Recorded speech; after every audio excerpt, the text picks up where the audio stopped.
Okay. Let's move on. As much as I don't want to leave this nice, wonderful Yamaoka track,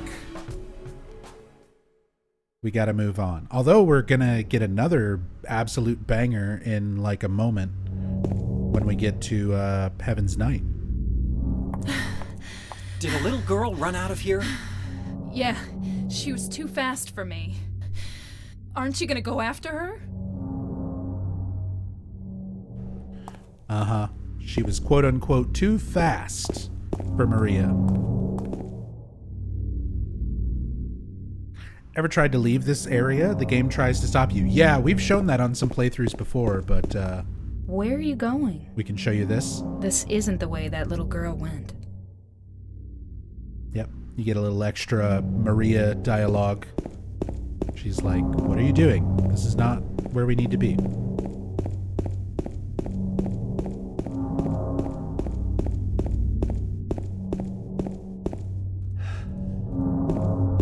Love how slightly sinister that sounded. It is, isn't it?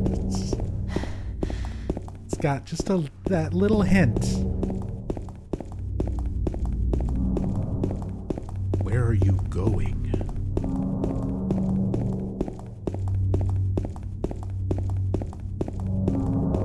Love watching your playthroughs every Halloween. Finally happy to catch a live stream. Glad you could be here, Chaos Kenpachi. And happy Halloween. Happy Halloween, everybody.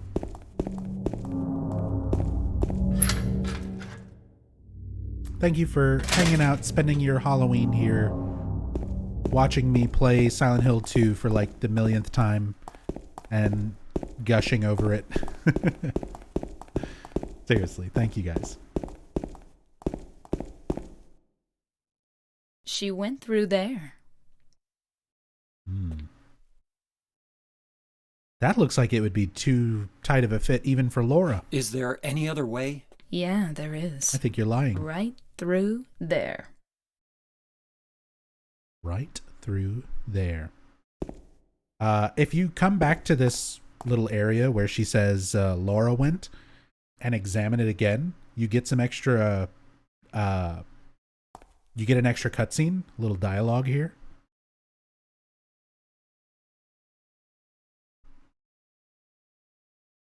James, you can't make it through there. So it's pretty easy to miss that extra little scene with Maria telling James, you know, you're not going to be able to get through there. Don't worry about it. And you know who missed this scene?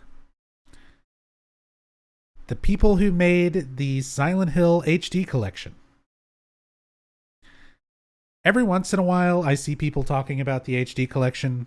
Lately, I've been spending more time on Reddit, and there's a lot of people who are like, it's not as bad as people say it is, blah, blah, blah. They forgot. They just straight up forgot to add the audio to that scene. If you activate this cutscene on the HD collection, it is just dead silent with no voice audio, no matter if you're using the original voices or the new voices. They just completely forgot. So yeah, you know, it's not that bad.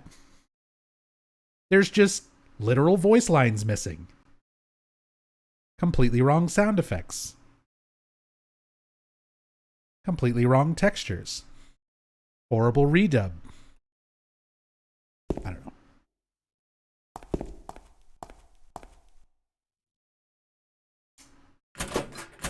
It's no good. It's locked.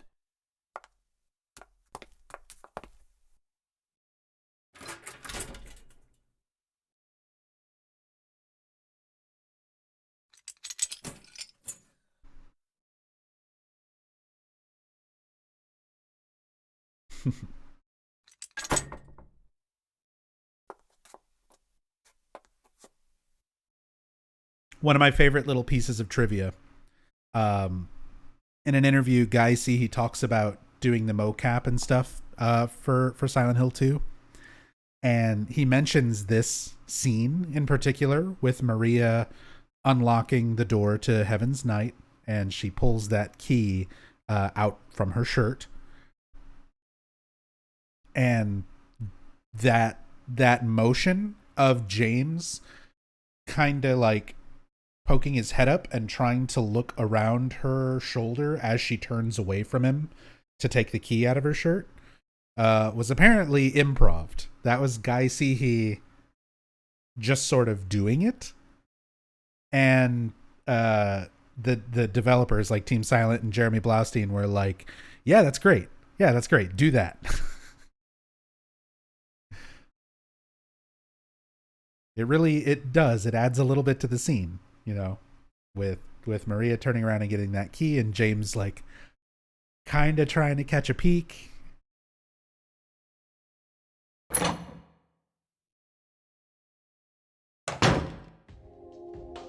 And here we go. Another great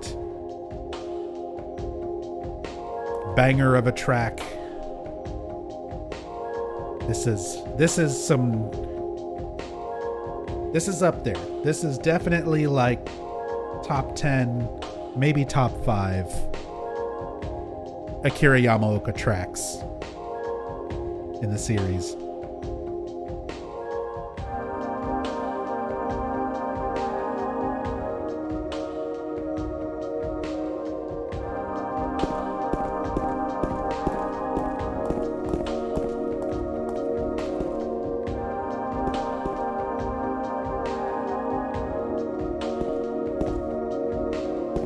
I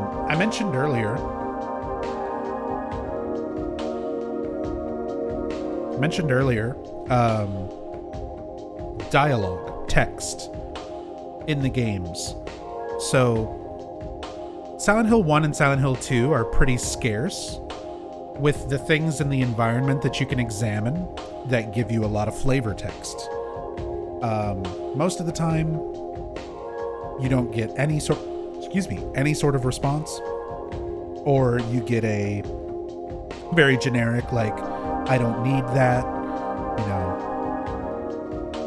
there's nothing interesting here type of text when you examine stuff in the environment. In Silent Hill 3, it's all over the place. Like Silent Hill 3, 90% of the things in the environment, you can examine them with Heather and she will comment on it. She'll say something about it. Even if it's just a little line like, oh, that looks gross. Like, she'll say something about almost everything in the environment. Silent Hill 2 is a lot more reserved in that. There's only a few particular things that you can examine and get a decent amount of text. And this is one of the things that's actually super easy to miss, that gives you a good amount of info and character like background for James. So if you examine these alcohol bottles in the hallway, liquor bottles, I don't need that right now. It's not that I don't drink. In fact, I drink a fair bit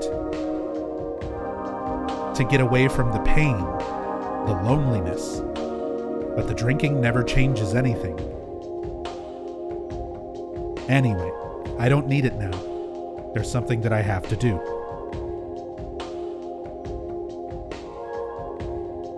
And then if you examine them again, he just says, liquor bottles, there's nothing else of interest. You only get that extra dialogue once. So James drinks. James has been drinking heavily to cope with Mary's illness. And it's something that he's consciously aware of, but he's also kind of focused on finding Mary, looking for Mary. At least that's what he's doing in his delusion of events right now. So he kind of breaks out of that line of thought and says, anyway, I don't need it right now. But that tells us a lot about his character. Like, you know, it adds that sort of human element to it, where he's dealing with Mary's illness and dealing with all this, these aspects of his life and his relationship with Mary, and was drinking to get away from it.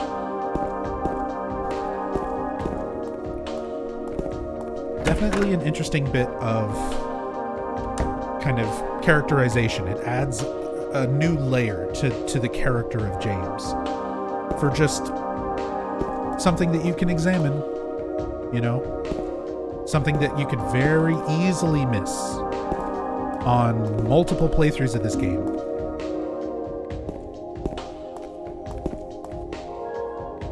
Just a regular stage. There's nothing strange about it. So here's how you activate the Maria pole dance scene. You just have to hit every single light on the edge of the stage. No, I'm kidding. That was another one of those things I remember from back in the day. How many old school Silent Hill fans remember the early and mid 2000s? Because that used to be a thing going around for a long time, where it's like, oh, you can make Maria do a pole dance, you can make Maria get up on the stage, blah, blah, blah. There was like all these fake methods of what you have to do and how to do it. And of course, none of it is real.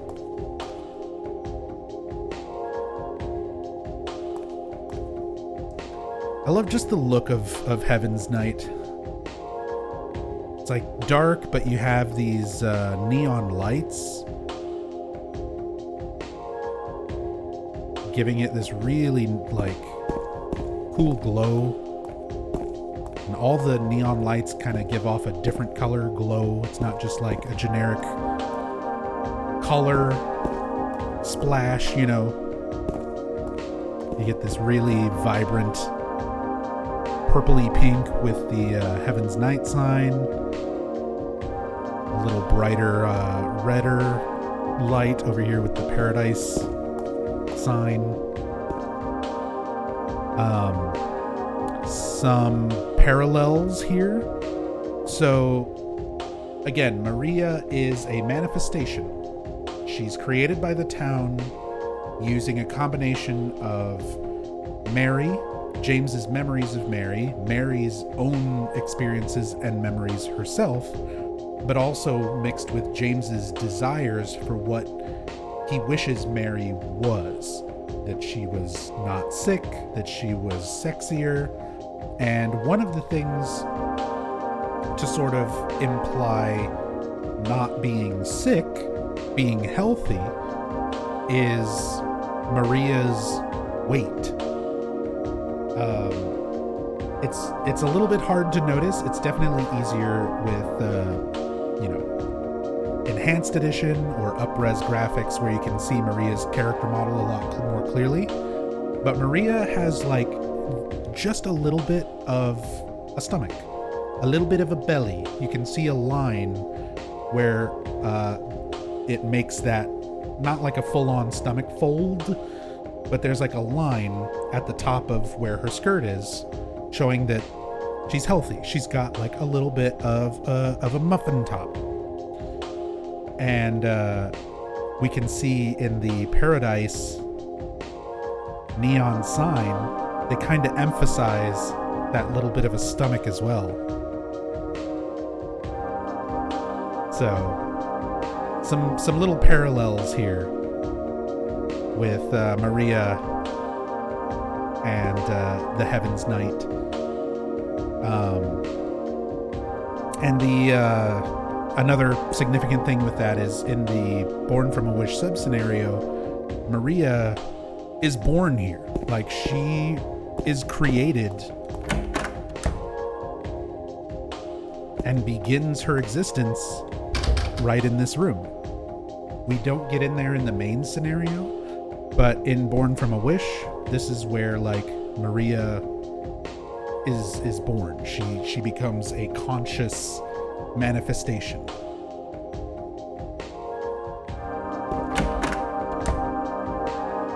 So it makes sense that she would have some parallels visually to kind of the environment.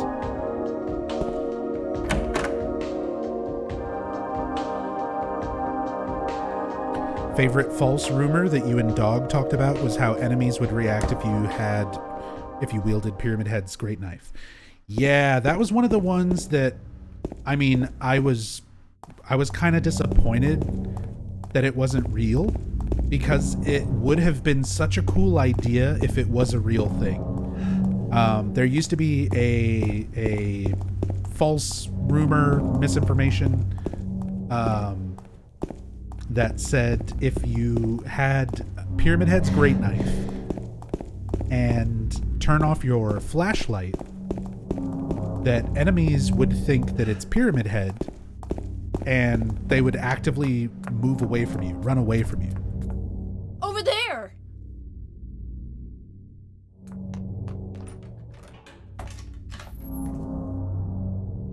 Which would have been a neat idea. You turn your light off, enemies can't see, they just hear the great knife scraping, and they're like, oh fuck, it's Pyramid Head, I'm getting out of here. That would have been a neat idea.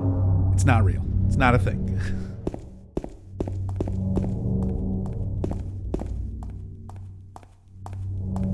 Maybe Bloober Team will add it.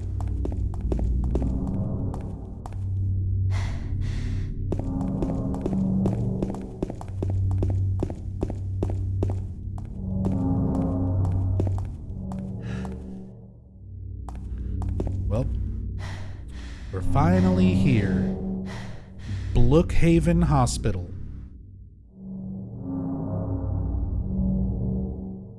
I mean, that's what it says on the sign. Brookhaven.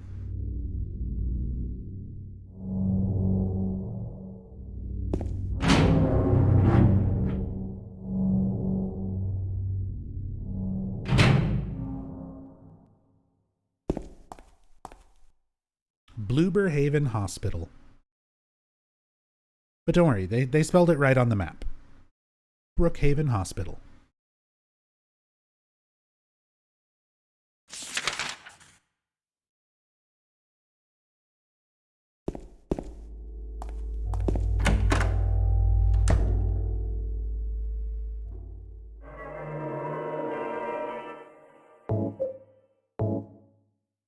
Hey, Dogfather.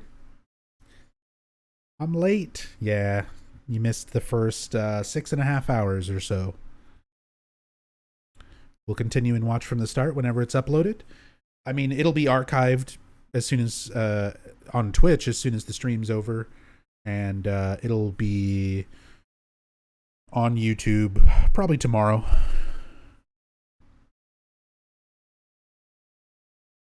So I'll try and get that onto YouTube, and that'll be on my own YouTube channel. I don't know if Dorian will re-upload to the Restless Dreams account anytime soon, but I'll put it on my own YouTube channel by tomorrow. So if you need a link to the official Nub Zombie YouTube channel, you can type !YT in chat.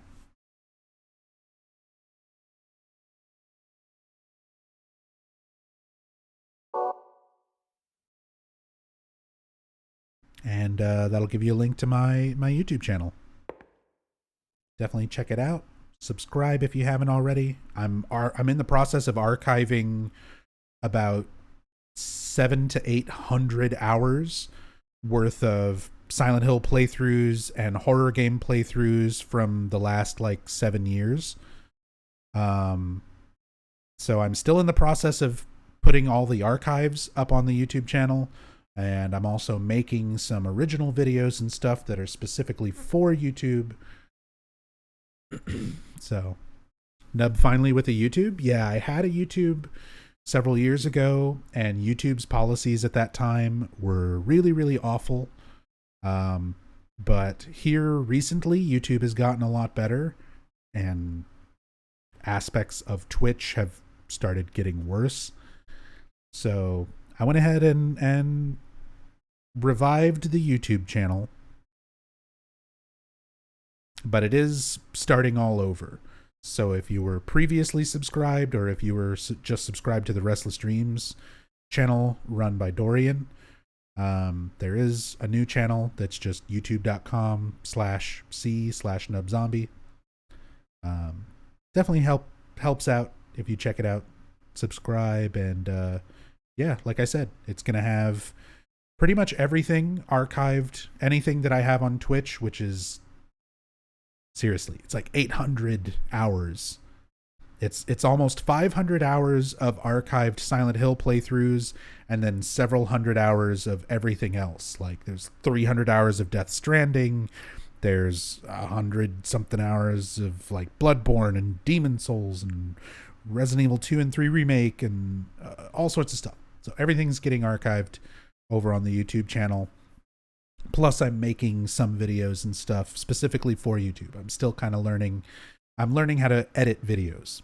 It's a whole new skill set for making stuff on YouTube. So eventually there will also be some stuff specifically there.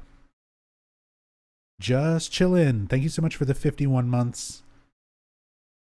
Very much appreciate it. Happy Pumpkin Day.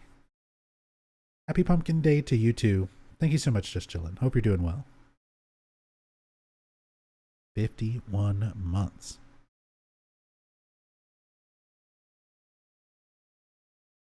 But yeah, here we are in Brookhaven Hospital. This is a Silent Hills local mental institution. At the very least, this is one of them. If you go by Silent Hill Origins, there's also Oak Grove Sanitarium.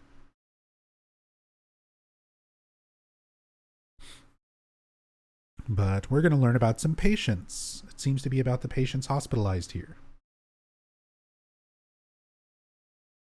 Jack Davis.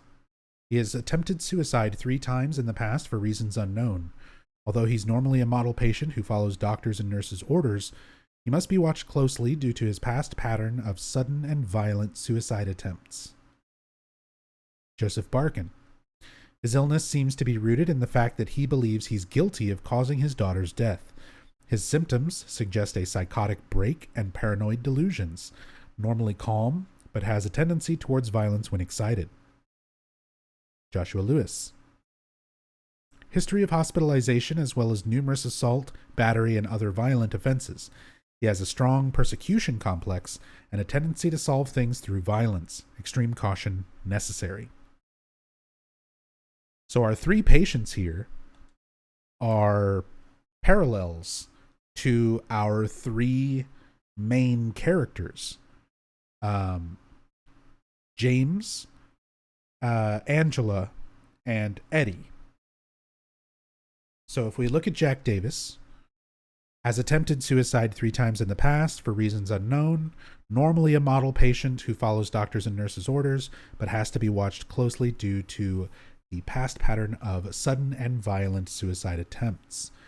We see Angela holding the knife, contemplating suicide earlier when we encounter her in the Blue Creek Apartments.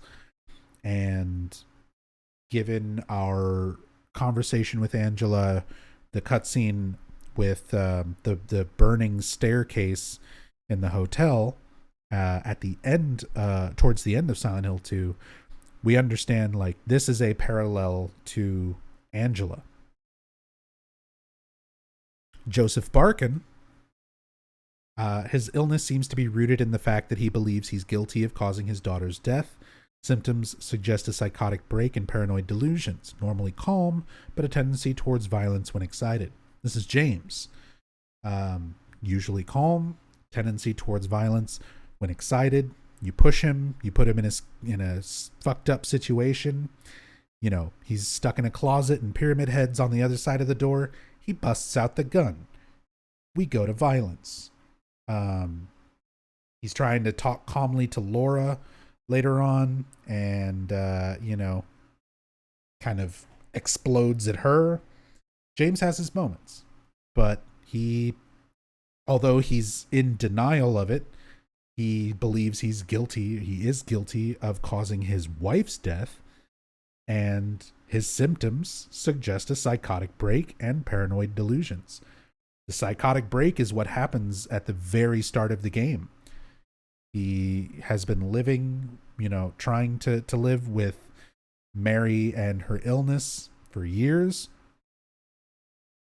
He finally takes it upon himself to end Mary's suffering and smothers her to death with a pillow. Drives to Silent Hill roughly a week after killing her in order to take his own life, along with, having the body of Mary with him in the car. That's why he drove to Silent Hill. James was looking to kill himself in Silent Hill. This was the last place where him and his wife Mary had a nice vacation together before her illness took hold. So he wanted to be in this nice, special place with the two of them dead together. He has a psychotic break once he arrives at the town, and then we also have the town itself manifesting things to support his delusion, such as his letter that he gets from Mary, the letter that you hear at the very beginning of the game. That letter is not real. It disappears from your inventory little by little over the course of the game. First, the text disappears off of the paper. Then the paper itself completely disappears. And lastly, the envelope that it came in is completely gone.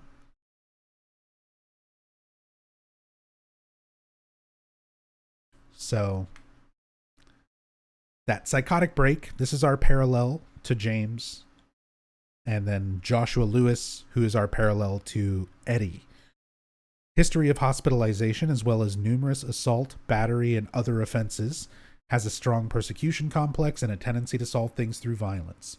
So the persecution complex is Eddie to a T. He thinks everybody is bullying him.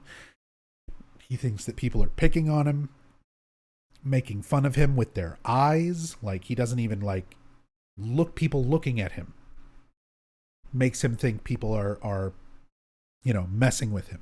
He's got that persecution complex and a tendency to solve things through violence. He thought that a dog was making fun of him and shot and killed the dog. Shot another guy in the leg. And every time we encounter Eddie, we see these corpses around him. The first time in the apartments, you just see the legs sticking out of a fridge. Later on in the prison, there's another body that's dead, shot up and face down on a table. And then finally, before you fight Eddie, he's got these corpses all over the room where he's just shooting and killing these people that he thinks are making fun of him. Now, whether or not those are real people is definitely subject of some debate. I think it's relatively clear in the game that those are manifestations. That's what the town is manifesting for Eddie. It sees what's in your mind and manifests it as reality. Eddie's got a persecution complex. The town's going to pick up on that and manifest people to show up and fuck with Eddie. That's what Eddie sees. And then he deals with it through violence. He's basically just shooting anybody who he thinks is picking on him.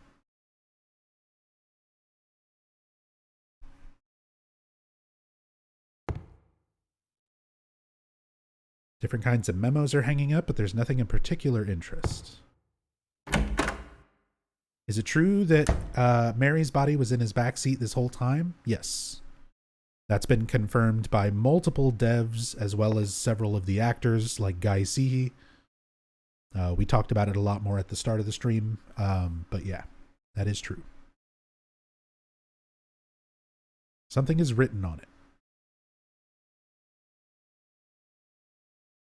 The potential for this illness exists in all people, and under the right circumstances, any man or woman would be driven like him to the other side.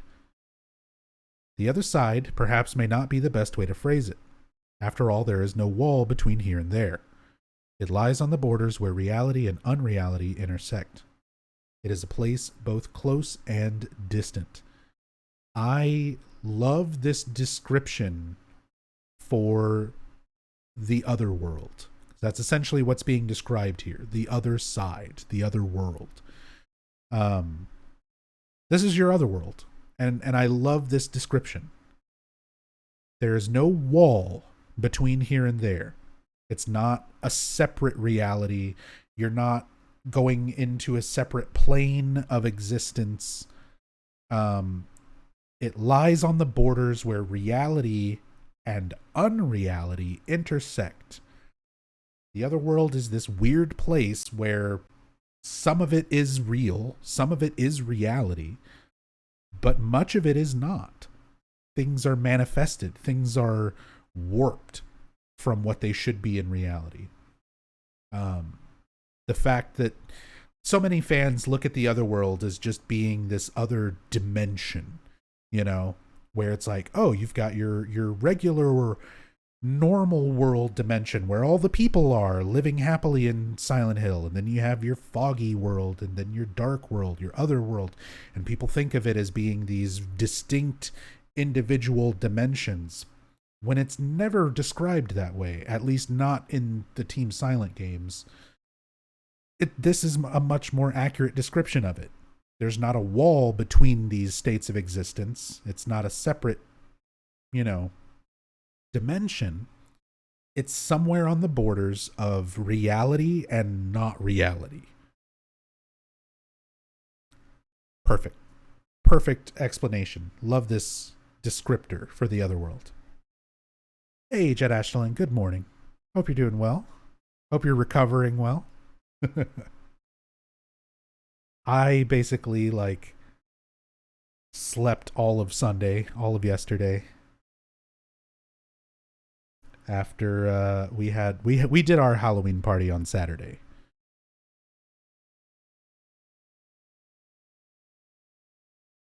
And Rachel makes really strong Jello shots. So it was a good time.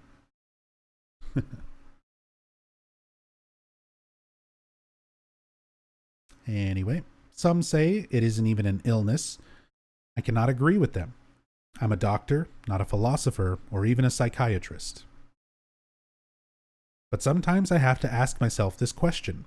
It's true that to us, his imaginings are nothing but the inventions of a busy mind, but to him, there simply is no other reality.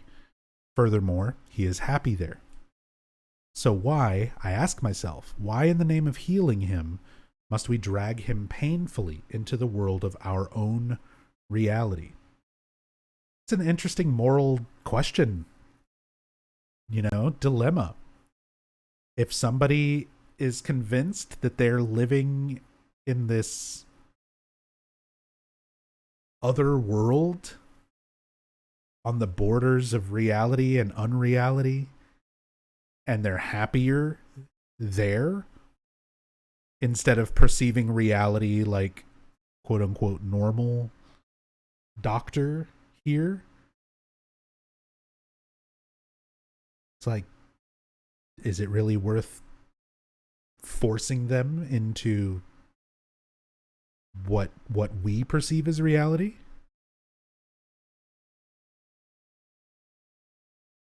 Something else is written by hand. I got the key from Joseph. It's probably the key to that box. Let me get the purple bull key.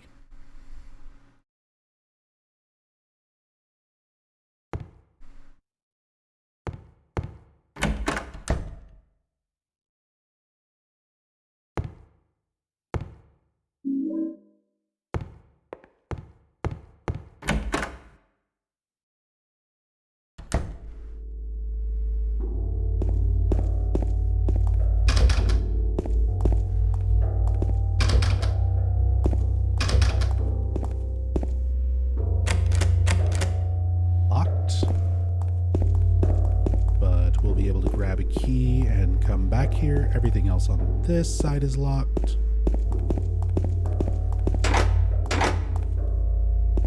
Our first floor patient's wing is locked.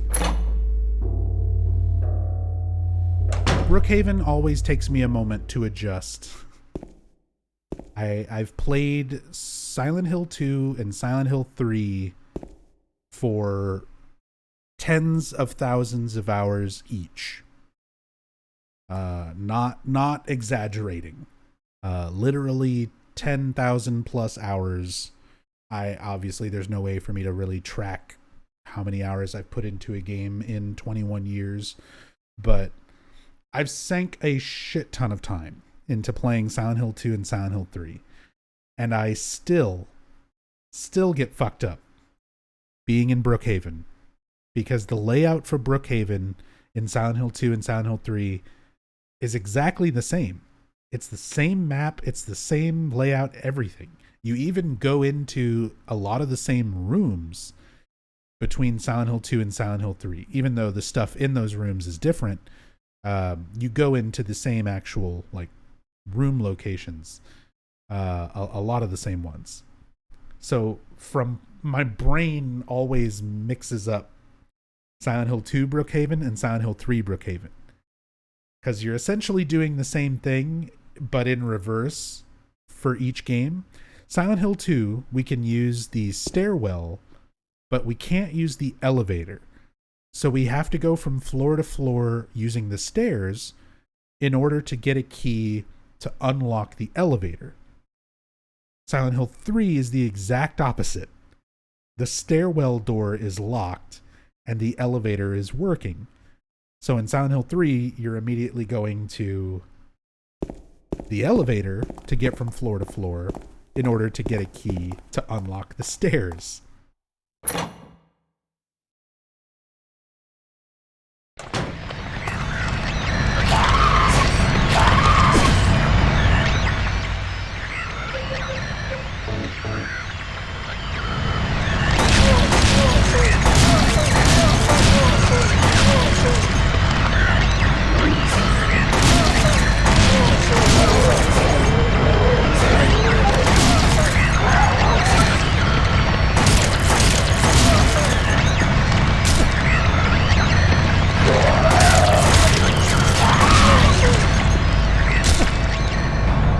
Get squished. We see a little bit of Brookhaven in the remake teaser.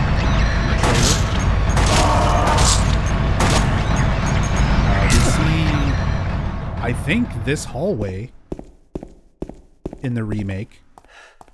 Because we see like the new nurse designs with their fucking thigh-high stockings. And we see James come out of this door with a pipe and start beating one of the nurses. Very little glimpses of Brookhaven in the remake. We'll see how it turns out. Game audio is a bit high. Could barely hear you during the fight.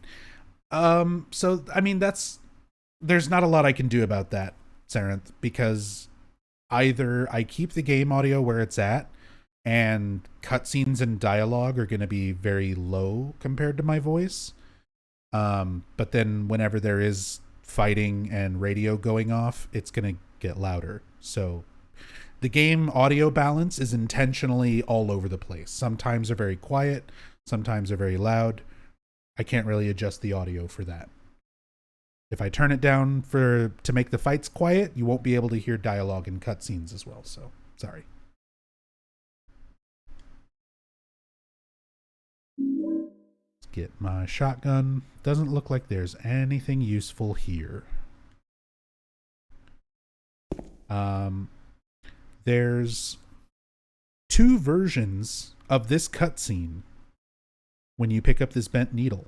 So there's a couple different ways, or just two different ways you can have something happen here. So if you've got Maria with you, which I do, and you pick up this bent needle, you get a scene where, you know, James pricks himself on the bent needle, and Maria kind of comes out and talks to him.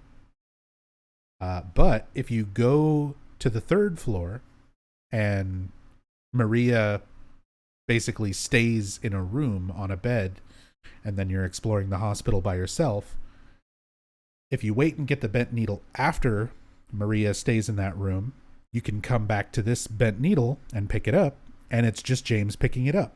without Maria being there. So we don't show that nearly as often. So instead of picking this up now and seeing the usual cutscene where Maria is here, we're going to wait and come back when James is by himself and see the alternate cutscene.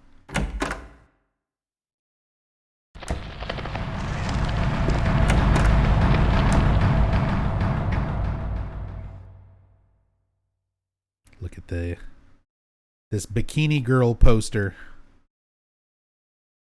on the locker here.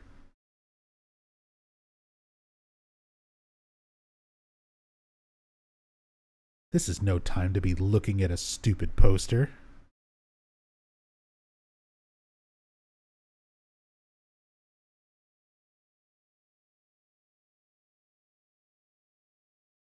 Locker won't open. Would Leonard even be in this Brookhaven canonically? Canonically, there is no official timeline for when Silent Hill 2 and Silent Hill 3 happen in relation to each other. So it's impossible to say.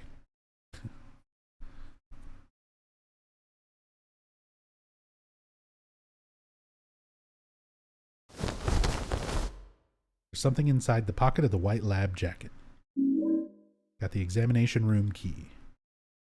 But yeah, that's something that fans continue to argue about is sort of the timeline of the games. The games themselves don't even really get a lot of aspects of the timeline correct. There's a lot of things that contradict each other and a lot of information that contradicts each other based on what you look at. The only thing as far as like timeline goes that makes sense is Silent Hill 3 takes place 17 years after Silent Hill 1. Outside of that, there's no concrete evidence about when these other games take place, like in relation to each other. Silent Hill 2 could easily work before or after Silent Hill 1, before or after Silent Hill 3. And I know you're already furiously typing in chat. One of you, somebody is, or you're thinking it. Somebody's like, well, they talk about James going missing in Silent Hill 3, so it would have to be after that. No, there's nothing like, none of that information is concrete. You have Douglas in Silent Hill 3 saying he's been to Silent Hill once on a missing persons case. People go missing in Silent Hill all the fucking time. He doesn't say who he was looking for. He never says that it was specifically James. So there's no way to know that, like, oh, was that Douglas talking about James in Silent Hill 3? There's no confirmation about it.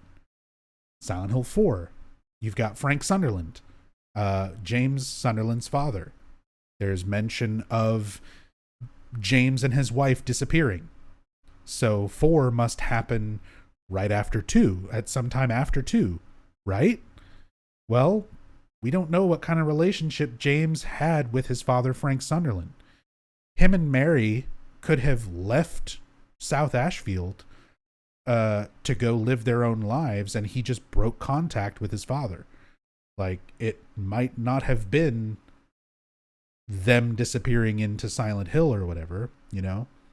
So there's little things like that where people can interpret it to try to mean what they want for the sake of a timeline. But in actuality, there's no concrete evidence to put like Silent Hill 2 in a very particular spot in a timeline, or Silent Hill 4 in a very particular spot. Was it Ito that said via interview that Silent Hill 2 was supposed to be set in the 70s or 80s? No, kind of. Like on Twitter, people were talking to Ito about when the game was set. They had the aesthetic of the 70s in mind when it came to designing the world of Silent Hill 2. But as far as like when it actually takes place, they were thinking more in line with like 80s, but it's not, again, they don't give like a definitive date or year or anything. Designing a fictional world to look like a certain era of time based on our real world is two very different things, you know? Like, Silent Hill is a fictional universe. You can't compare things from our reality, our real world, to mean the same thing or exist the same way in the fictional world of Silent Hill.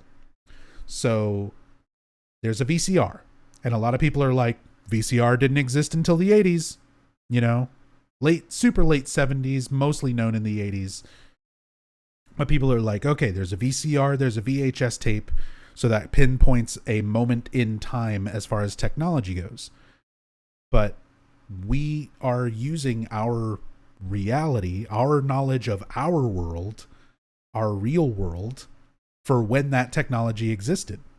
Who's to say that in the fictional world where Silent Hill exists, they didn't invent the VCR earlier?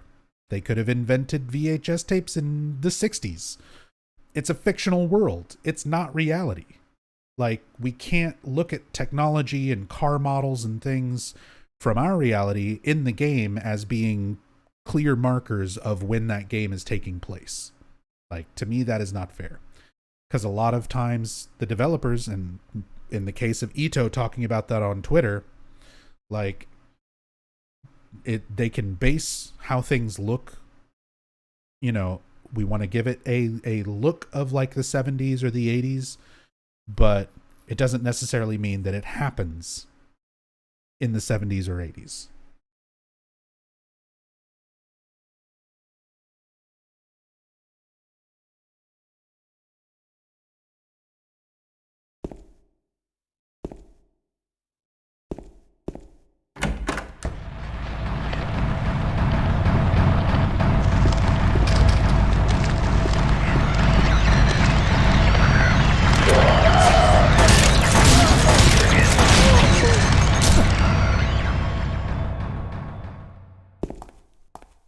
Didn't you teach us the sign above the car tunnel near the restrooms?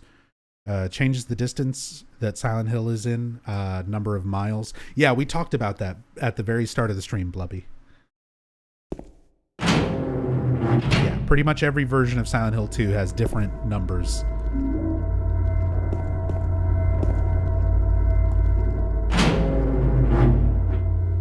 Hey, what's up, Hollywood? Hope you're doing well.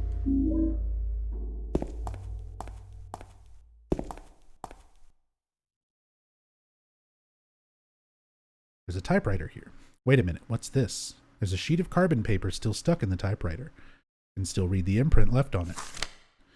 I know it. I know the number of the box. 9729. It can't help him anymore. The button key doesn't scare me, so nobody can stop who I am. I don't know who I am is who I am is who I am is.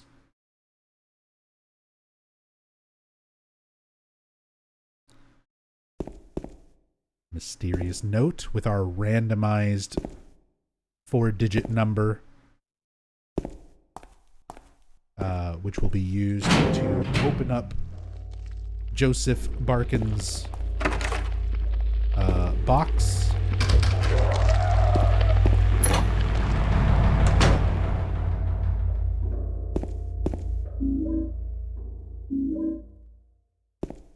Get the lapis eye key.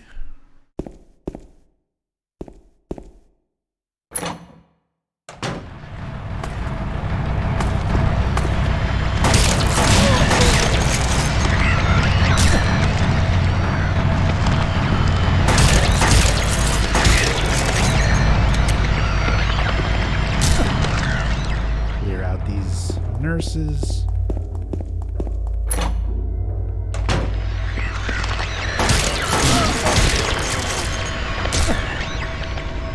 Grab some extra supplies and things in these rooms.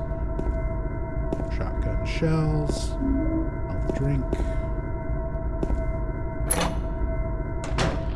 Hey, Millie. Hope you're doing well today. Happy Halloween. Happy Halloween, everybody.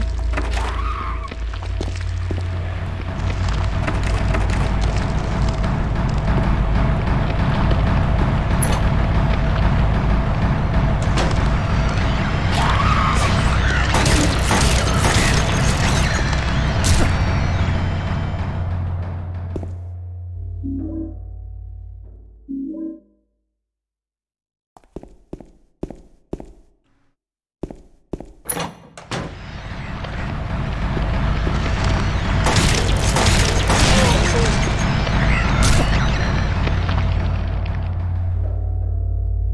rained out, so glad this is going on. I'm also going through Silent Hill 2 again in preparation.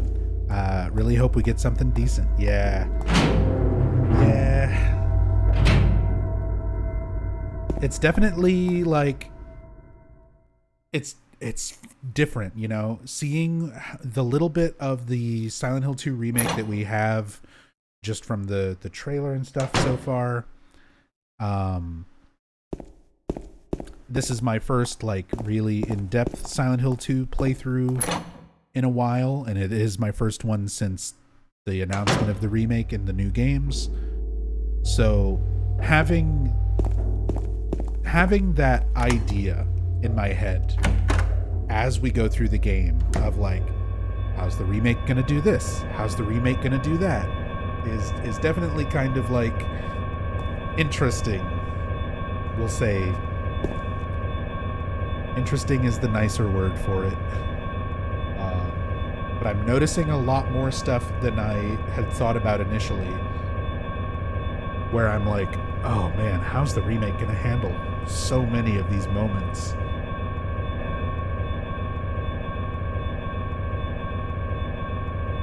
I hope it's good.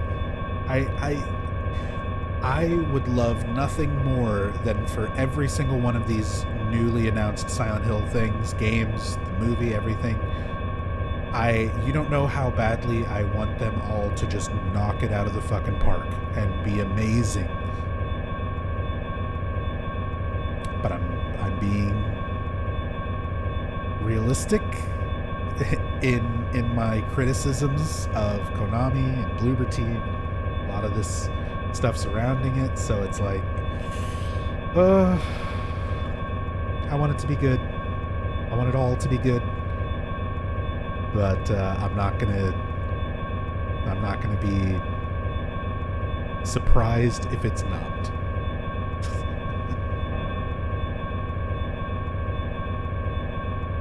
Medical records on the desk.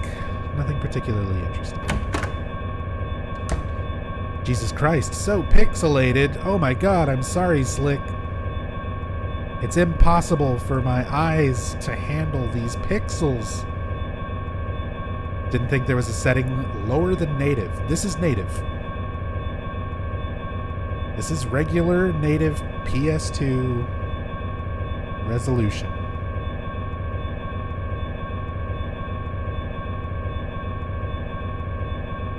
If you were playing this game back in the day, it would be even more pixely because it would be on a CRT television. So, I'm sorry, but this is just what video games used to look like. You're gonna have to deal with it today.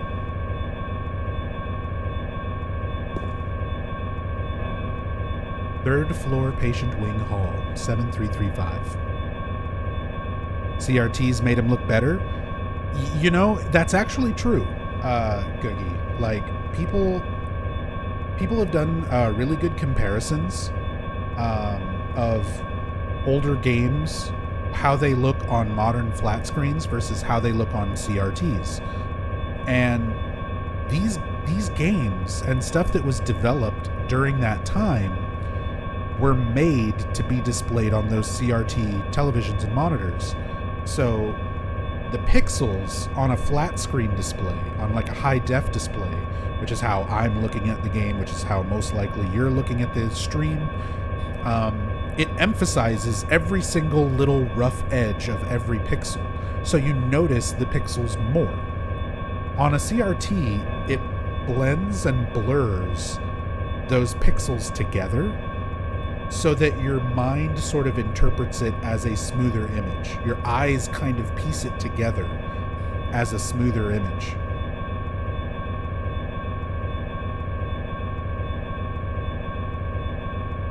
It's really, really neat. It's a really interesting look at not only how technology was designed back then, and how things were designed for the current technology back then, and how different it is looking at something that was designed for a completely different kind of display being viewed on a modern display, like how there are big differences.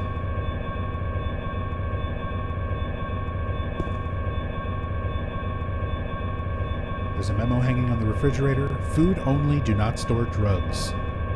In Silent Hill 3, there's a health drink in that little fridge.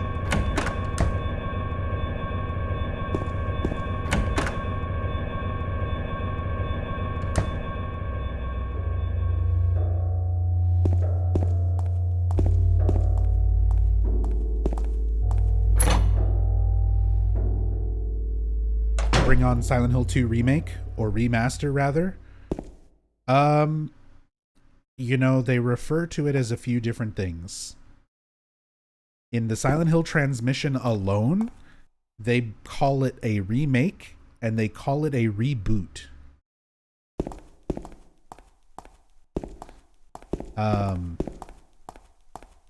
It is definitely not a remaster. A remaster implies that it is the same exact game and gameplay, just with higher resolution graphics, remastered graphics. So that would be like the Shadow of the Colossus remaster from the PS2 version. Same game, same everything, just remastered graphics. The Silent Hill 2 remake is going to be a remake/reboot. It's going to be different. We've already seen stuff that's different in the trailer. They've already talked about, the devs have already talked about there being new things, new puzzles, new mechanics. We see James doing like a Homecoming style dodge while fighting a nurse in one of the little bits of combat we see. So the Silent Hill 2 remake is a remake. It's more or less going to be the same story of Silent Hill 2, but it is not the exact same game as Silent Hill 2. Stuff is going to be different. There will be different puzzles. There will be different aspects and twists to the story, most likely. Different dialogue. Like, it's not going to be the exact same game. I imagine this will be closer to something like the Resident Evil remakes, where if you play the original Resident Evil and then you play the remake of Resident Evil 1, like, they are the same story, the same characters, but stuff is different. Controls are modernized, mechanics are modernized, they add some new dialogue, they change up some scenes, they change up some puzzles, but it's more or less still Resident Evil 1, like, as far as story goes. But it remains to be seen how much is going to change, but it's definitely going to change at some level.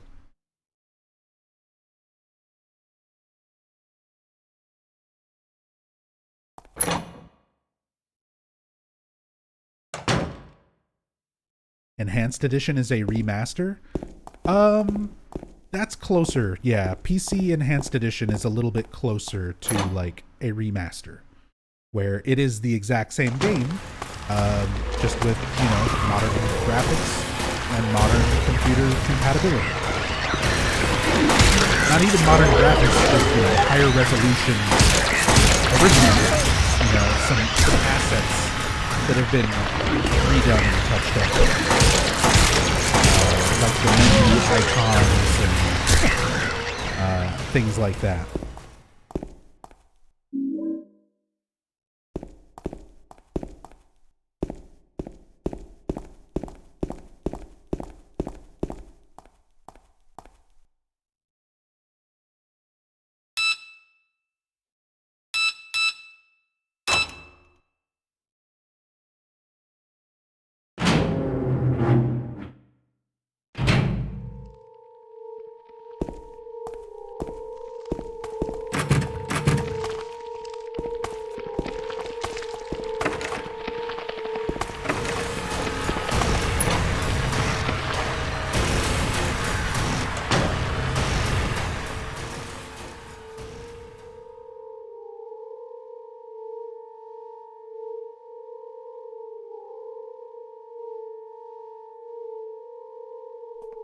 James.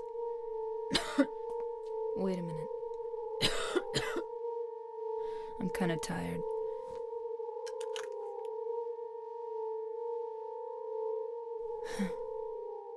It's just a hangover. You should rest.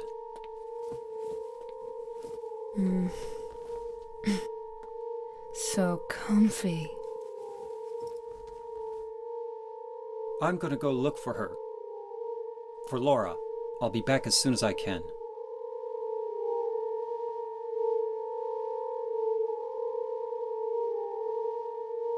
And just like with Eddie and Angela earlier, after your main dialogue with Maria here, it gives you the option. You can move, you can just grab the key and leave, but you can talk to her a couple more times and get some more dialogue.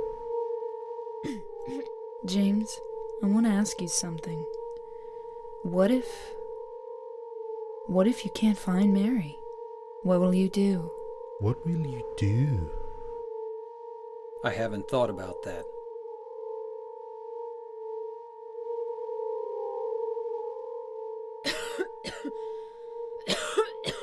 I'll be okay soon. Did you find Laura?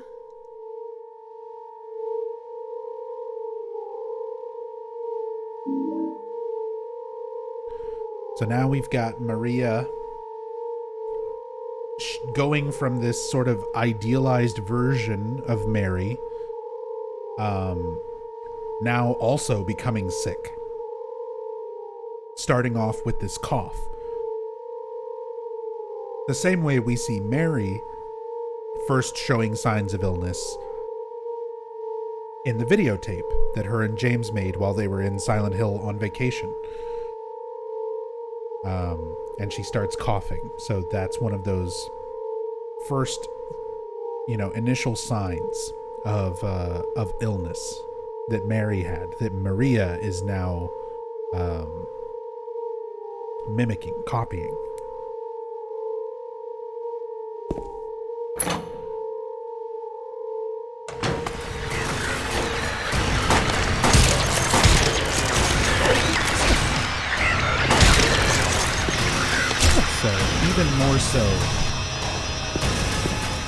Even more so with Maria, James is now being forced to think about Mary.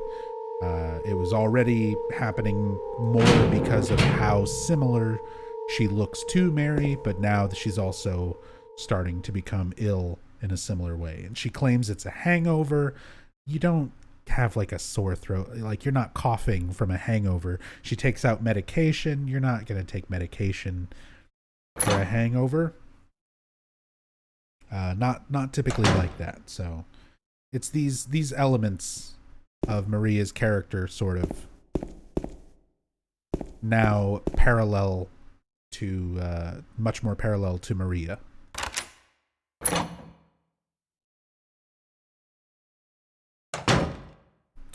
Ooh.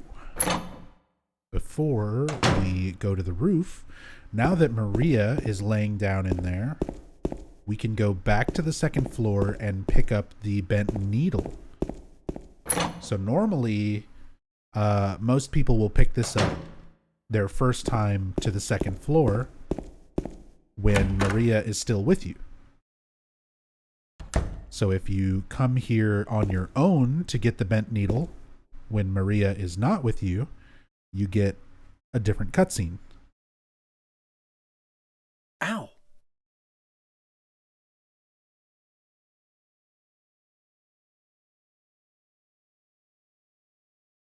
So James still pricks his finger on the bent needle, but he doesn't say it. He just says, ow. Picks it up. Got the bent needle. No Maria. No, I just pricked myself. No Maria stepping in from the background to like talk to him and check on him.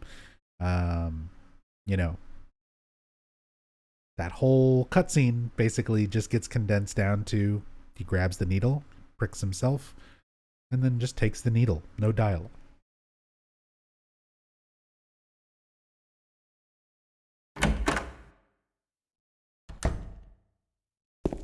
You never seen this cutscene with just James alone? Yes. Showing Yoshio new stuff. anytime there's like people who I know are super diehard Silent Hill fans for pretty much just as long as I have been, like Yoshio, who's very well versed in the Silent Hill series, being able to show stuff off where even people like Yoshio are like, oh, I've never seen that.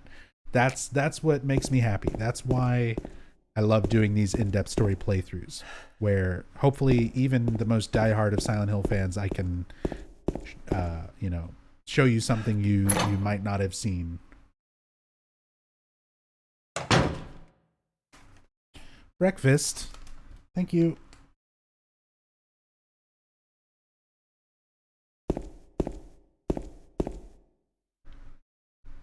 The lovely Rachel has brought me breakfast.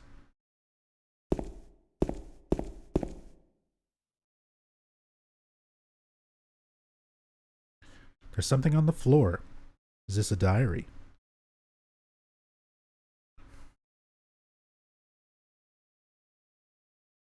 May 9th. Rain. Stared out the window all day.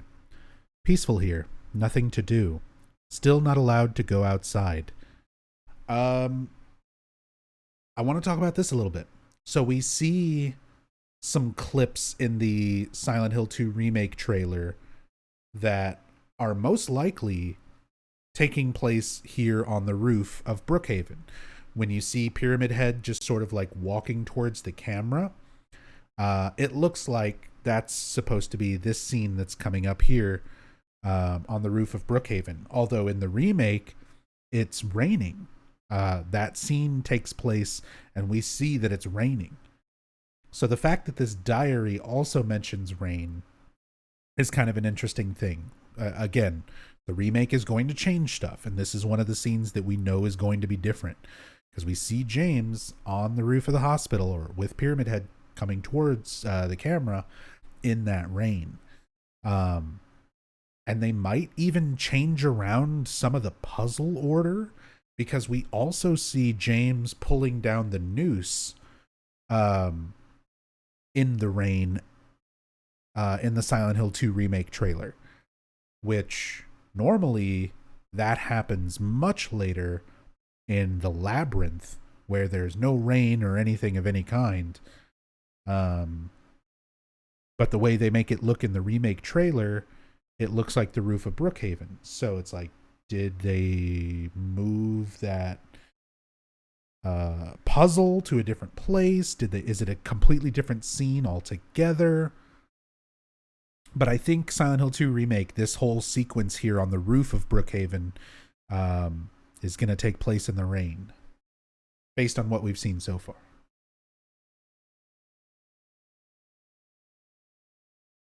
May 10th, still raining. Talked with the doctor a little. Would they have saved me if I didn't have a family to feed? I know I'm pathetic, weak. Not everyone can be strong. May 11th, rain again. The meds made me feel sick today. If I'm only better when I'm drugged, then who am I anyway? May 12th, rain as usual. I don't want to cause any more trouble for anyone, but I'm a bother either way. Can it really be such a sin to run instead of fight? And this is the original PS2 version where that typo still exists. Can it really be such a sin to run instead of fight? They fixed that on stuff like the Enhanced Edition mod and some of the later releases, but it's still there in the good old Black Label PS2 release. Some people may say so, but they don't have to live in my shoes. It may be selfish, but it's what I want. It's too hard like this. It's just too hard.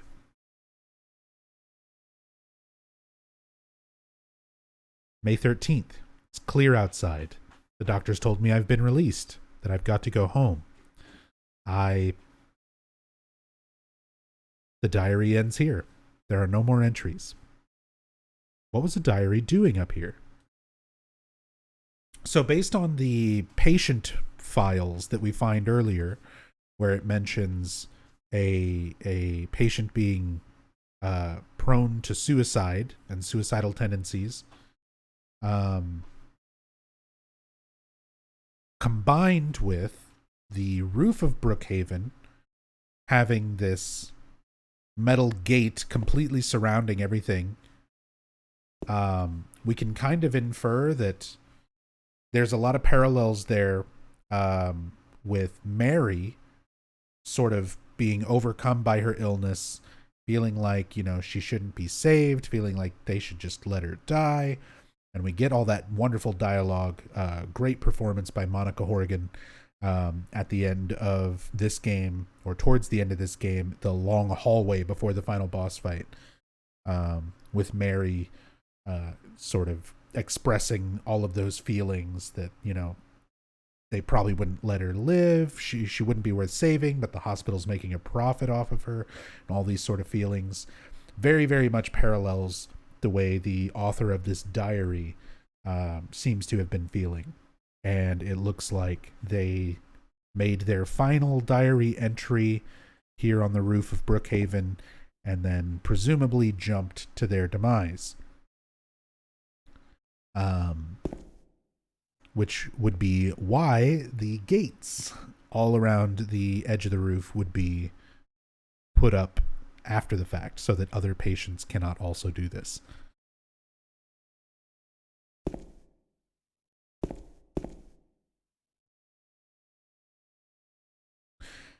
Is it not the gallows outside in the prison? That's what I thought of during the noose scene. So in this game, in the original Silent Hill 2, the scene of James specifically pulling down the noose, where you see it looks like James is pulling it down for himself, is the labyrinth puzzle, the hanged man puzzle, the innocent man puzzle, which is what it looked like they were mimicking that camera view for the Silent Hill 2 remake trailer. But it shows James like in the rain. He seems to kind of be outside, because there is the gallows in the prison as well, but you can't really do anything with it. And it's 3 nooses right next to each other, representing the 3 stone tablets that you put into that pillar in the middle where the gallows are. So it doesn't look like it's the gallows. It doesn't look like it's the prison segment of the game. It looks like it's supposed to be the innocent man puzzle. But yeah, again, we don't know. It's hard to tell right now, because there's only so much that we've seen with the remake trailer. And a lot of these scenes that we're looking at in the remake trailer might not even be in the final game. Like, at this point, anything could change.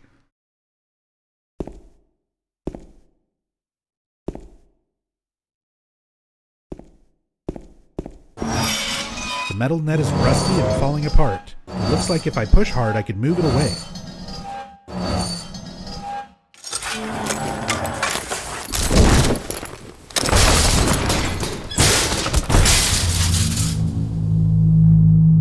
See this image with Pyramid Head just sort of standing there? I think this is what we see in the remake trailer, when we see Pyramid Head sort of walking towards the camera in the rain. To me, that looks like it might be that moment. But again, we will see. We will see. Something is written on the wall. If Joseph looks calm, he can be taken out of his cell.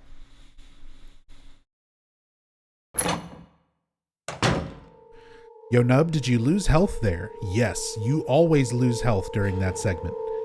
If you open up your menu, you can see I am in danger. So no matter what, after you get knocked off the roof back down to the 3rd floor by Pyramid Head, it always puts you at 1 HP.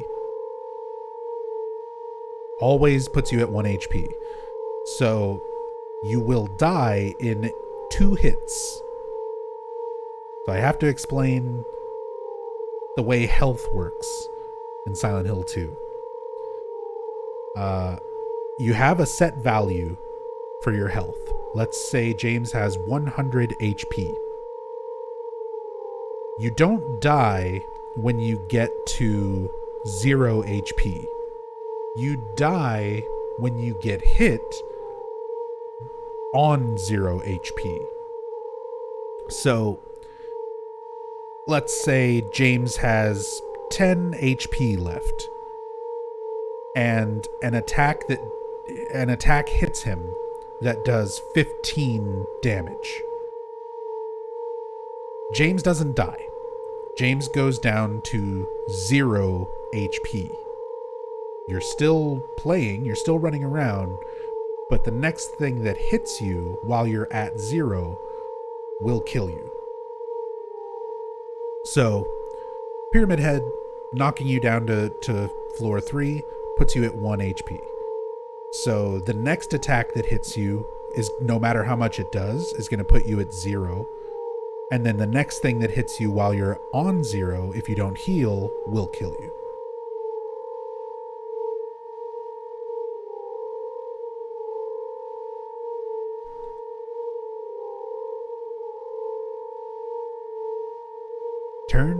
Turn the numbers. Better not forget them, so I'll write them down here.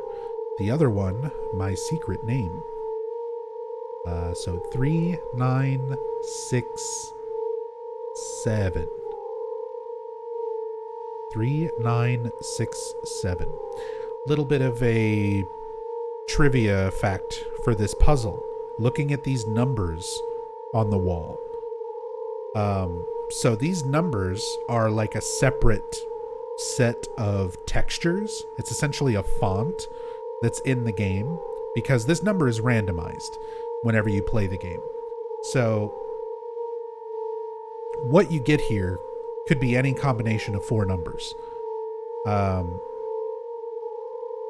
And each difficulty level has its own set of bloody number font. So if you're playing on easy riddles, the bloody numbers on this wall are much easier to read. Like, you can very clearly tell what each number is supposed to be on easy riddle. On normal riddle, they're a little bit more blurred, and some of the numbers look more similar to each other. 7 and 3 look kind of similar. 5s look kind of similar to 7s. So normal gives you basically a different set of bloody numbers. Hard riddles makes the numbers even more like smudged and smeared, and with a lot more numbers that look similar to each other. So it's even harder to tell. But yeah, each level of difficulty for riddles changes how difficult it is to read these bloody numbers.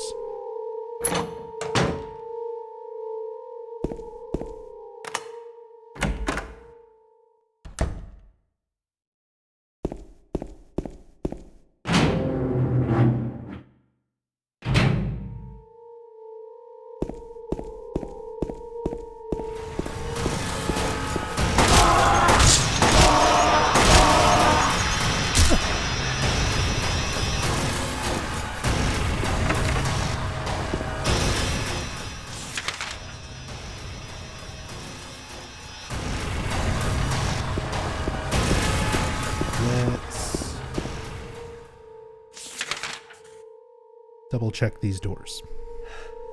Does extra riddle difficulty affect the numbers? No. That's one of the few things that extra riddle difficulty does not affect. So if you have extra riddles on, it's the same bloody number font as hard. Junk Hall, yeah. I'm playing on normal action, normal riddle. For this particular thing.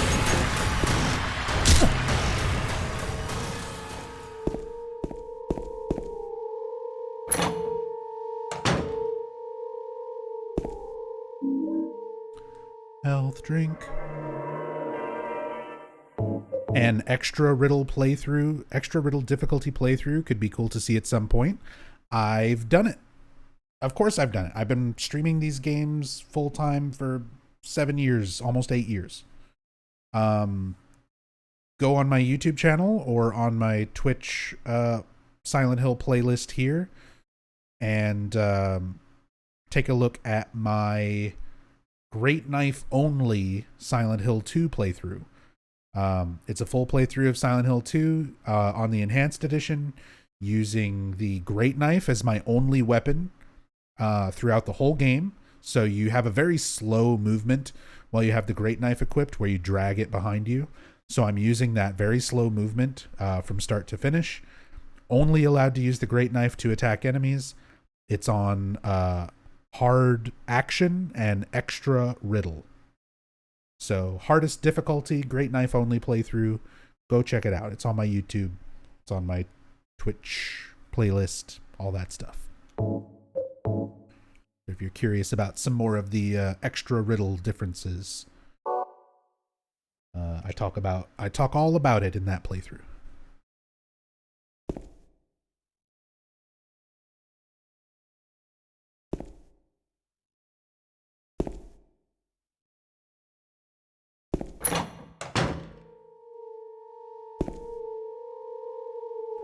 This is PCSX2 PS2 emulator.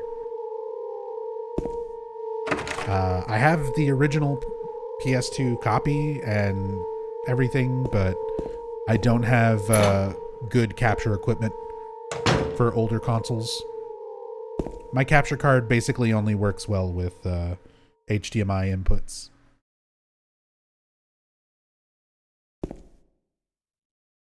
So this is our next best thing.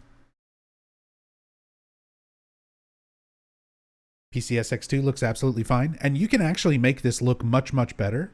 I am intentionally using no visual modifiers. Well, I'm using widescreen format, and I only switched to that like 5 hours into the playthrough. Initially, I was going to do everything in 4:3. My emulator was having some issues displaying in 4:3. There's a weird glitch with the version of PCSX2 that I'm using where I basically can't disable widescreen. So I switched it over to widescreen. But other than the widescreen, I haven't increased the internal resolution. I didn't put on anti-aliasing or anything like that. So it's as close to the PS2 original look as it can be, at least for what I'm able to stream.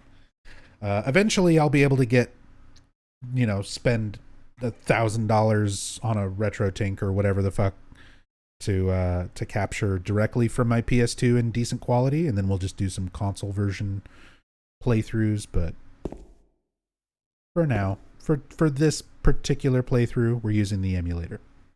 Also, Heen 2K, welcome to the channel. For anybody else who's new, I'm NubZombie. I play Silent Hill for a living. I've been a fan of these games. I've been playing them ever since the first one came out in '99. I've been heavily obsessed with them and researching them, reading up on interviews and finding every bit of information about the series ever since 2002, 2003. And I've been streaming Silent Hill pretty much full time since 2015. So for the last almost 8 years. So this is what I do. I do super in-depth story playthroughs, speed runs and challenge runs and all sorts of videos for everything in the Silent Hill series. So all the main games, the Western developed games, the spin-off stuff like Play Novel, the arcade. We've even done some videos talking about the comic books and everything Silent Hill related. This is our jam. This is what we do. So I've played every version of these games out there as well. We've done PS2 playthroughs, Xbox playthroughs, PC version playthroughs, PC version with enhanced edition and mods and stuff. So this is just what we're rolling with today. But if you're a fan of Silent Hill, you want to see some more of those playthroughs, you can type !VOD in chat, and that'll give you a link to the playlist here on Twitch. You can also type !YT for a link to my YouTube channel. And if you want to take a look at some of my past playthroughs from over the years, if there's a specific version you want to look at or compare or anything like that, trust me, I've probably done a playthrough of it and have it archived somewhere.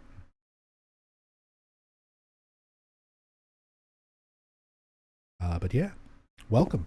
Thank you for joining me here on this fantastic Halloween Monday.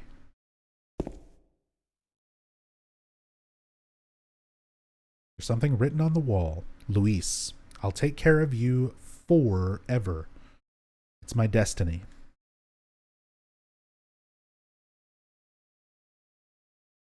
Go ahead and just heal up. And use our keys. So the purple bull and left side key are used.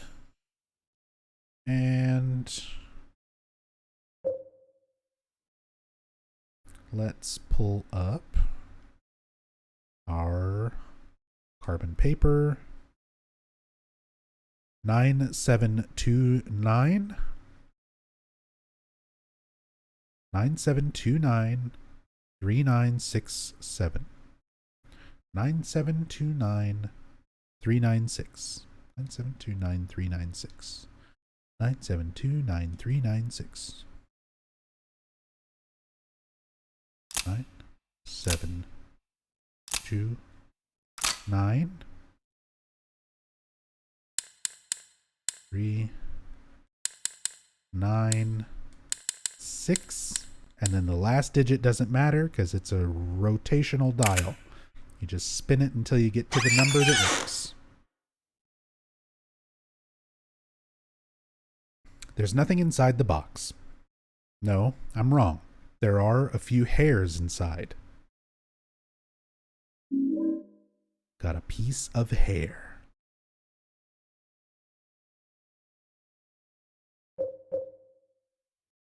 So a piece of hair, long brown hair, it was in that box. And our bent needle, our rusty bent needle, stuck in the stuffed animal in the locker. So we've opened Joseph Barkin's box, and remember, Joseph was kind of our parallel to James in the patient files when we first entered Brookhaven, and he was the one who felt that he was guilty of his daughter's death, that he was responsible for his daughter's death. And we can see his daughter, Louise, I'll take care of you forever. You open up the box, and all that's in there is this strand of hair. That's all that our poor Joseph had to remember his daughter by, was this hair. And we're going to use it for our own personal gain. Because fuck your memories, Joseph.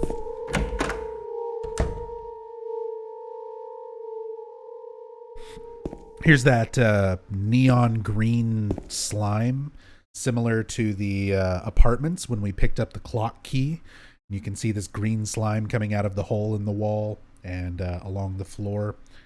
So it makes a reappearance here, leading into this drain. I think... So the green slime itself does not have like a definitive explanation as to what it is, where it came from, what it represents. The devs have never said anything specific about it. There's no specific information in the games given for it. But just from a game design standpoint, it draws your eye to something important. You see that green ooze coming out of the hole in the wall in the room where you get the clock key. So that clock key is important. You need it to progress, and that green slime draws your eye to the hole in the wall where you can get it. The same way it draws your eye to the drain here. So strictly just from a game design standpoint, having neon green slime ectoplasm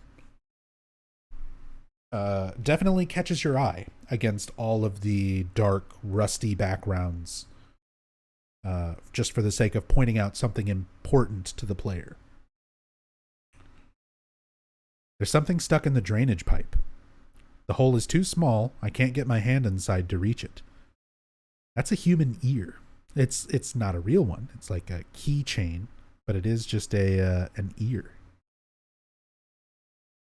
Maybe if I had a long, narrow tool of some kind. Don't worry, James. You are a long, narrow tool. Also, we have hair and a hook.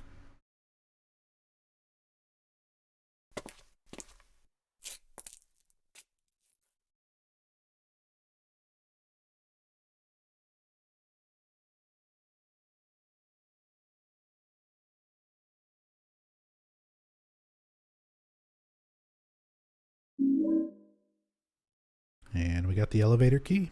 So we can finally use the elevator. Patient wing elevator is written on the tag. Was stuck in the bath pipe. And it has a keychain on it that looks like an ear for some reason.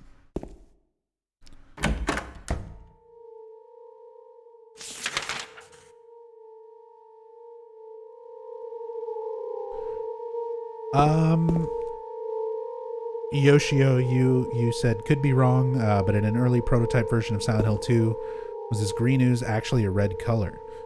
I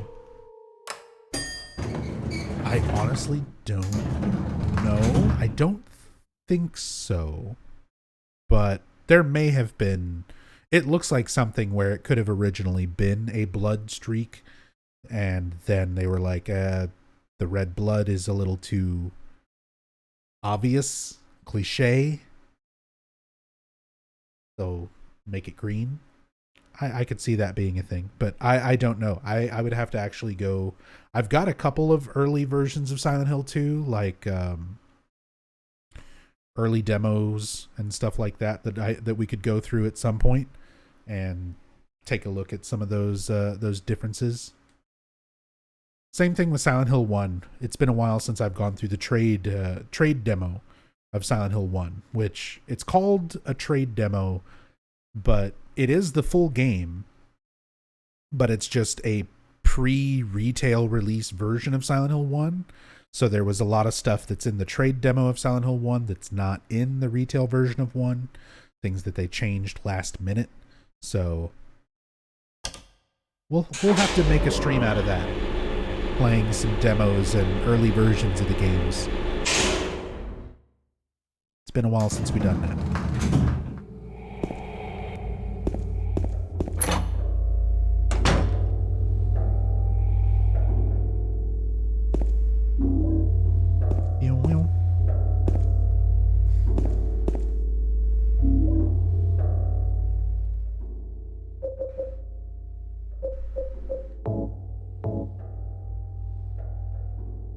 Is it in the exclamation point VOD?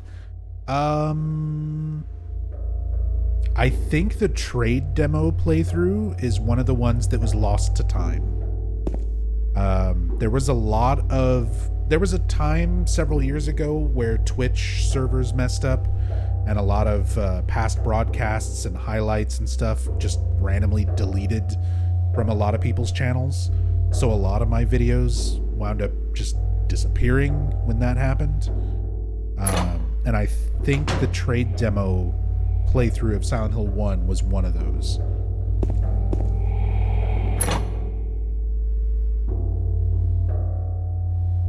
Hey, Met Devil. Love from New Zealand. Love is very much appreciated. Thank you for being here. Hope you're doing well. Happy Halloween. These little stuffed bears. Laura loves bears. She is a big fan of toy bears, teddy bears. That's one of those little interesting details that they expand upon in the Born from a Wish sub-scenario. When Maria is looking around the Baldwin mansion,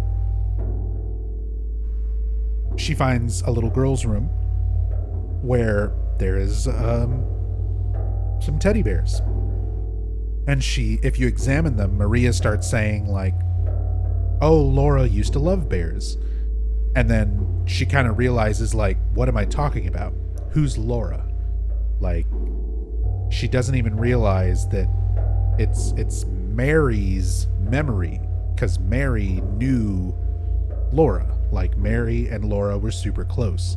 Mary said that if she wasn't ill, she would have adopted Laura. So it's interesting seeing, you know, those memories being a part of Maria.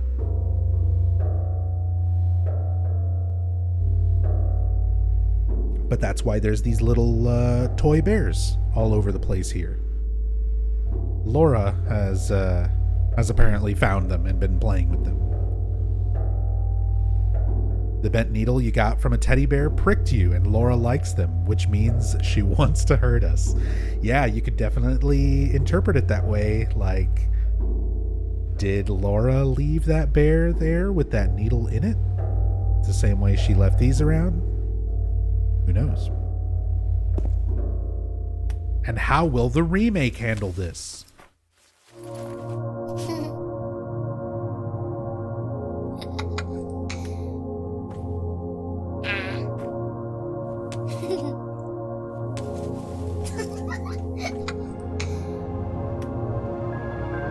Laura?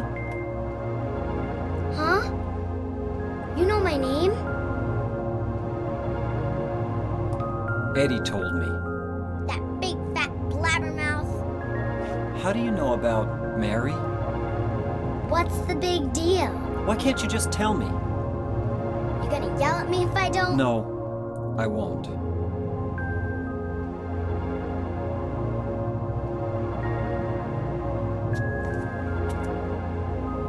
I was friends with Mary. We met at the hospital. It was last year. You liar! Laura, Fine, don't believe me. But last year, Mary was already...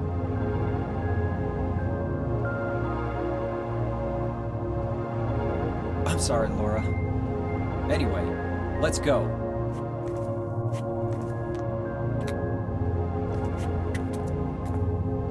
We can talk about this later. This is no place for a kid. There are all sorts of strange things around here. I can't believe you haven't even gotten a scratch on you. Why should I? Why should I? So Laura doesn't see the same thing that we're seeing. Wait!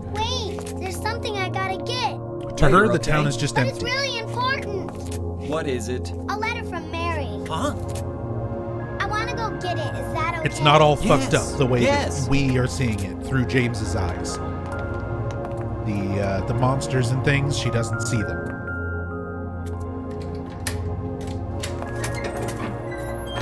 Come on, hurry up. Hope the remake Is it in makes there? Laura call you a fat bitch or something super edgy. They'll just modernize it. She'll just call James a boomer. Yeah, in the back. Be like, you boomer. You sussy baka. What are you doing, Laura? It's further back in the desk.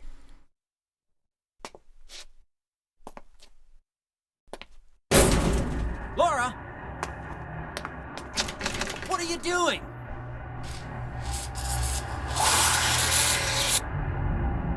Ha ha, I tricked you. Open the door, Laura. Why should I?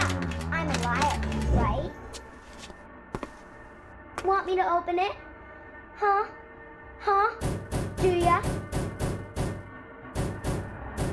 What's the magic word? Laura? Okay, I guess I won't open it. I think I'll just leave you like this. You snotty little brat! Ooh. Open up! I love that One, sound effect. You Laura? bastard!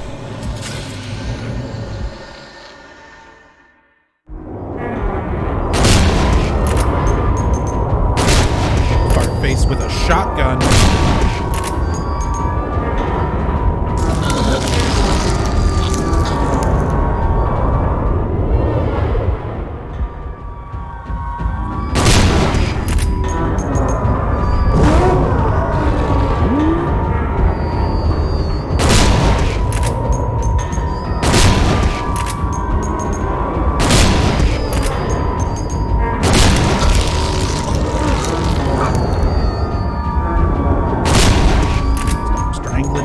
feet.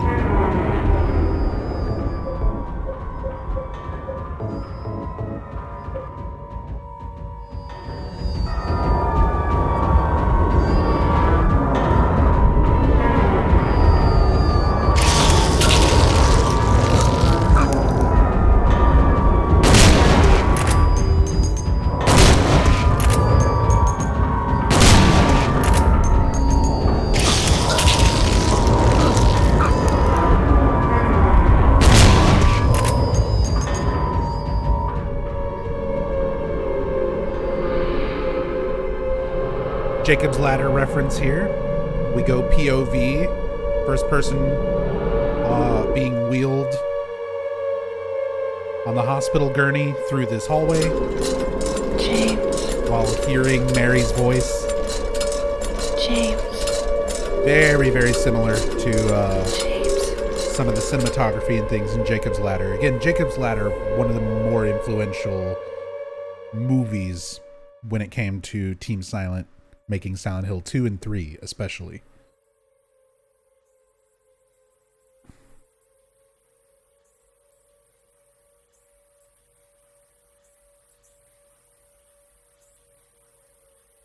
Then we do get some rain here. So, the Silent Hill 2 remake trailer showing some rain potentially for what could be Brookhaven is not too out of the norm. What is this room, by the way? Oh, this? Clearly, this is the garden. Look how big and open it is. Look how gigantic this big, sprawling, beautiful garden is.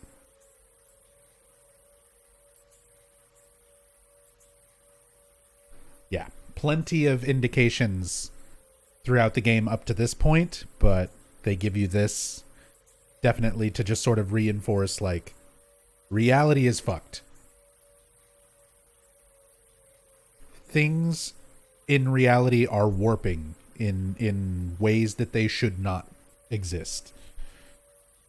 And I love that sort of nonsensical geometry in the Silent Hill games. Like nowhere at the end of Silent Hill 1, where you've got all these different places, Midwich and Alchemilla Hospital, all sort of mashing together, but they're mashed together in a way that, like, logically does not make sense. You know, you go through a door and you see what should be a wall, but then when you go through that door, that wall is not there and it's just a hallway. Where, like, the actual geometry of the locations that you're in are warping and not behaving the way they should. Really cool. And it's a lot more clever to do it this way, where if you're not looking at your map to compare how it should look to how it looks to you through James's eyes, like as a player, I love this so much more than what Bloober Team typically does. Because Bloober Team also plays around with nonsensical geometry in locations and stuff. But Bloober Team does it like this. You walk to the end of a hallway, you try to go through a door, and the door is locked. And you turn around to go back down that hallway, and now suddenly the hallway is different. Or it draws you to, like, a sparkly item, a key sitting on a desk, and you walk up to the desk and you pick up the key, and then you turn around and then the room is different. Because it's literally the one and only thing that Bloober can do, and they just do the same gag gimmick over and over and over throughout Layers of Fear 1 and Layers of Fear 2. I still need to play the other Bloober Team games, so I don't know if that shows up in Blair Witch and Medium and stuff like that yet. But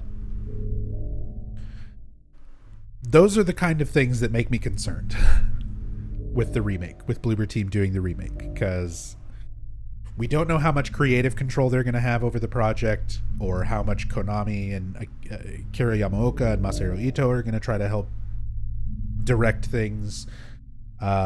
We just don't know yet, and those are the types of things that it's like, I feel like the thing that made a lot of Silent Hills, like nonsensical geometry and those sorts of things, work is that it's very subtle. If you're not paying a whole lot of attention, you don't even notice. Bloober does not know the meaning of the word subtle. They don't know subtlety. And that's what concerns me the most.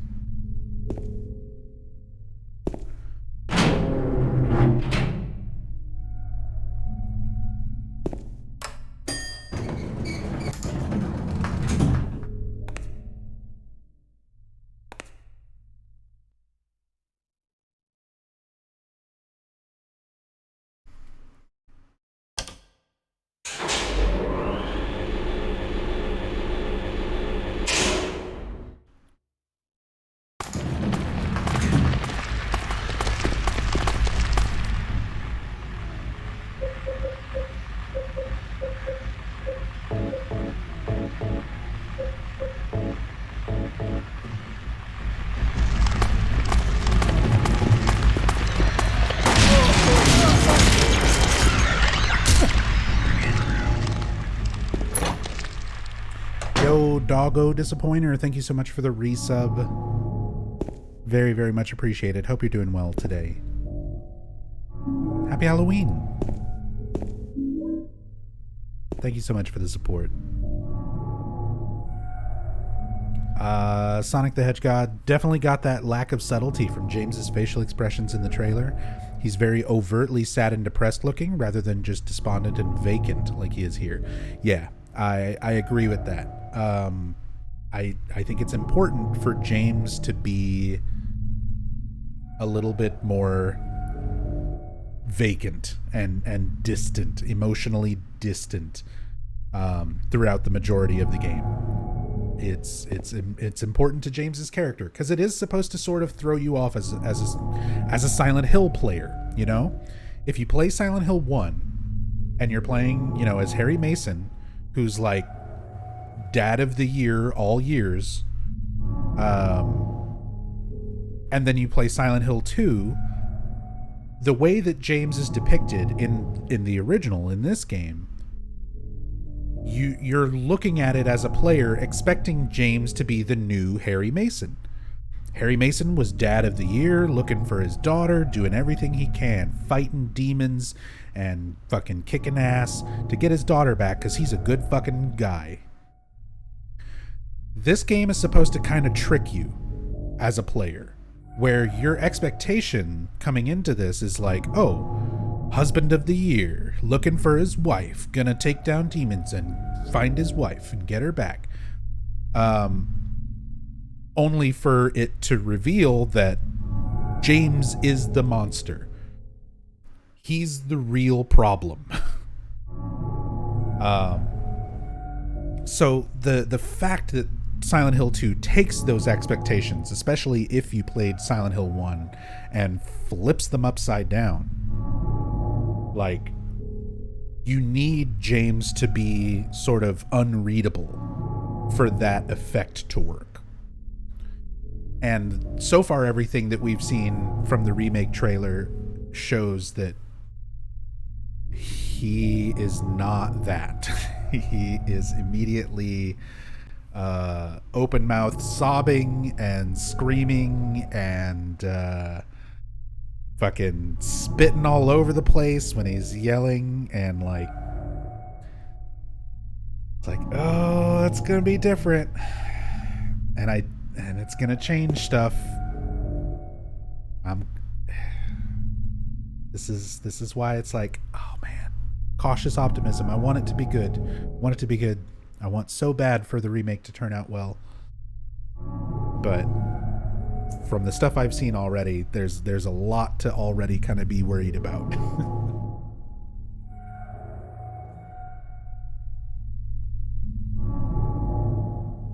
also changes his face every scene. Oh yeah, that's the other problem, is that James literally looks like a different person. Every single scene from the remake trailer, he looks like a different person. Like, James in the bathroom scene doesn't look like James in the Pyramid Head with the mannequin scene, and that doesn't look like James in the Laura kicking the key scene. Like, every James pulling the noose down, none of them look the same. They all look like different character models.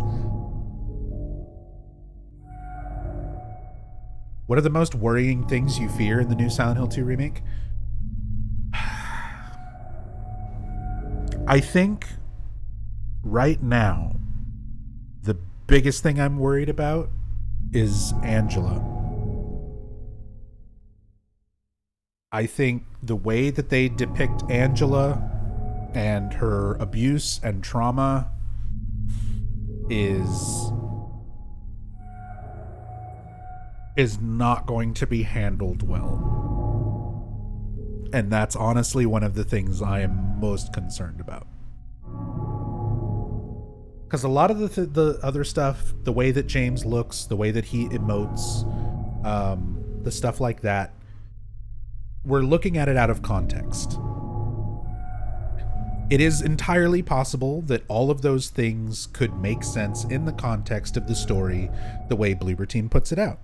So those are things that could potentially happen. You know, I'm not getting my hopes up, but you know, those complaints, those nitpicks could be justified in certain ways. We haven't seen anything for Angela or for Eddie, so I would say, like, that is my biggest concern right now.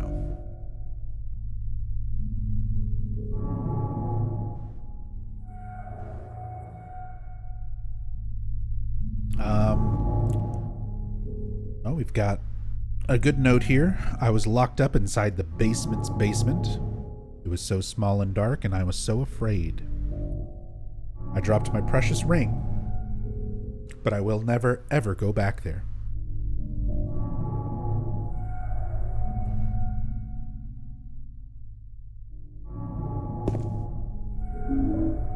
Got the dry cell battery. Got the basement storeroom key. See, and little things like this. A lot of the little details I worry about the remake not acknowledging at all. So like, you grab the hospital battery out of this thing, and it's got all these hands painted on the wall. Part of the wallpaper is torn, and I can see something drawn on the wall beneath. Are those hands searching for something, or are they just a sign of pain? Now, it's just hands reaching up. And normally, when we see something like this up to this point in Silent Hill 2, like, you as the player, like, James doesn't say anything, you know, and he leaves it to the player. Like, the game is set up so that the player would see something and try to interpret it, you know? There's a grocery cart. There's a gun in it. There's shells, spent shells, bullet casings all over the ground. Holes in the walls all over the apartment. And that's where you pick up the gun. James doesn't say anything about that situation. It's just up to the player to look at that situation and try to interpret it as, what happened? Why is this gun here? Why is it presented in this way? But at this point, instead of just leaving it to the player, James offers his interpretation of something. One of the few times that happens in this game. Are these hands searching for something, or are they just a sign of pain? Because me personally, looking at a bunch of hands reaching up towards items, I would not immediately interpret that as pain, but apparently James does. And that says a lot about James's mindset. That tells us a lot about where he is right now in his head, the way that he's interpreting things. If he's looking at something to be a sign of pain, the way he's looking at things as punishing him. The way that he's interpreting all of this environment and all these events happening to him. We don't get a lot of direct interpretation from James. A lot of it is left to the player. So there's a lot of ways the remake can go with this kind of thing. This might not be in the remake at all. You know? You could... The battery dying on the flashlight, the bug room, that might not be in the remake. So this room might not be in the remake. So this interpretation of something might not be in the remake, which means James just got to express himself in other ways. And it's those moments where I'm like, okay, it could be different. And if Bloober does it different, how are they going to do it compared to the original? And will it basically give us more or less characterization than the original?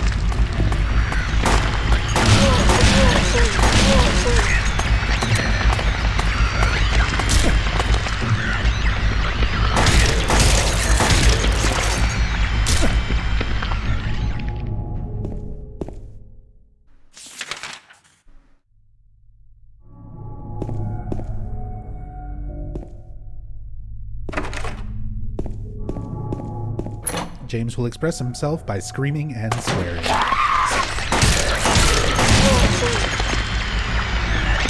somebody else mentioned that in chat too.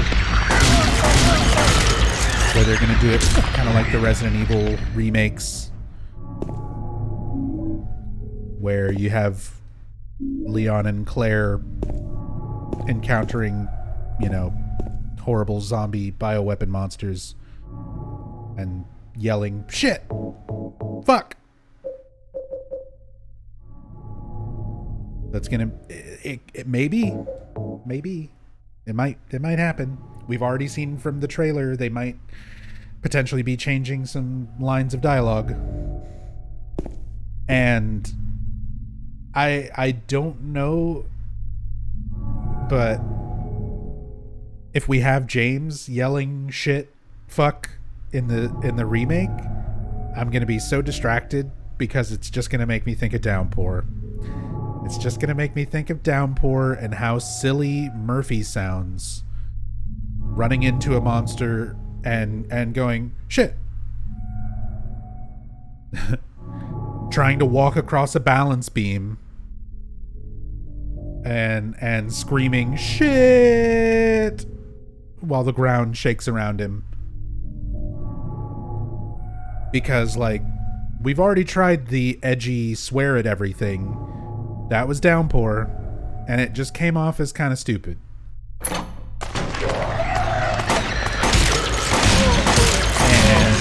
I really hate to see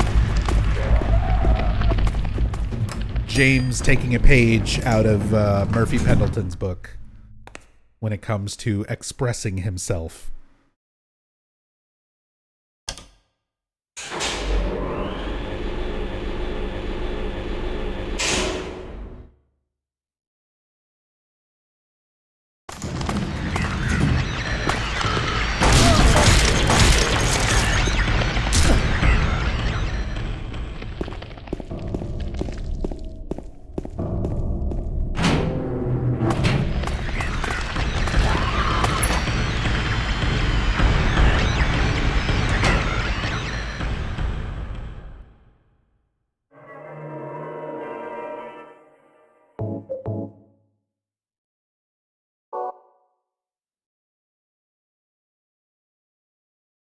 Better believe James will have an MCU-style quip for every monster encounter.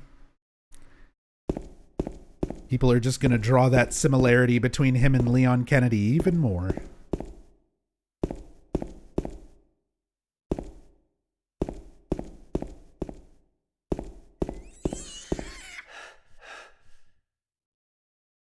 Interesting squeal here. This sound effect. For a long time, I thought this was a pig squeal.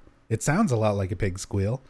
You know what it is actually, though, is pitched up and sped up baby. It's a baby making a sound. Yeah, it's a baby, like, crying.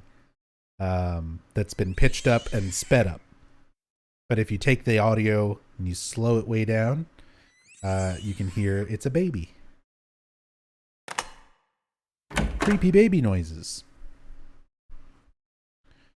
And again, it's one of those things that there might be some very specific significance and symbolism as to what that sound is supposed to be and why it's here. Or just like the whispers in the apartments, it could be spooky noise that they thought, hey, this will be creepy. Because sometimes that's all it is. Silent Hill fans, sometimes that's all it is. It's just a creepy sound or a creepy visual. Not everything has super, super deep meaning to it. A lot of stuff does. There's an insane amount of detail in the Silent Hill games Team Silent made. When it comes to like things being significant. But sometimes things are just kind of creepy. It's just a creature. See, the creatures are enough of a thing where they all are significant. Like they all do have a particular reason for why they are the way that they are. But some of the more minor things, you know, like that sound, are just there to be weird, creepy, scary.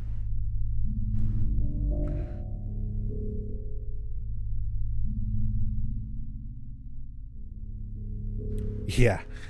Are there any leading theories that Mary was pregnant? No. Although there have been people who interpret it as Mary wanted to be pregnant, but then she got sick. So the idea of like not being able to have children with Mary would be inside of James's mind, and then that's where some of these baby references come from. The empty baby stroller in the pool in the apartment complex, the baby scream, the baby cry mixed with the adult man scream that we hear in the apartments on our way back to the clock room after picking up the gun. This squeal, which is a pitched up baby cry as well. You could definitely interpret it that way, but I don't like to present interpretations like that as fact. If it's not something that's like completely confirmed either through in-game information or through developers' commentary, whether that's from interviews or tweets from Ito or whatever, or through like official supplementary materials, if it's not something that's confirmed, I don't like to dwell on it too much, because my interpretation is only one thing. There's lots of other ways for people to interpret it, and I think it's important to not just say, well, there's only one way to interpret this, and that's all it can be. Some things have a very definite answer as to what they are and what they represent. Some things are meant to be mysterious and interpreted in different ways.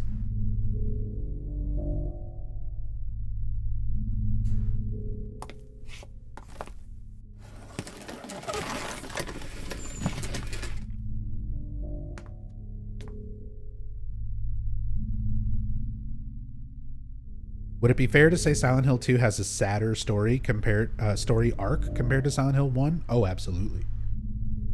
Absolutely.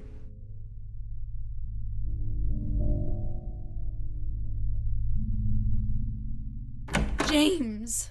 Mary? Oh, Maria. It's you. I thought you were... Sorry. Anyway, I'm glad you're alive. Anyway? What do you mean, anyway? You don't sound very happy to see me. I was almost killed back there. Why didn't you try to save me? All you care about is that dead wife of yours. I've never been so scared in my whole life. You couldn't care less about me, could you? No, I just... Then stay with me.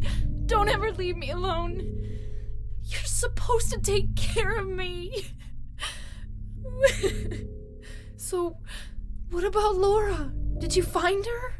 Yeah, but she ran away. We've got to find her.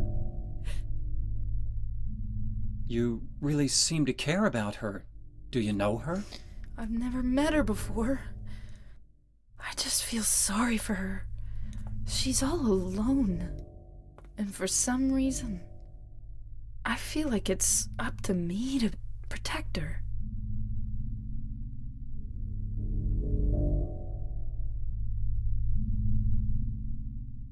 So there's some more more of Mary's memories and feelings sort of seeping through into Maria and her character.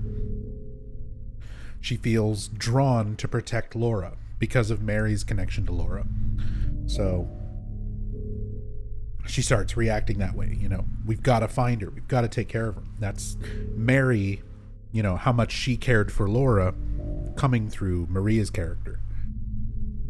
We start having that blurred line between Maria and Mary as characters. And yeah, just to bring that up in chat, Yoshio, I'll say from what we heard, Mary's new voice actress is not that removed from the original, at least vocally. Acting wise, she's got some tough shoes to fill. Yeah, we haven't heard enough of Mary and Maria's dialogue from the remake to really kind of judge that performance. And again, all of this is what we're just seeing right now. Anything could change between now and the game's release. But Monica Horgan is going to be a really, really tough performance to top, because she's got such a great way of changing her tone and cadence and way of speaking when she's doing Mary's voice versus when she's doing Maria's voice. And she's really fucking good at slipping back and forth between the two distinct character voices flawlessly. Like, in a single sentence, you'll hear her start a sentence sounding like Maria and end that sentence sounding like Mary. You hear it really well in this scene. Obviously, it comes up much more clearly later on in the prison scene, where she's going back and forth about, yeah, I'm not your Mary, and then she's doing the, you know, what about that videotape we made? I wonder if it's still there. Like, just boom, boom, back and forth. You've got Monica Horgan doing, here's Mary, here's Maria, here's Mary, here's Maria, all really quickly fluctuating between two very distinct, noticeable performances, voice performances for each character. So it's going to be a lot for the new actress, whoever is going to be voicing Mary and Maria, assuming that it's even the same voice actress for both. Which I really hope it is, because it takes a whole lot away from the character if Mary and Maria are two completely separate voice actors. So I really hope it is the same voice actress doing both, and that she's able to give a good performance, a distinct performance between the two. Has anyone figured out who James's new voice actor is? We know who the Mocap actor is. We don't know for sure if that is the voice as well. Let me see. Look this guy up. It's the guy who played Thomas Wayne in Gotham.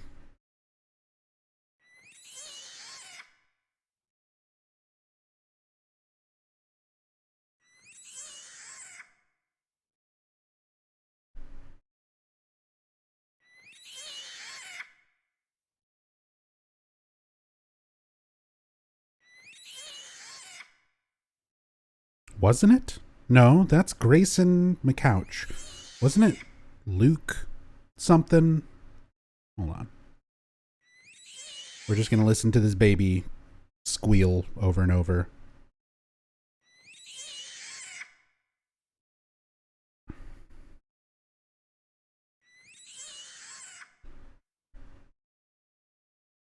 Luke Roberts.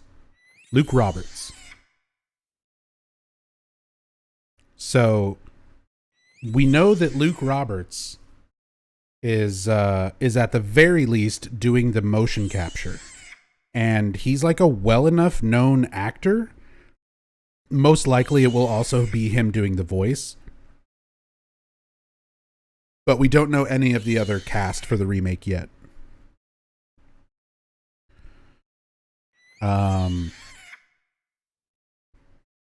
So he was Thomas Wayne in the Batman, the actual Batman movie from earlier this year.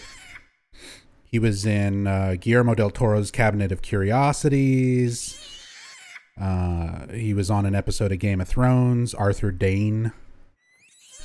A lot of stuff over the years. So Luke Roberts is our new James, most likely. It's like all but confirmed.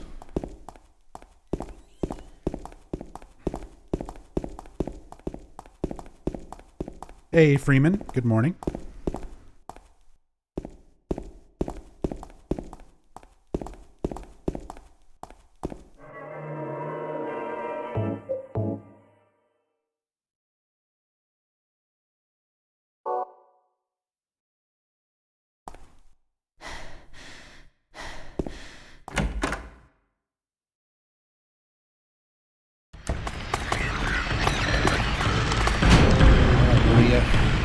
We've gone into the basement's basement.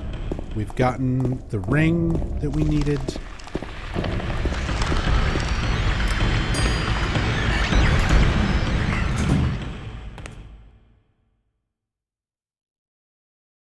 We need to go open a fridge. But first...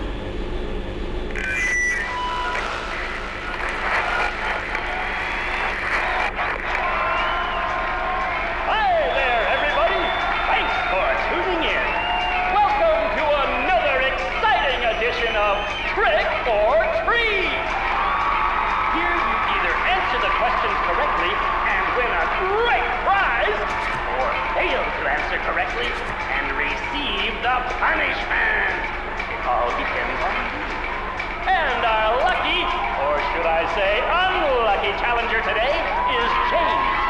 James Sunderland! Are you ready to play trick or treat? Okay, here's your first question. Merry-go-round, haunted house, roller coaster, Ferris wheel, and teacups. Silent Hill is home to a thrilling amusement park that both children and adults love. The question is, what is the name of this amusement park? 1. Fantasyland. 2. Silent Hill Amusement Park. 3. Lakeside Amusement Park. Okay, quickly on to question number 2. Silent Hill witnessed a gruesome murder a few years back. A brother and sister were playing in the road when they were attacked and chopped into pieces with an axe. Torn flesh, smashed bones, splattered blood, and finally, what a terrible tragedy. What a gruesome end to such innocent lives.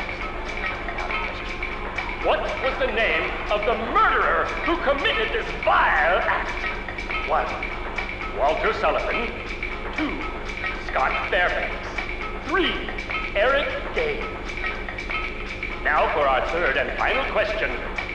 South of the lake is a deserted old neighborhood called South Vale. From there to Pale Vale, the central resort area northwest of the lake, there's only one road you can take. Just one road, no more. The third and final question is, what is the name of that road? 1. Bachman Road. 2. Rindell Street. SH3 Nathan Avenue.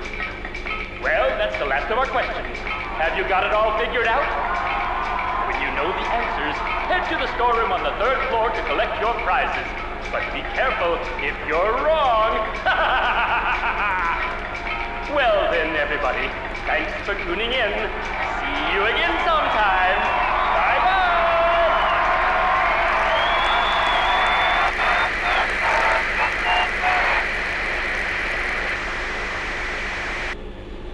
What was that? How in the fuck are they gonna do this in the remake? How are we gonna do random fucking goofy ass game show in the middle of the elevator ride in the remake? Do you think they do it at all?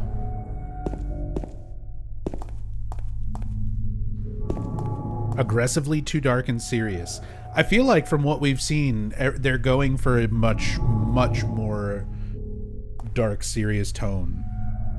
And based on Bloober's, my experience with Bloober's stuff, I don't know if we'll get any kind of levity the way we do with these moments now.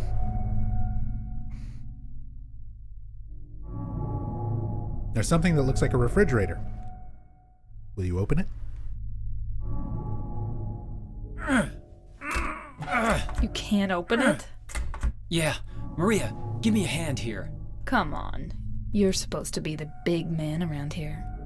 How's a little girl like me supposed to help?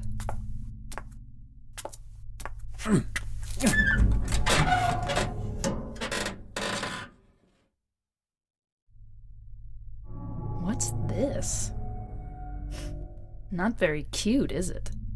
Here, James. You take it. Thanks. Tell you right now, there is absolutely no way anybody ever tops Guy Seehe's line delivery of, thanks.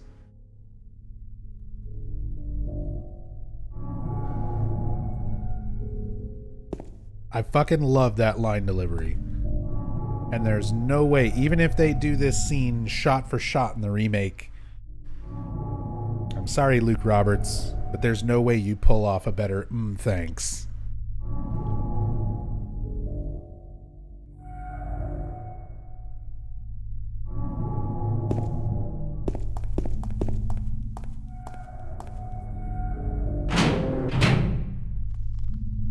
The original Silent Hill 2 likes to joke around a little bit and be a bit subtle. Yeah, Kim Cat, we were actually talking about that earlier.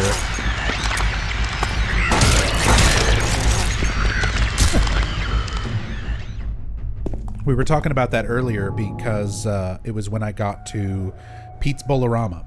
And you have, right before Brookhaven, like, it's after the apartments, and it's sort of your pacing moment.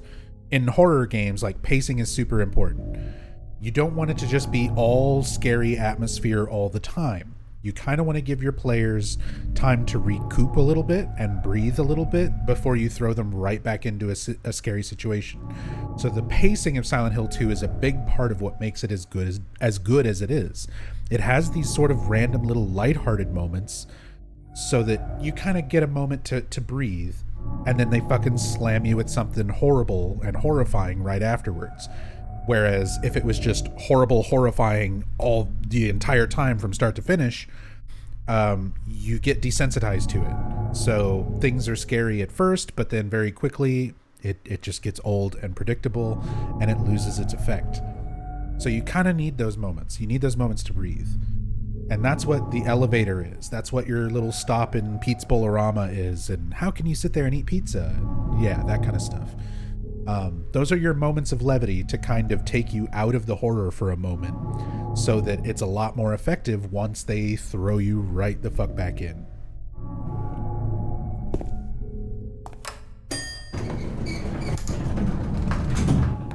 Did Troy Baker even do the thanks? I never got that far in the HD collection. He does. It's bad.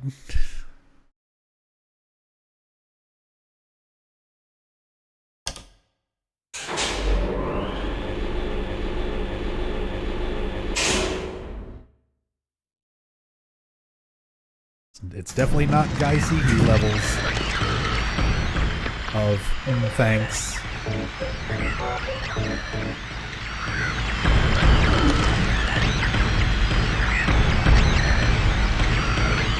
Copper and lead rings that we've gone and picked up. Place them on the hands that are sticking out of this door. It's like a painting with 3-dimensional arms, which is kind of fucking awesome. And I sort of wish I had that. Just like a painting to put on the wall, but with arms sticking out. There's a note on the ground. Inside is some kind of hard to read writing.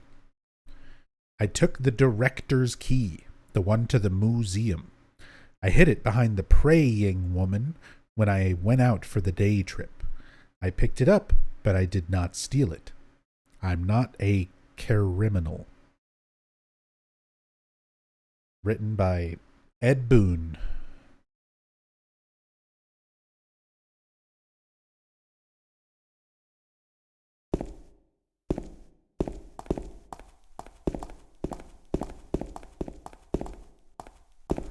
Another note you can miss is the police report for Angela's family. The newspaper clipping about Thomas Orozco. I mean, it's a bloody newspaper right on the floor next to a save point and a door. That one's a bit harder to miss. I feel like that one's a little more obvious.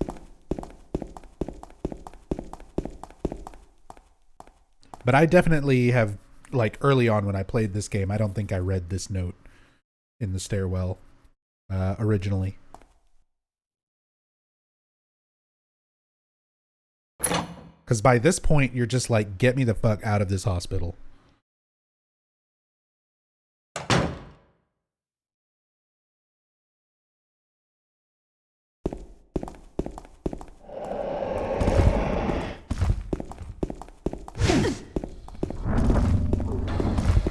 How are they going to do this in the remake?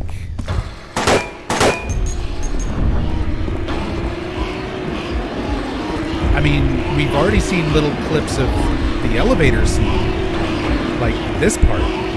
We've seen clips of this from the remake. This is where James is yelling and spitting all over himself. He's like slobbering.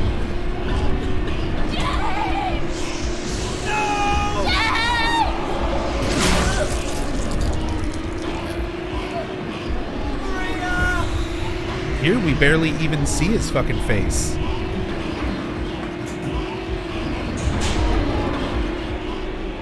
Like in the remake version of this scene, it's like locked on to James's face. Whereas in the original, like we barely see James's face. It's more about Maria. We're looking at Pyramid Head and Maria. But from what we see on the remake, it's like, look at my facial expressions.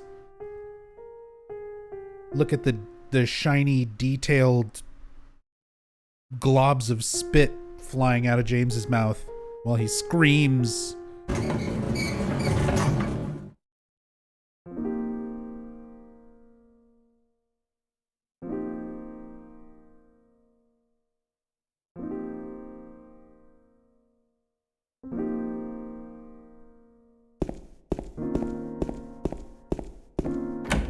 Three Dog is doing his Silent Hill 2 run later today. Best Halloween ever. Hell yeah. I gotta finish up my playthrough so that I can watch Three Dog play it.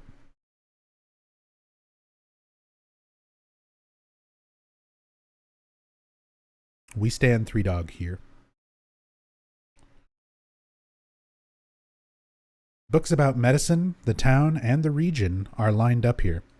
I don't have the time to stand around reading all this. Yes, we do. I've got nothing but time, James. This is all I'm doing today is playing this video game. Let me read all about the fucking town. I want to know. I need to know about the town and the region. Please. There's an old book here about the history of Silent Hill. And I'd love to know. I wish there was stuff. I wish there were things to read. This is where, like, this is one of those things that I love about Silent Hill 3 that I wish Silent Hill 2 was better at.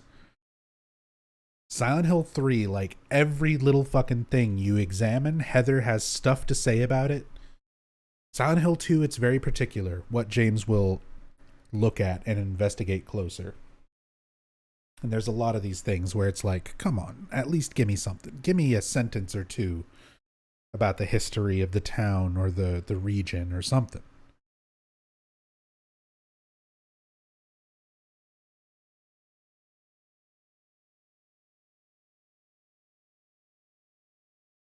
Is this real PS2 being streamed right now or just emulation? This is PCSX2 emulation. But I specifically did not want to enable a bunch of graphical enhancements. So it's as close to the original PS2 as it can be. I have a physical copy and a PS2, but I just don't have very good capture equipment for older consoles. So that's why we're doing it this way. Because I've done the enhanced edition plenty of times. I've done emulator with all the settings and graphics options and stuff bumped way up plenty of times. But it's been a long time since we've looked at just kind of like the original graphics. Or at least relatively close to the original graphics. He who is not bold enough to be stared at from across the abyss is not bold enough to stare into it himself. The truth can only be learned by marching forward. Follow the map. There's a letter and a wrench. Ooh. What is that graphic bug? That's an emulator issue there. Like flickering texture on the map.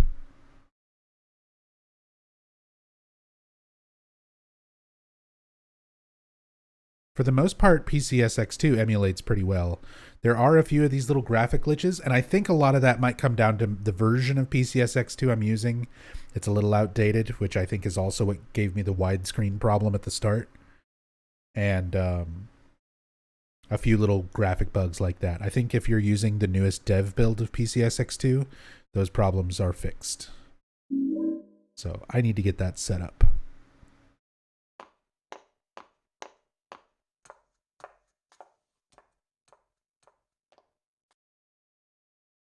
The note by the wrench fucked you right up the first time.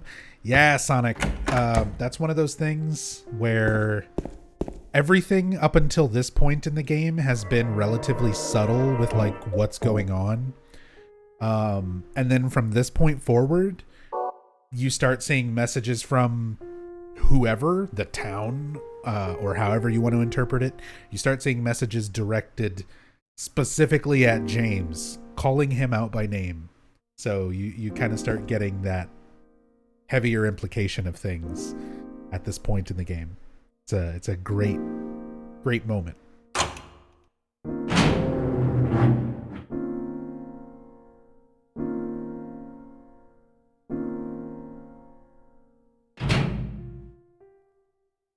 Maria's dead. I couldn't protect her. Once again, I couldn't do anything to help. Laura has run off somewhere. Mary, what should I do? Are you really waiting somewhere for me? Or is this your way of taking revenge? I'm going to find Mary. It's the only thing I have left to hope for. See, he doesn't quite say revenge. He doesn't spill the story completely at this point, but we're getting more and more hints about James's actual character and what he's done.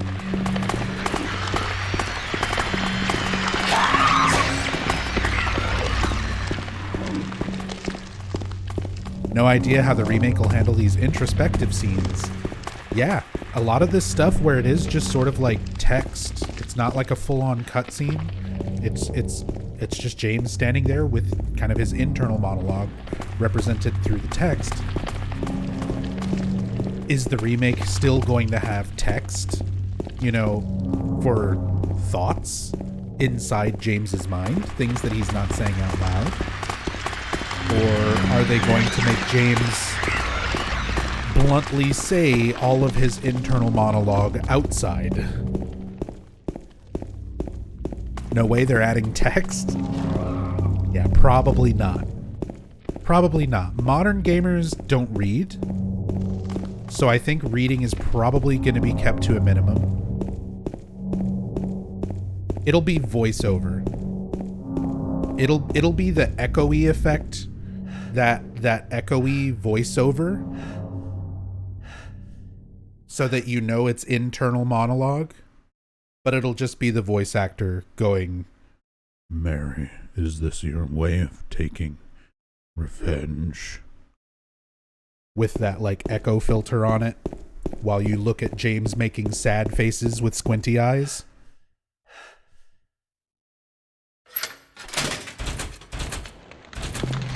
100% that's going to be it. As I say it out loud, I can picture it in my head perfectly. That's going to be it. Audio logs? Oh my god, can you fucking imagine? Could you fucking imagine? The radio is used to play cassettes that you find along the way, so that it does something more than just alert you to monsters nearby. You can use your radio to play cassettes. It'll be a Walkman. You pick up your audio logs.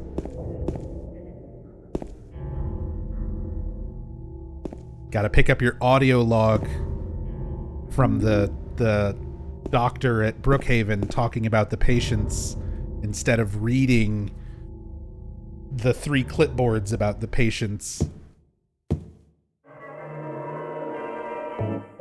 Oh. We're trying not to be this way. We're trying not to just assume the worst.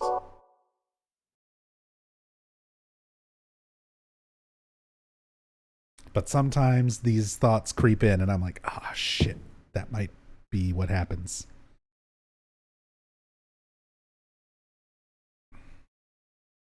There's a memo lying on the sofa.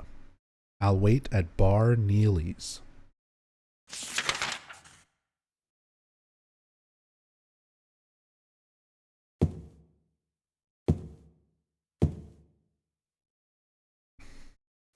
No hyperspray, because no save data on this playthrough. One of the few times I do a save or a playthrough where we don't see hyperspray here.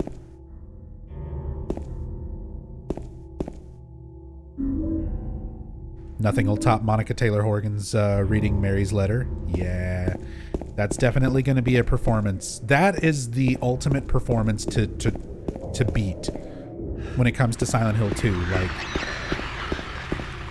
obviously, it's hard to match what we've come to recognize as James from Guy Seehe's performance, and like as iconic as Eddie and Angela's performances are. But the one that's going to really stand out, like if any performance in the remake needs to absolutely fucking nail it, it needs to be Mary and Maria. It has to be Mary and Maria. They have to nail reading the letters and the long hallway dialogue at the end of the game. There's so many good fucking performances and line readings from Monica Horgan.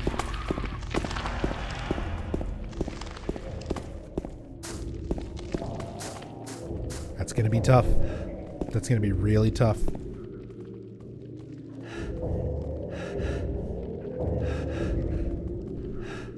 Hey, Hokido. Good morning.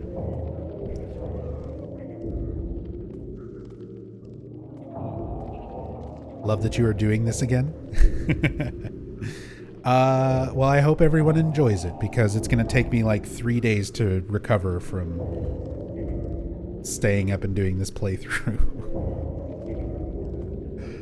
because we're still only like halfway done. This is like the halfway point in the game, and we're 9 hours in. This could very easily be an 18-hour... It has been before an 18-hour playthrough. It's taken me 18 hours or slightly more to go through Silent Hill 2 in depth in the past. So I'm going to try not to take that long. We're going to start speeding up a little bit more here so that this is maybe like a 12 or 13-hour playthrough instead.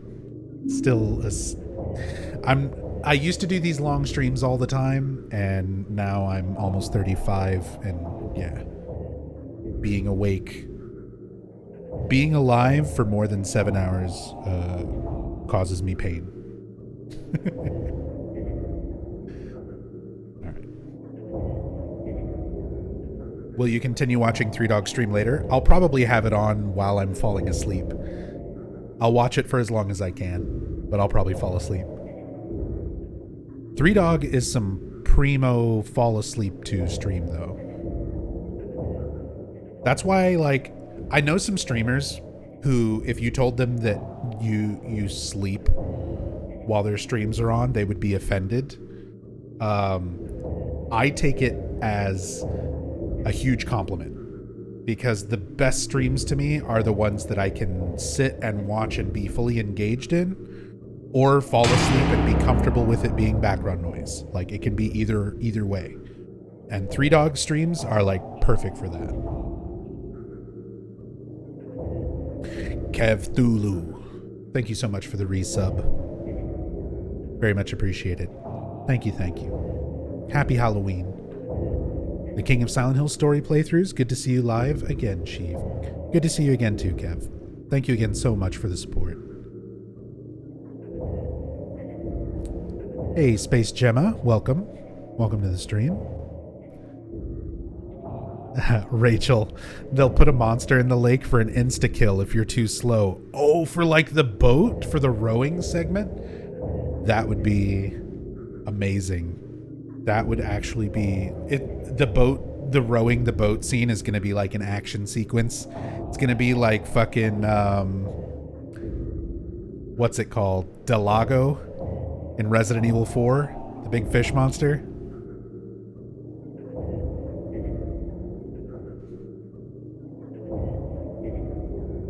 Anyway, we've got our letter. We've got our wrench. Here's the letter. Or perhaps you are a fool.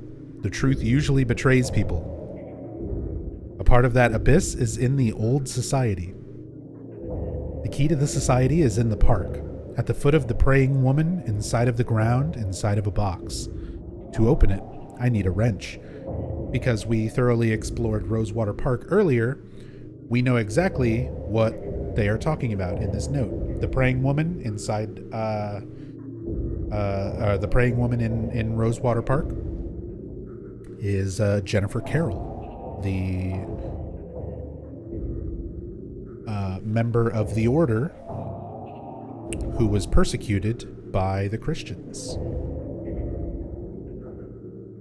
My patient buried it there. I knew, but did nothing. It made me uneasy to have such a thing near. I wasn't looking for the truth. I was looking for tranquility. I also saw that thing. I fled, but the museum was sealed as well. Now no one dares to approach that place. If you still do not wish to stop, James, I pray to the Lord to have mercy on your eternal soul. Now we start seeing those direct references to James. It's no longer just a note that you happen upon or a message that you happen upon that seems, relevant but unrelated, not directly targeted, at James. Now it's calling James out by name.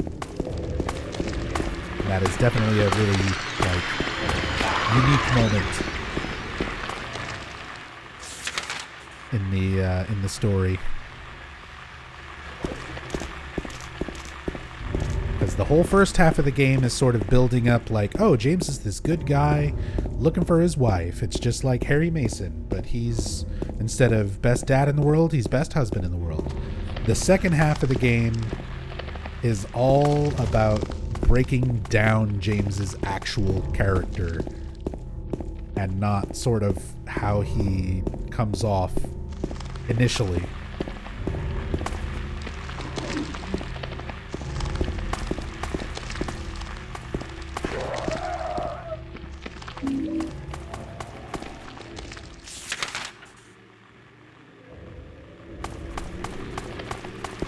Here's Wheelie's bar.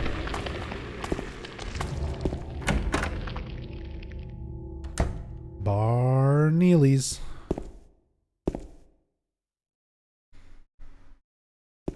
So, of course, there's this. There was a hole here. It's gone now. This is so iconic. There is a 0% chance that Bloober will leave this out. This is just such an iconic phrase. So many people know it. I know people who know this phrase who've never played a Silent Hill game in their lives, but they know there was a hole here, it's gone now. This will definitely be in the remake. I don't know in what capacity, if it'll still be like this optional thing that you can come and look at. I feel like this would be the kind of thing where they'll put it directly in your path. This will be something you have to see, rather than how it is now, where you kind of have to go out of your way and explore to find it.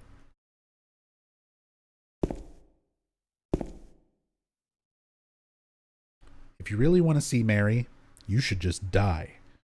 But you might be heading to a different place than Mary, James.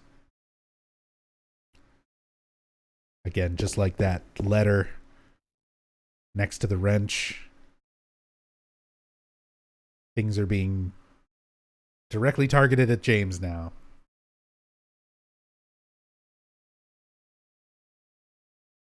And this is, again, stuff that would be in James's mind. I never really interpreted this as being the town necessarily communicating with James directly as like a sentient force, but more like the town reflecting James's thoughts back at him. James came here to Silent Hill to kill himself with the body of his wife in the backseat of his car. That was his whole point, to make it here to this town in the first place. So if you really want to see Mary, you should just die. That was already in James's mind. He killed Mary. He couldn't live with it. He wanted to be with her, and he was going to be with her in death. So he came here to take his life with her body in the backseat. But you might be heading to a different place than Mary, James. That thought would also have crossed his mind, where it's like, Mary was innocent, he took her life. She might go on somewhere else. But James, he's the one who took her life. So he's probably not going to wind up wherever Mary does. These would definitely be things, inside James's mind, thoughts that he would have had that the town could take and present to him.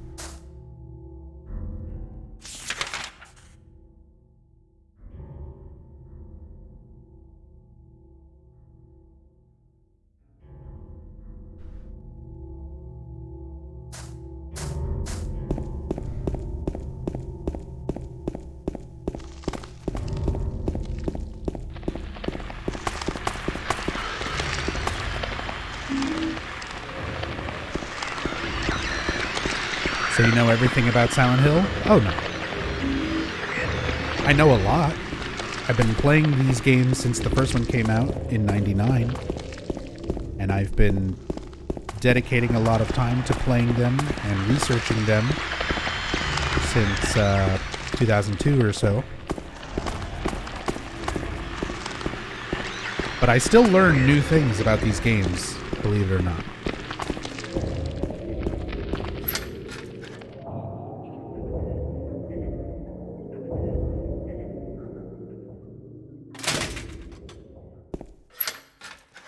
Go back here. Playing on OG hardware? No, this is PCSX2 emulation, but I have no graphical enhancements. So it's the original Resolution, the only thing different is that it's widescreen. So it's very close to the original graphics as possible. The door that wakes in darkness, opening into nightmares. So this writing has actually been here since the very beginning. We're in front of the apartments, which is kind of like the first real area of the game.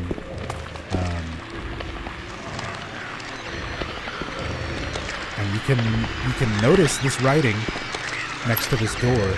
The door is just locked when you first explore because it's still daytime. Now that it's night and it's dark, the door that wakens in darkness, opening into nightmares, is opened. And entering into nightmares is what the whole second half of this game is about.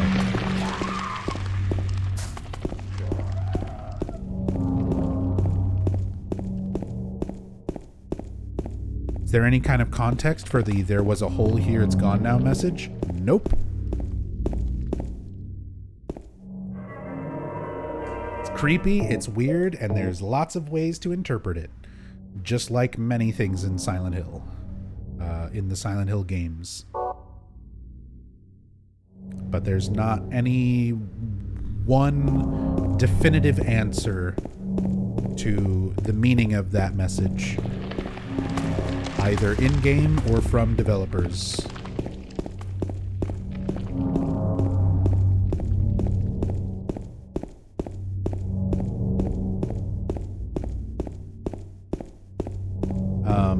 Again, I don't think it's necessarily anything super deep. I think it could just be another reference to reality changing. The reality as you perceive it around you is being altered. There was a hole here, but it's gone now. So the reality that you're experiencing is not what it once was. I've never really interpreted it as too much more than that. But again, it's the kind of thing that doesn't have a definitive answer. So, there's plenty of ways to look at it. So we're back to the Jennifer Carroll statue. Digging up a box.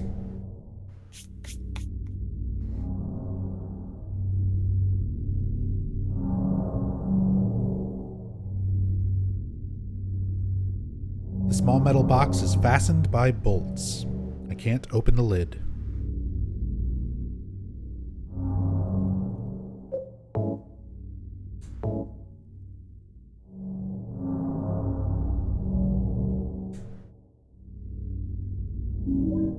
Use the wrench and get the old bronze key.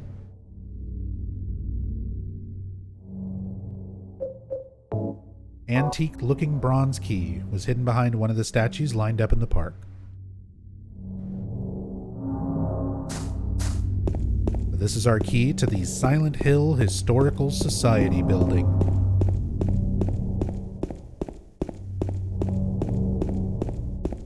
Which is one of my favorite parts of this game. It's relatively short, but even though compared to like Brookhaven and some of the other places, the apartments, even though it's shorter compared to like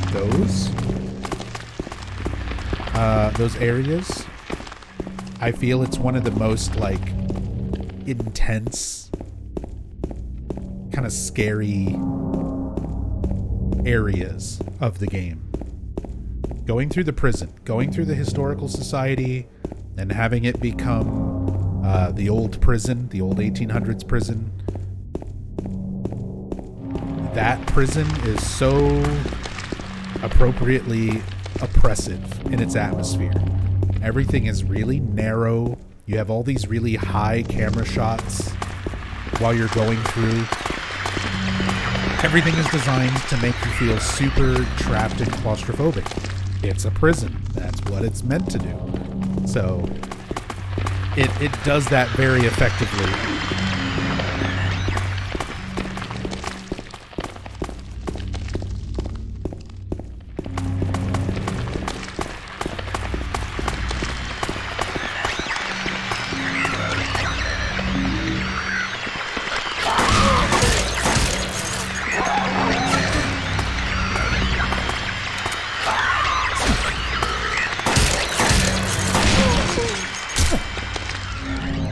And I was talking earlier about like nonsensical geometry and things where there's places and things in your environment that don't really make logical sense, like how they work together, how rooms and stairs and things fit together. So this is a great example of that a lot of people might not realize. So this is the boat launch. This is a sign for the boat launch. Boats to Lakeside Amusement Park and Lakeview Hotel. So that's the rowboat that you get into after fighting Eddie. Now, to get from the front door of the Historical Society to the back door of the Historical Society and get to the boat launch, normally you would just be walking through this little building here. Like, it's right there. What we need to get to is right on the other side of this fence. It's just this one little building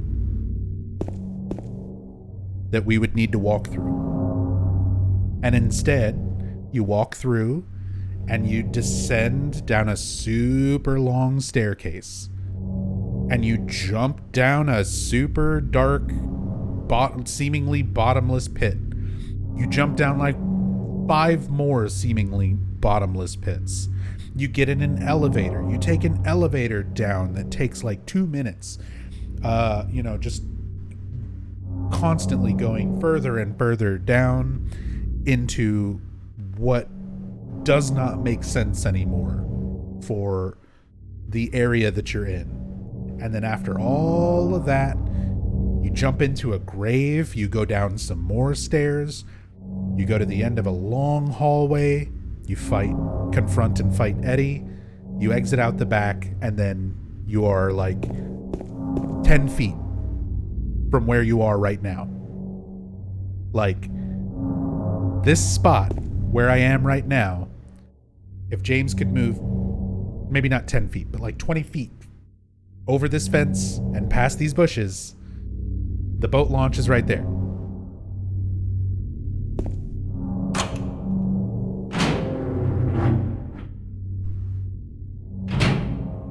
So I love the way the game plays with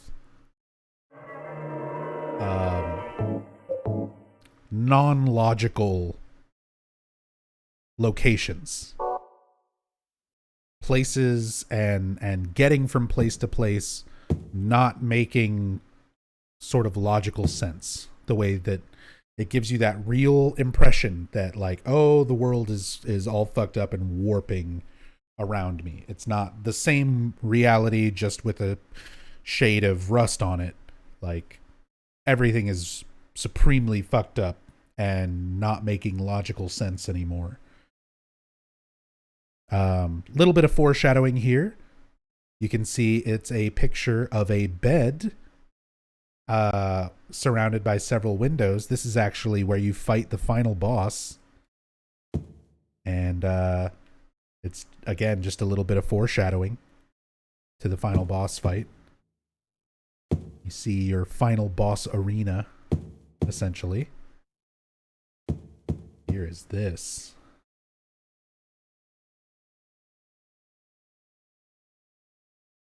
Was it a conscious decision or a game design limitation?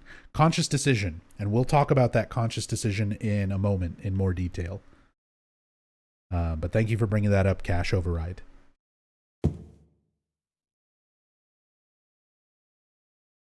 Misty Day. Remains of the Judgment. It's him. Red pyramid thing.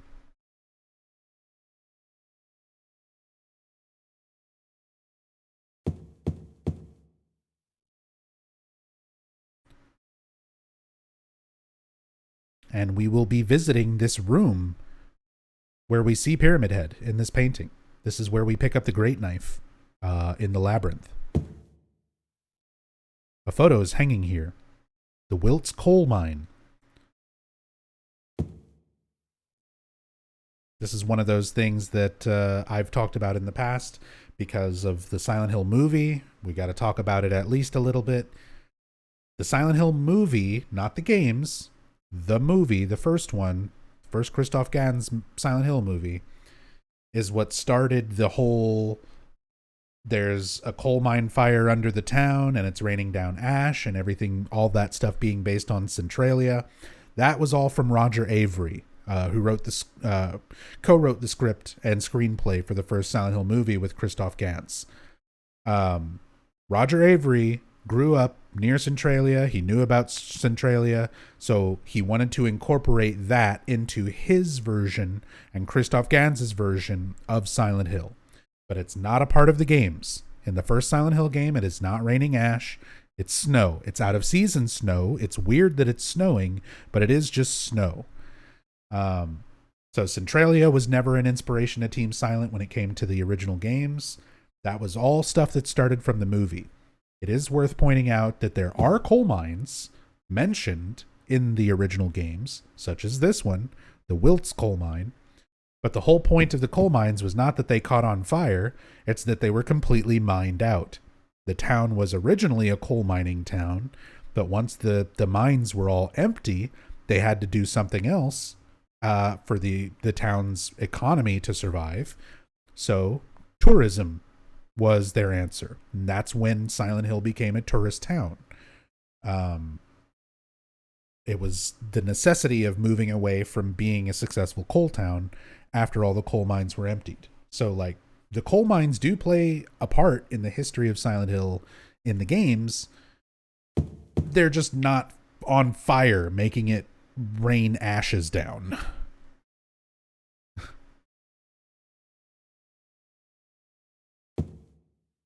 That is strictly the movie.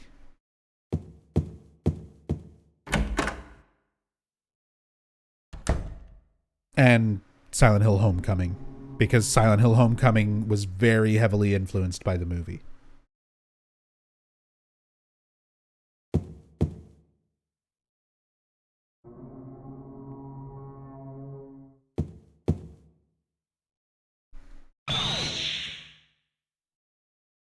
Hey, Nifty. Thank you so much for the $5 tip. Hey, Nub, I love these detailed story playthroughs. Always end up learning new things even after all this time. Keep up the great work. Thank you. I'm glad you can learn some new stuff. Thank you for joining me. Hope you're having a happy Halloween. Thank you so much for the support. It's very, very kind of you. Thank you. Yo, what's up, Hirimi? Good morning, man. We at the museum? We are at the museum. Nothing useful written on these papers. Great. Nothing particularly special about this photograph. Awesome. A photo is hanging here. Brookhaven Hospital, 1880. This hospital was built in response to a great plague that followed a wave of immigration to this area. It was originally little more than a shack, but it gradually grew and grew. And there's a little bit of history there too, because Brookhaven was the initial hospital that was built in response to this great plague, but it wound up eventually becoming the mental hospital, and the primary medical hospital became Alchemilla.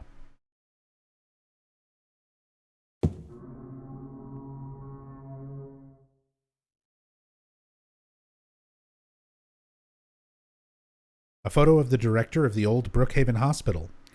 Looks like he was a famous person in town.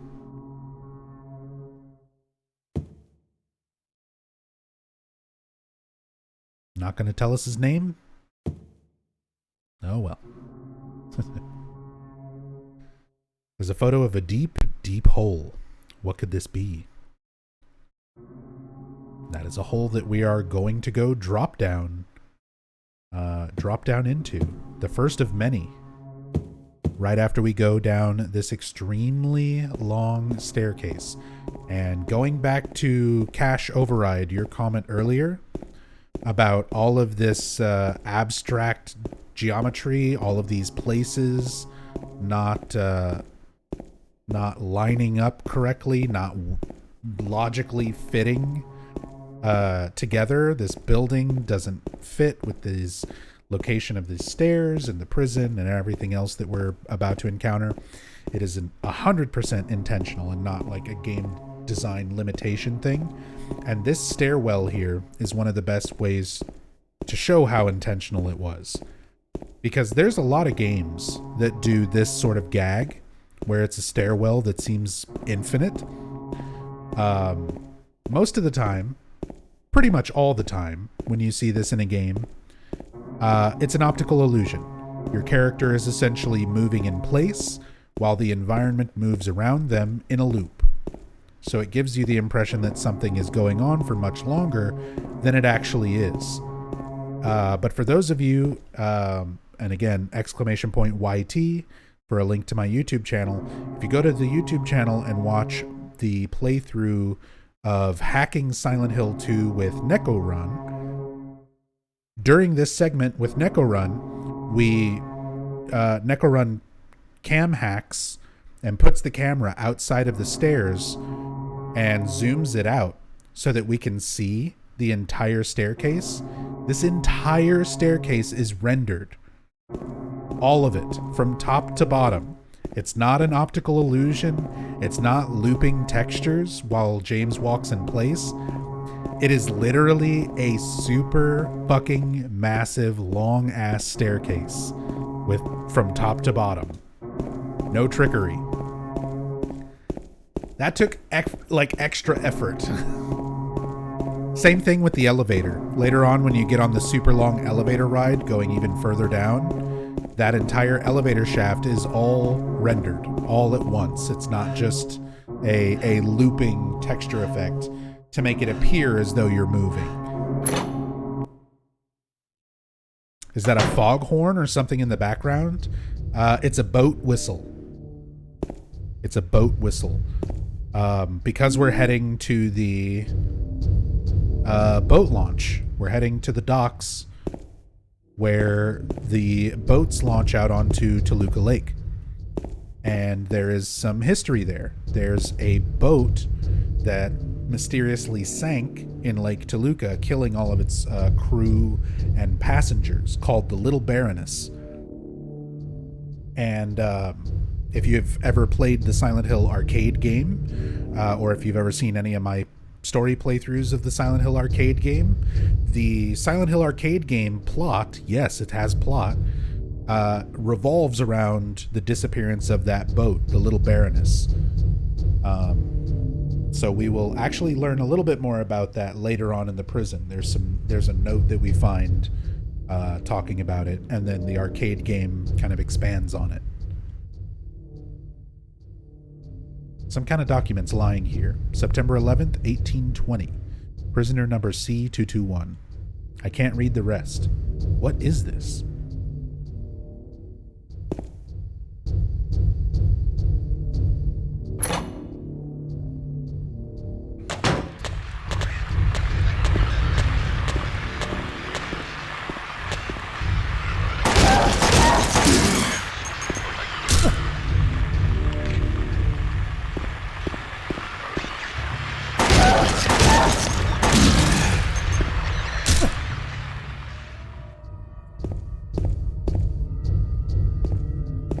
This is where they start hitting you with a lot of these like dead ends.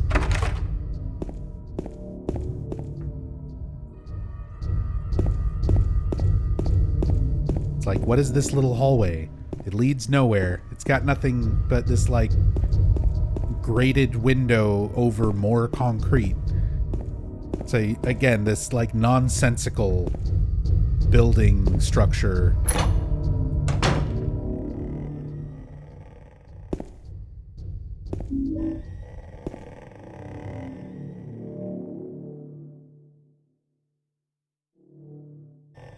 Creepy noises here. that like creaking sound in the background, but you can't really see anything. You don't know if it's coming from something. Toluca Prison Camp, built during the Civil War, later became Toluca Prison. So this prison that we're exploring was built during the Civil War. What would eventually become Toluca Prison, and then the Historical Society is built on top of it. Essentially, it was built on the site of the former prison. Photos hanging here. Death by skewering. An execution at the prison. Death by skewering or strangling.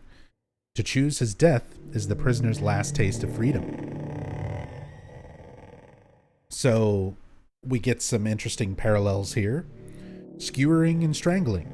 Not exactly strangling, but smothering is how James kills Mary. And we see Maria killed by Pyramid Head by skewering. So we see essentially both examples of this choice of prisoner's death. Your last taste of freedom. But this also kind of brings to mind something that I mentioned earlier. Even if Mary wanted to die, which she expresses both wanting to die and regretting feeling that way. But even if Mary wanted to die, James is the one who kills her on his terms, not hers. He essentially robbed Mary of her last taste of freedom that even prisoners typically got. She didn't get to go on her own terms. James made that choice for her.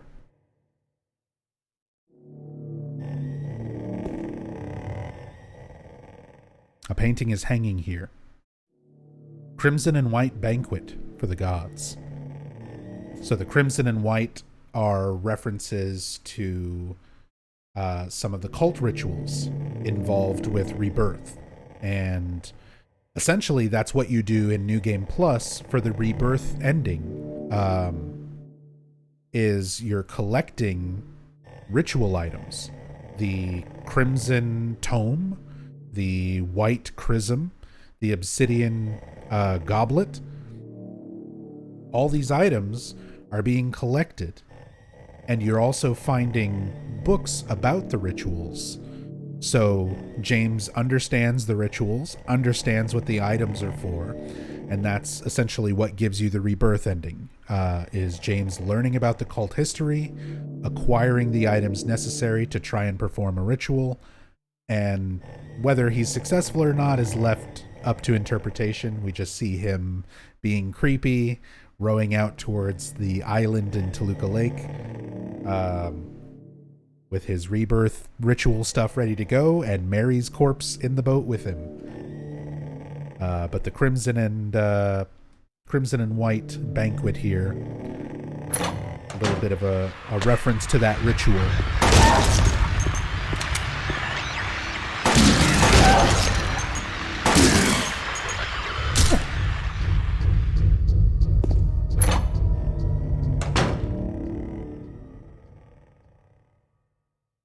The hole's dark and I can't see anything. This is the room that we saw a picture of when we entered the Historical Society, next to the picture of the Brookhaven director, the hospital director. It was a picture that depicted a deep hole. And this is that room. We are now there. The hole's dark and I can't see anything. Jump down.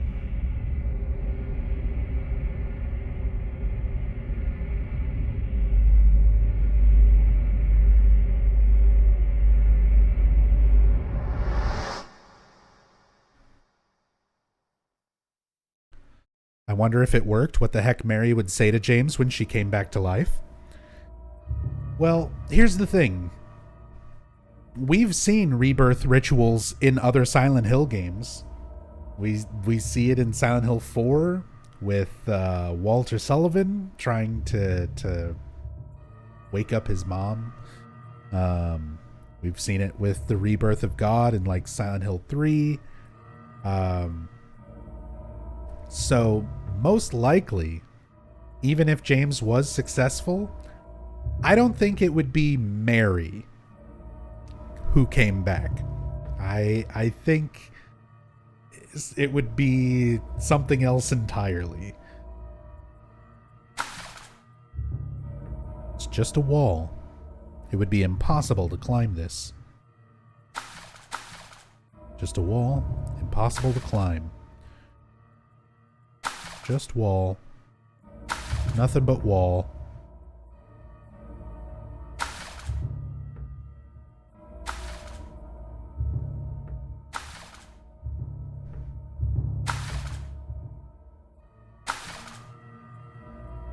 Hey Nub, can't you soft lock yourself down here? In the PC version you can. So you can basically using glitches, you can skip picking up the wooden plank, which normally the wooden plank is the only melee weapon that the game forces you to pick up, because the steel pipe is optional. Any other melee weapons in the game are optional, and you have to have a melee weapon to break this wall. So if you use a glitch in the PC version to skip the wooden plank, and then you also don't pick up the steel pipe or the chainsaw along the way, and you don't have any melee weapons when you get here, you're stuck in this well. The game ends here. You can't break the wall, you can't go anywhere, you can't shoot the wall, so this spot's different. Just this spot here feels different than a normal wall. I wonder if I could somehow break it.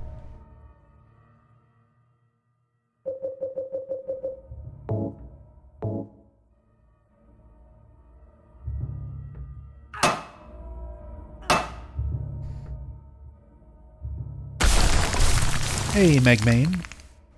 Hope you're doing well. Happy Halloween.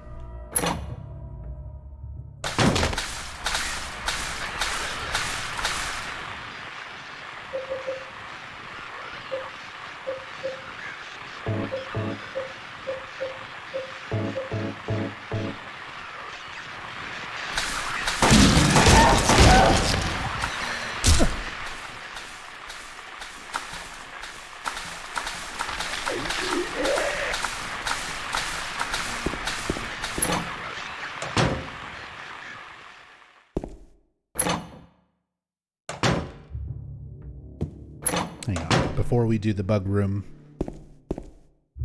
I gotta point out how much I love this hallway, the perspective on things. So we're already having the game mess with our sense of kind of direction with going into this little relatively small building, the Historical Society, and then you're going down this massive staircase, you're jumping down this seemingly bottomless pit, you're getting into these places that really should not exist. And then there's this hallway where, let's just flip it to mess with your head even more. Now the room, now this hallway is in its proper perspective.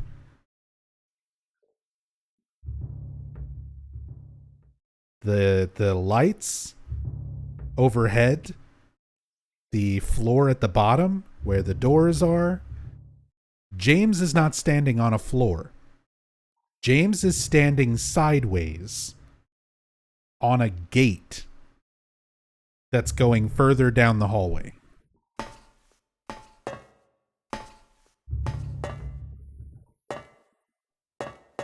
But because the way they present it to us, from this perspective, where it's focused on James, so to us it looks like, oh yeah, James is just on the floor. There's a metal grate on the ground that we need to open up. But it's like, no. We are sideways walking on a gate that goes further down a hallway. Very simple, like, visual thing, but super effective. Really, really good.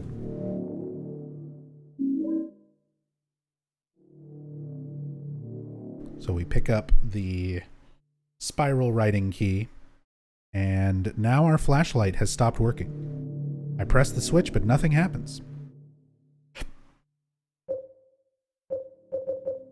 But we picked up the spiral writing key. Key with a slim 3-inch long cylinder attached. The cylinder is engraved with spiral writing. It says, "'Tis doubt which leadeth thee to purgatory." Things that you can't do if you remove fixed camera angles. Very good point, Hope Keto. A lot of these visual things that give us such a strange sensation, like that perspective of that hallway, if you take away static camera angles, you can't really show that the same way. And doing it from like a third person over the shoulder sort of view is going to kind of take away a lot of that effect as a whole, if they even try to recreate it at all.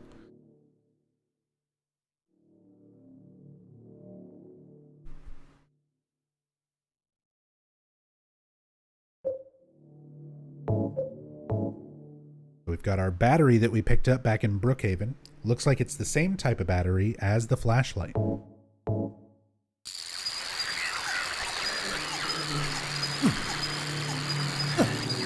And suddenly the room is swarmed with fucking insects.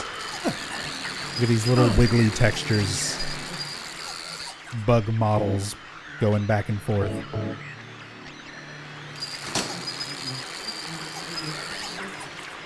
And we have a puzzle. One of the few puzzles in this game that does not give you like a note or a hint. There's a hint to solving it, but this is it. This is the whole puzzle. There's 3 buttons that are lighter, more worn off than all the other buttons. Sometimes it'll be only 2 buttons, but most of the time it's 3. And you need to just find a combination. You need to find the combination that works. And it's literally just a randomized, 3-digit combination. So there's not any other note or anything that you don't find, like the scrap of paper that somebody wrote down the combination on or anything like that. You just have to do it by trial and error. Now, technically, you can memorize all of the solutions because there is a set number of solutions. There's a lot. I think there's like 40-something or 50-something. But it's possible to memorize them. Like, there's only one solution that uses 1, 4, and 8. So if you have all these memorized and you see that these are the buttons, you would just go, oh, I know what this is exactly. It's 841. Obviously, I don't have them memorized. But otherwise, it's just trial and error. 148? No.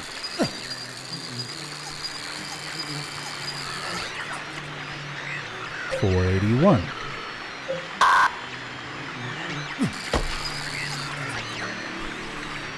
418.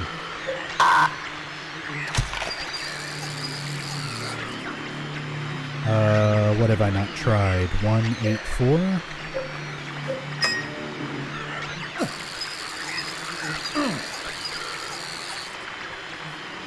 There we go.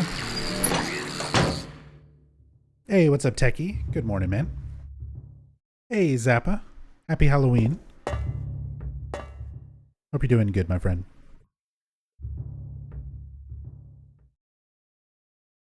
They did have fixed camera moments in the medium, so it's not out of the question that Bloober may use some. Okay, I still haven't played the medium, so that'll be one of those things that I keep my eye out for when I do get around to it. Because I plan on playing all the other Bloober stuff that I haven't played. I'm going to do my research, basically. All these developers who are working on the new Silent Hill games, I'm going to go and play everything I possibly can made by them. So from Bloober Team, I've only ever played Layers of Fear 1 and 2. So I need to play The Medium and Blair Witch and what's the other one? The Observer, something like that. Yeah, I need to go through the no-code games. I need to go through... I've gone through... I long time ago, I played or went through the would you consider it playing like a novel? Like a visual novel? It's technically a game. You play it. But I played Higurashi no Nakukoroni. But a lot of people have recommended to play their other stuff, especially Umineko. Umineko, I think, is the one that people were really highly recommending. So there's a lot of that stuff, a lot of those things. But I'll be getting to it.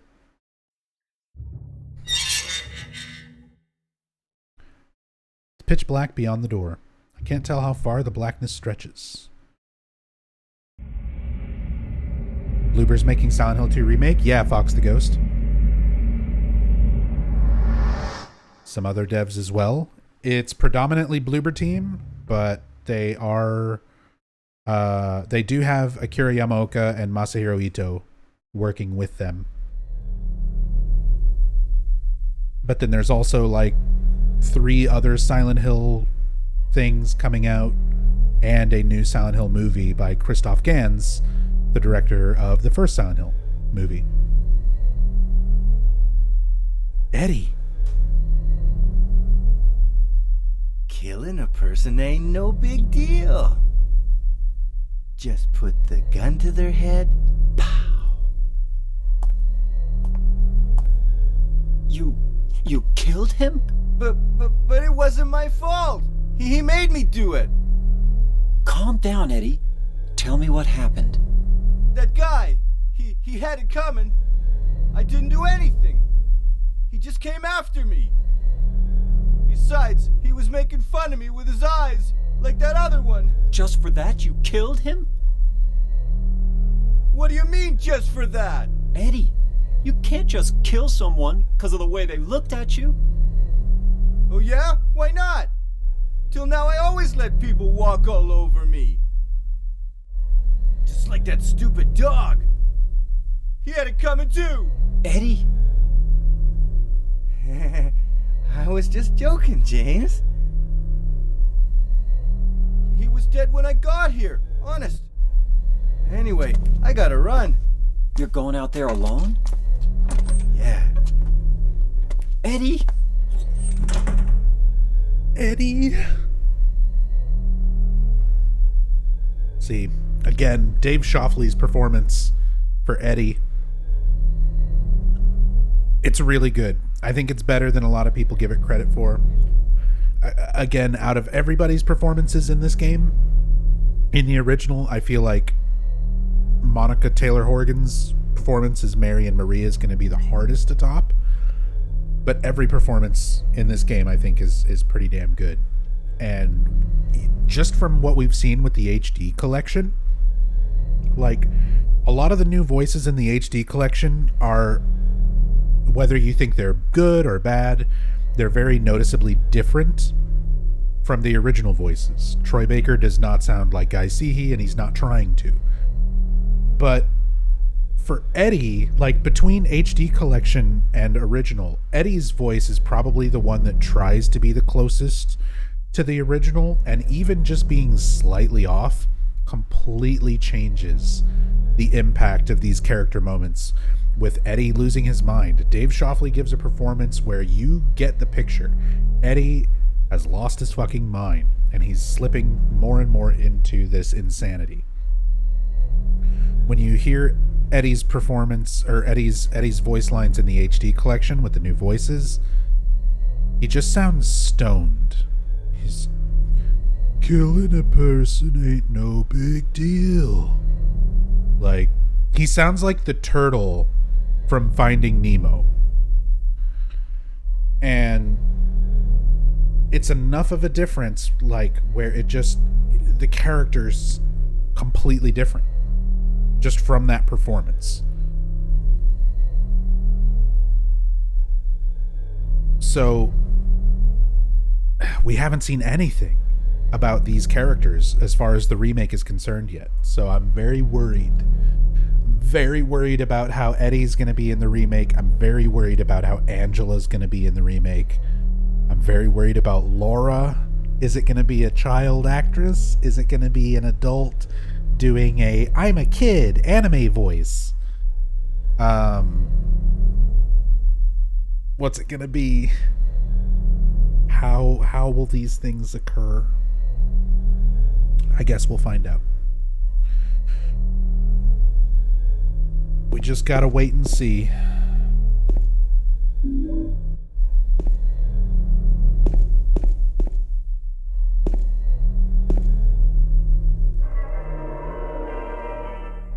Very worried about Mira. Yeah, Meep.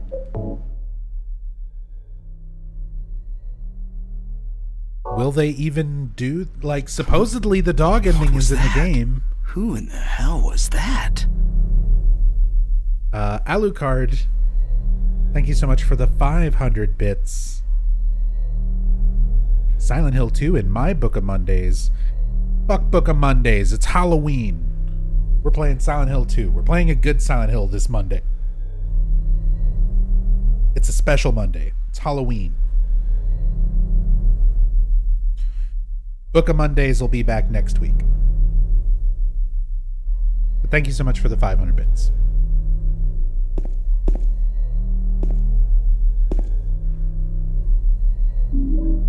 Hot take, Laura could be taken out and Silent Hill 2 would be better. Absolutely disagree. Hard disagree. Laura is the only other interaction with Mary outside of James. She's our only other point of comparison for Mary as a character from somebody who is not James.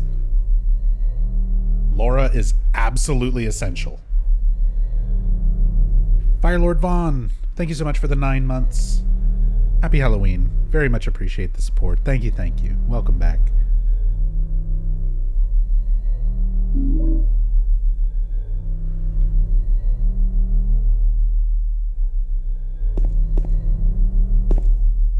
Some more cool visual stuff here. See the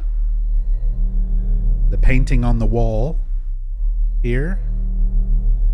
That is a painting of the room that we are in.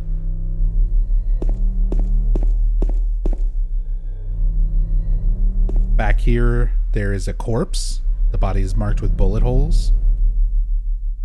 Again, a very distinct looking corpse. It doesn't look like any of the corpses we've encountered up to this point, because those have all looked like James. This one is distinct, meaning this is more for Eddie. This was probably someone that Eddie killed, shot and killed, marked with bullet holes.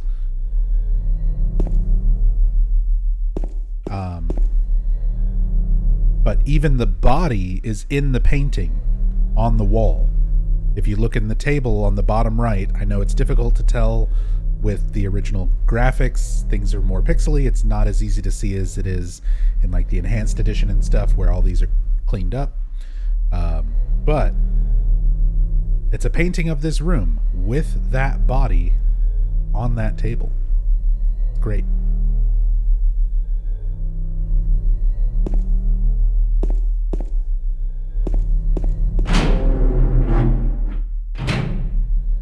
Hey, Extreme Spitfire. Not long ago, finished your in-depth of this game on YouTube. Glad to catch it live. Welcome to the live stream. This will also be up on YouTube, probably tomorrow.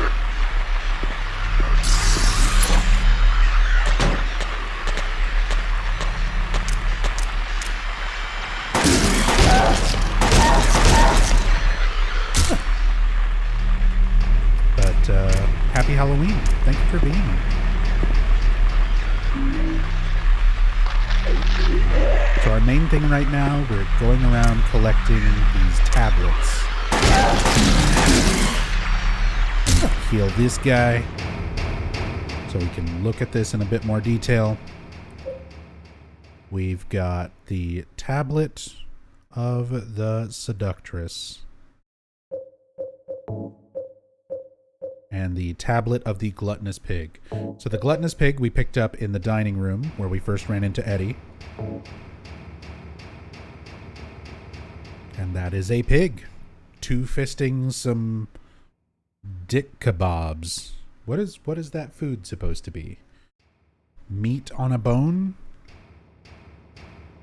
Pears on sticks? Some sort of kebab. It's a dick on a stick.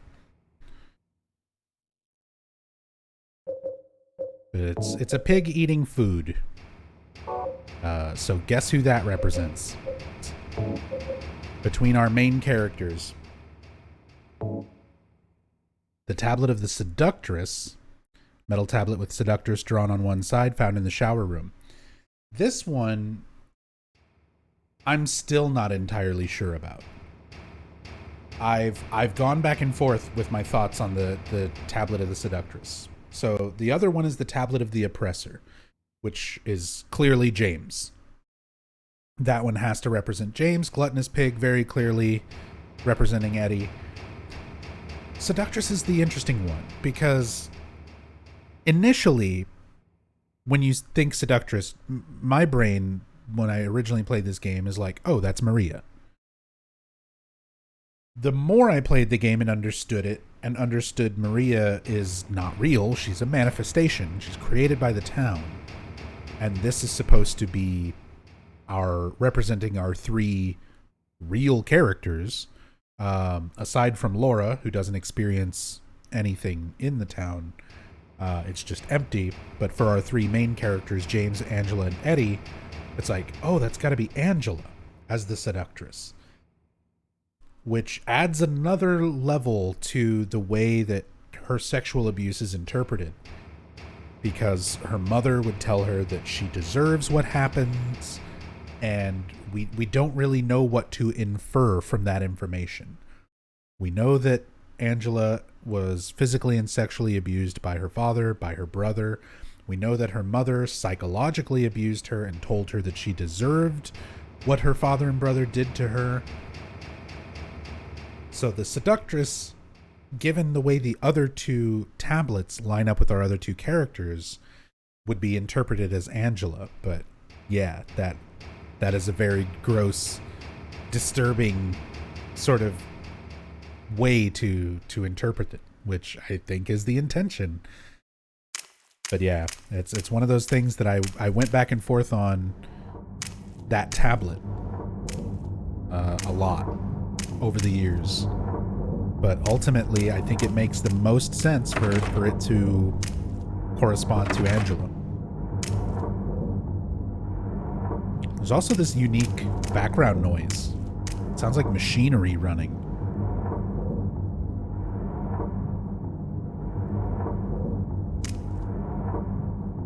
Doesn't show up anywhere else in the prison or in the labyrinth. It's only if you go into this little side room here, this little cell.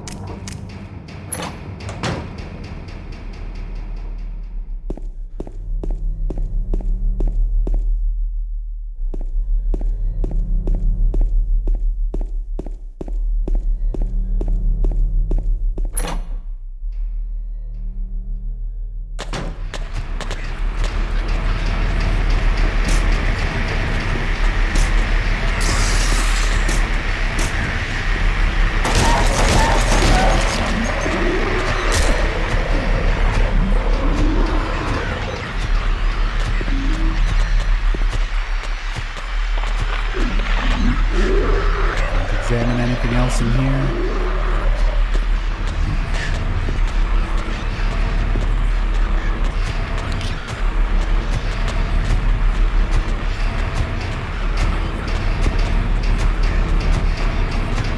This is also where we can hear the prisoners which technically, I guess, is an enemy. But it can't attack you. It can't harm you in any way. And if you shoot it, it sounds very human.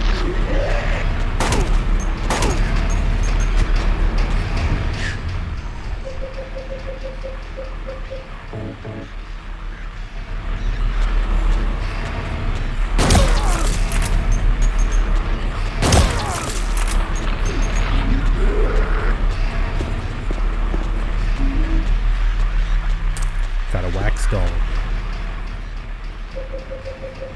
It is too loud in here. Turn that radio off. It's still loud, but that helps.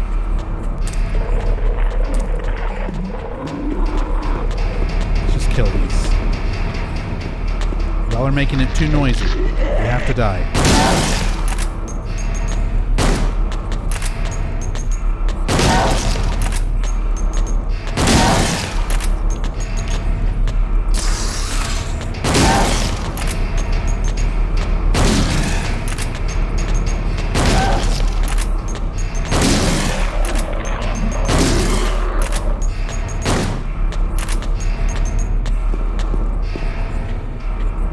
No clipped into there the other day, and James aims at the ceiling to shoot the invisible ghost. And you can also use, I don't know if you can do it with Cheat Engine, but I've seen where you can actually see the enemy. Like, the thing that James is targeting is a creeper. It's one of the bugs. But it's textured like completely black. Just to give, I think, the impression of James aiming at something, but not being able to see what you're aiming at. Like, you're definitely not supposed to see that it's a bug, but that's why he aims so wildly if you clip in there and aim at the prisoner, because it's a bug. It's a creeper that's kind of like moving around on the ceiling. We don't know the original source of the whisper anymore, right?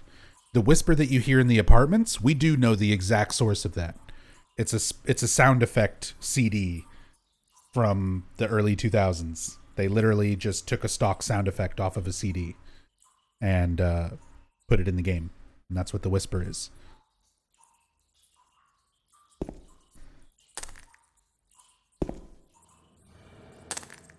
Here we go.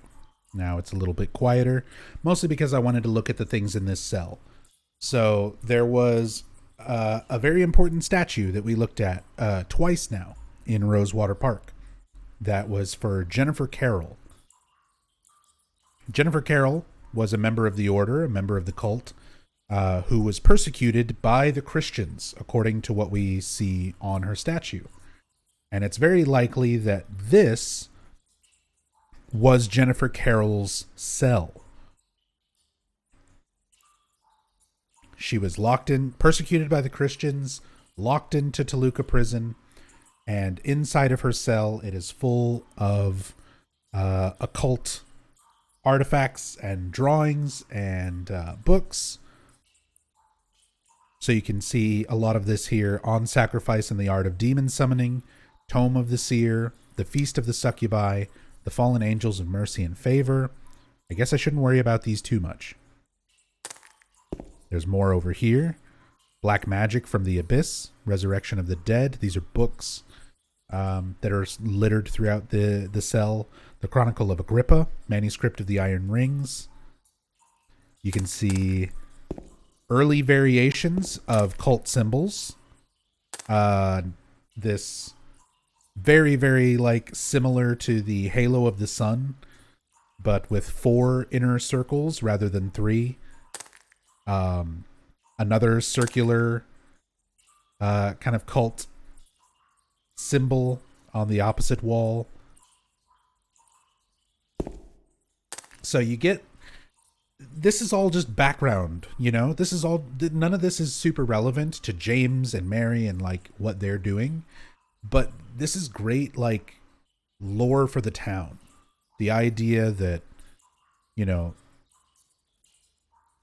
The cult has been around for such a long time. This is a prison in the 1800s that we're essentially seeing. And we're seeing evidence of the cult existence, that they've been around in Silent Hill for that long, that there was this persecution of the cult members by the Christian members of the town, like all of these different aspects that are just interesting background.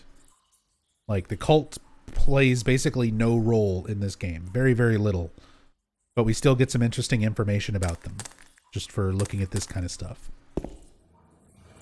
Are you going to do these streams again, or was this a one-off thing?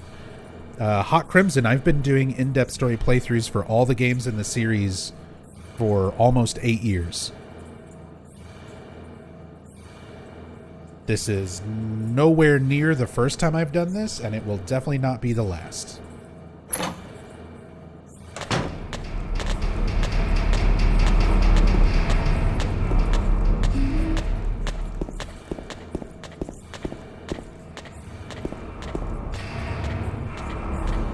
I'm asking if this return was a one-off thing or not. It's not a return because I was never gone. I never stopped doing story playthroughs.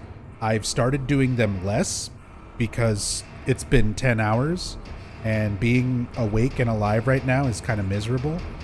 And I still have several hours worth of game to talk about. So it's not something that I can do as often as I was doing 8 years ago. But I still do these. I never considered myself to have stopped doing story playthroughs. I just can't physically handle doing them as much as I used to. So it's every few months instead of like every weekend like it used to be.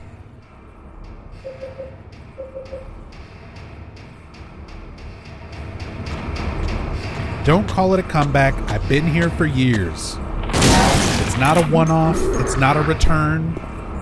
It's the same thing that I've been doing for nearly 8 years. There will still be other in-depths covering every other game in the series. There will be future in-depth playthroughs of this. Haven't seen you online. People don't pay attention to me when I'm online and playing something that's not Silent Hill. But I still stream like 3 or 4 days a week, as much as I can. I'm slowly working my way back to like streaming full time. But yeah, that's the thing. I stream, Back for Blood for like 4 hours. And on Mondays after Book of Memories, and nobody shows up for that. Not many people show up for that. But then I start doing a story playthrough for Silent Hill 2. Suddenly hundreds of people show up and they're like, "Nub, where have you been?" I'm like, right here. I'm right here. You just don't show up for Dead by Daylight or Back for Blood or Book of Memories or other things that I play. You wait until I do story playthroughs, and then you show up, and you're like, "Man, I missed you, Nub." Well, fucker, I'm right here. I'm kidding. I appreciate the support no matter what. I'm glad you guys are here with me now. But yeah, as far as story playthroughs go, this is still a thing that I do. It never stopped. It's just not as often as it used to be.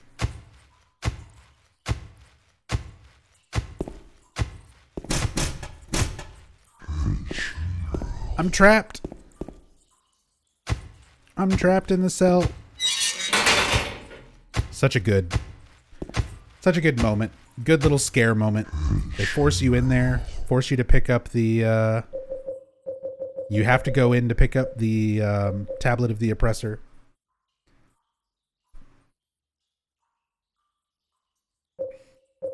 And they just lock the door on you. And it only opens up once you examine the gate multiple times.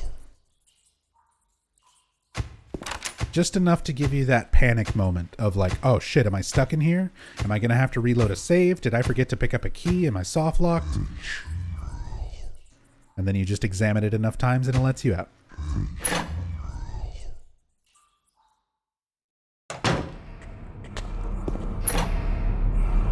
Hot Crimson, exclamation point YT in chat. You can go to my YouTube channel and watch the entire reaction and analysis that I did when the Silent Hill transmission first aired. So if you want my full thoughts on the Silent Hill 2 trailer and stuff, you can get it that.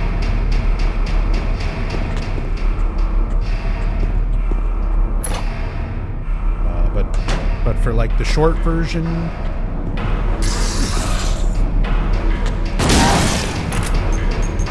I'm not, my expectations are low because it's Konami and Bloober Team. I'm hopeful that it's good, but there are already things that I'm concerned about.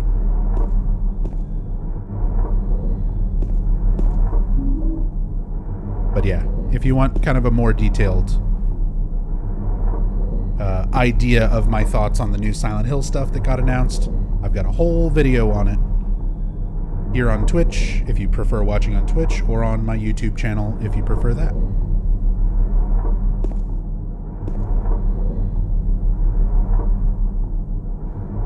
There we go. Some notes here. Toluca Lake, the town's main tourist attraction. This clear, beautiful lake has another side as well. It may seem like just a typical ghost story that you might find in any number of old towns across the country, but in this case, the legend is true. On a fog-bound November day in 1918, the Little Baroness, a ship filled with tourists, failed to return to port. A newspaper article from back then simply says it most likely sunk for some reason. Despite an extensive police search, not a single fragment of the ship, nor any of the 14 bodies of passengers or crew, has ever been recovered to this day. In 1939, an even stranger incident occurred. There are many pages torn out. So, the Little Baroness and the follow-up incident, that's where the Silent Hill arcade takes its plot from. They basically expand on that. Many corpses rest at the bottom of this lake. Their bony hands reach up towards the boats that pass overhead. Perhaps they reach for their comrades.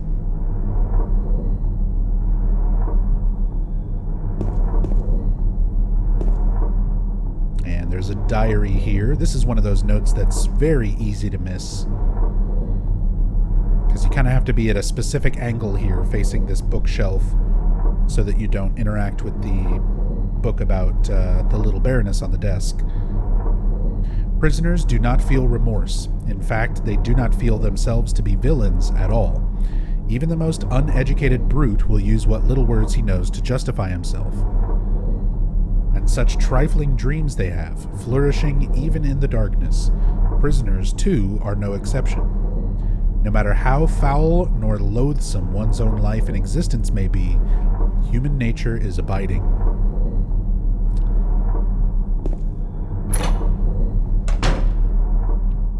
That's a pretty hot take from the Toluca prison warden,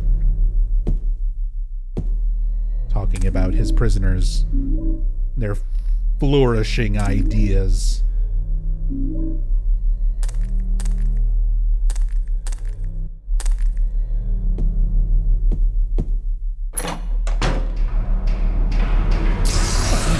supposed to be dead.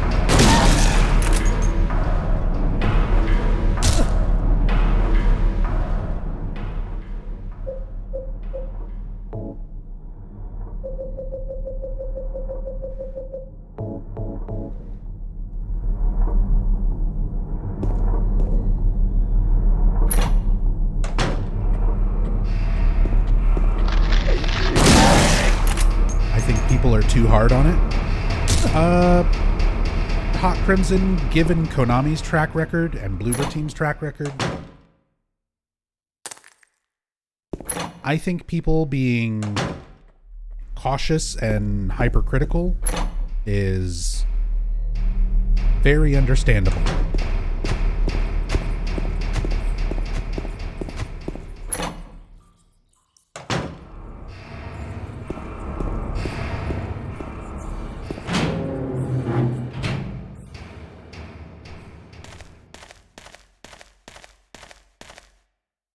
But we kind of talked about that earlier in the stream. There's been a lot of back and forth among the Silent Hill fan base right now. There's a lot of people who are getting pissed off because, like, you're complaining about every little thing. It's just a trailer. They've only showed this. They've only showed that. You know, why are you being so critical of it? And it's like, nobody is telling you that you can't enjoy it. Like, if you're super excited and you're super hype and you're not going to give a shit what it's like, you're just happy to get a new Silent Hill thing from Konami, cool. Like, that's fine. But I've been a fan of this series for 22 years. 23 years. Almost 24. I think I've got a right to be concerned about Konami, about the teams they chose, about the developers. Like, it's not fair to shut down people's criticism just as much as it's not fair to shut down people's enthusiasm. Both are allowed to exist.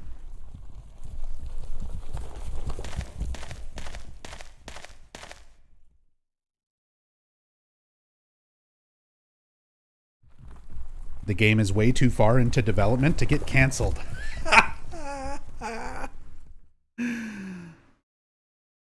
Now I'm not convinced that everything you're saying in my chat is real. And you might be trolling a bit.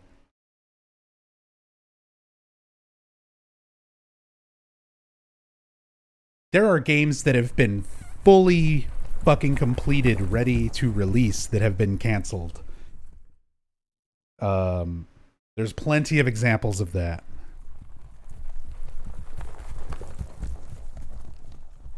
I just don't think that's the appropriate mindset to have.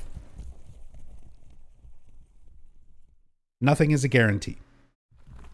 Absolutely nothing is a guarantee.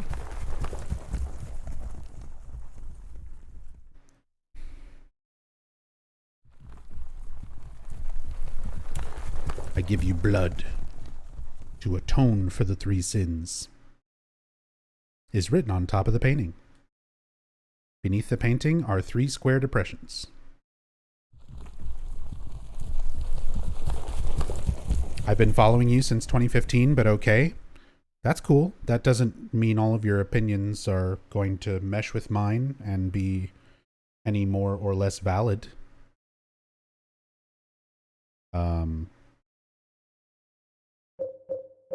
But yeah, that's it. If you're hype about it, if you're excited about it, if you're anybody who's hype about the new games, I get it. Trust me, I'm hype about it too, to a certain extent. But yeah, I think harsh criticism is to be expected. Keep in mind, the last fully released Silent Hill game that we got came out in 2013, and it was Book of Fucking Memories. So yeah, I'm super hopeful. I would love nothing more than every single new Silent Hill project and the new movie and everything.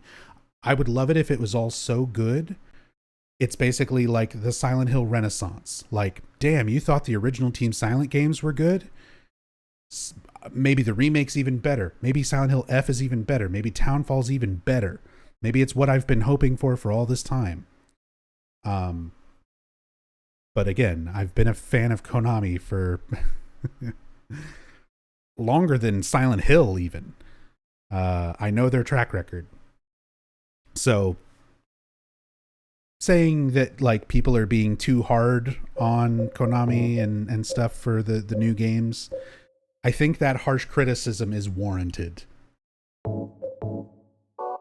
I don't think it's fair to try to shut down people who are fairly criticizing new Silent Hill things.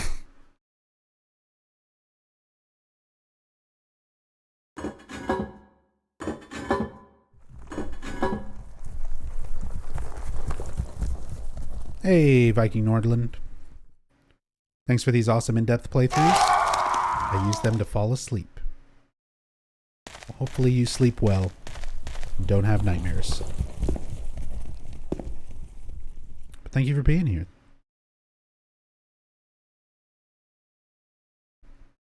See, the way these nooses are set up, we see James holding the noose in the remake trailer. He doesn't interact with these at all. He's just, there's 3 of them hanging from the scaffold. It's just a thing.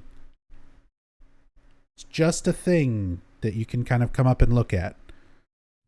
So the way that noose is depicted in the trailer with James pulling it down, it's much more like the scene where he pulls down the noose during the Innocent Man puzzle.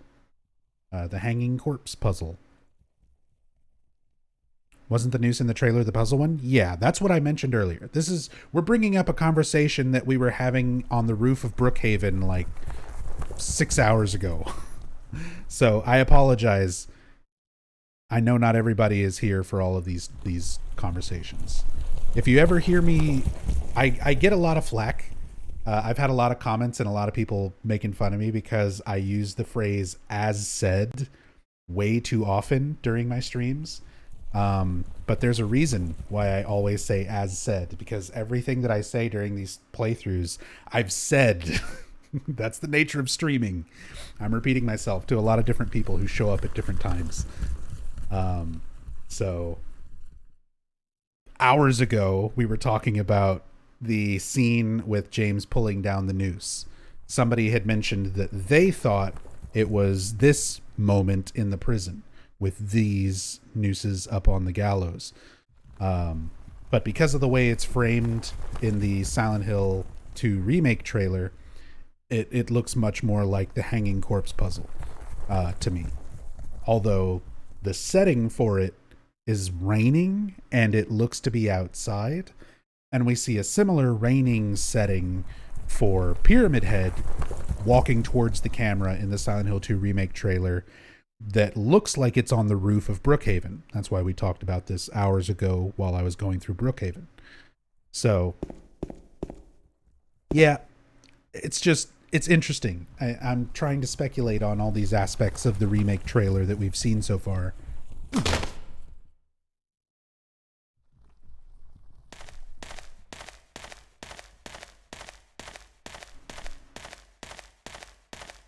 So that's why I was wondering if maybe they moved around that scene of James pulling the noose down, if it's not related to a puzzle any longer, or if they put that puzzle in a different point in the game. There's so many things. I have no idea. No idea how they're actually going to play out. Silent Hill 2 Downpour. Silent Hill 2 Townfall Pour Down.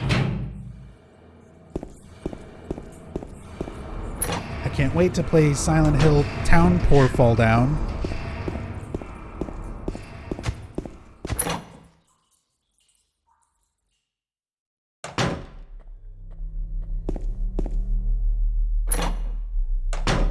Isn't Townfall just an interactive online game or something?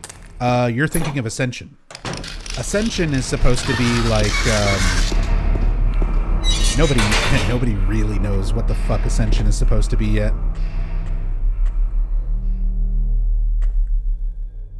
I'm guessing it's going to be like the Black Mirror interactive Netflix thing. Black Mirror did like this interactive Netflix show where it's like watching an episode of Black Mirror, but you're also like inputting choices while it plays out, and that affects how the show plays out. So I'm thinking the Silent Hill Ascension is going to be something like that, because they talk about it being this collective interactive media where everybody watching makes choices together that will influence the way the story comes out, and then once the story comes out based on everyone's choices, there you don't like go back to previous episodes and make choices to see a different pathway. Like once it continues, that's it. Like once people make their decisions, that determines how it plays out, and that's it. So I don't know. We're going off of just their vague descriptions of things. But then yeah, Townfall is looking like that's supposed to be a separate Silent Hill game of some kind. So like we're getting, as far as games go, we're getting Townfall, we're getting Silent Hill F, and we're getting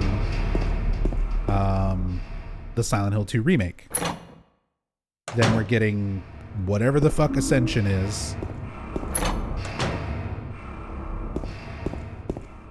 And then the new movie. The new Christoph Gans movie. I think one of the games is going to be like Phasmo/DBD. A lot of people were speculating that for Ascension because Behavior's working on it. Behavior's the developers of Dead by Daylight, but that's not what they're describing Ascension as being like. Like, they're not talking about it like it's a game. They're talking about it like it's an interactive media thing. And I think Behavior is probably just helping provide visuals, because the trailer for Ascension shows this like monster with fingies on its head. It's got little wiggly fingers poking out of its head, and it's like holding a big staff that it slams into the ground.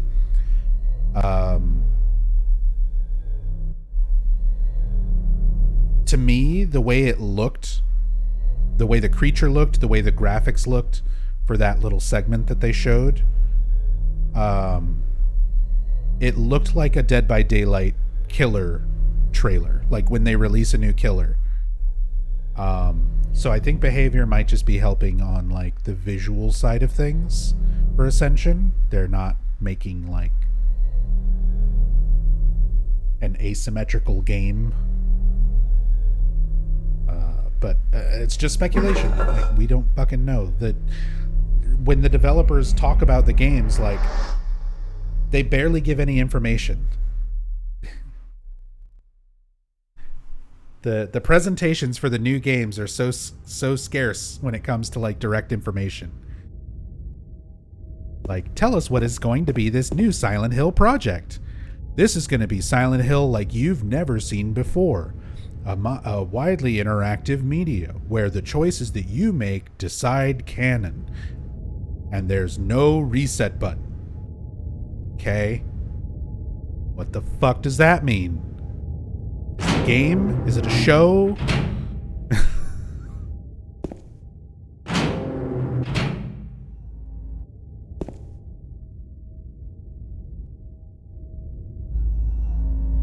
Also, I don't know if you noticed how every single time they showed a new developer, anybody who's working on the new Silent Hill stuff, for those who watched all of the Silent Hill transmission, did you notice how every single developer was like, we are the biggest horror fans and we have been big fans of Silent Hill since 1999 when the first game came out. Like, every single one had to explain. They had to preface whatever they're saying with like, don't worry guys.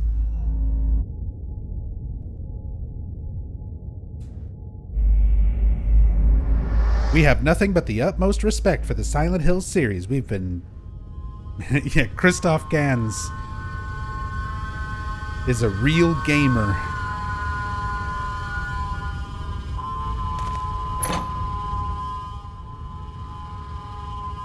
That's been a thing since the Silent Hill Western devs were a thing. Oh, I know. It's just really funny seeing it all again. It's really funny seeing it all again.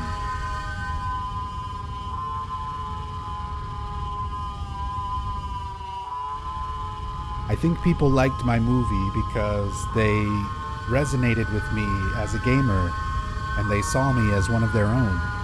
So they really appreciate what the movies I make. Another hole. Do I really have to drop through it? Go on. Deeper into the nightmare, James. Further and further into your subconscious.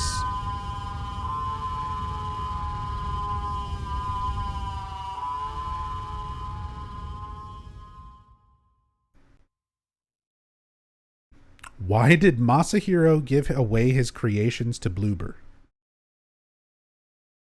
Because they're not his. I mean, like, they are his in the sense that he created them, but he created them for a Konami property. Like, Konami ultimately owns all of that.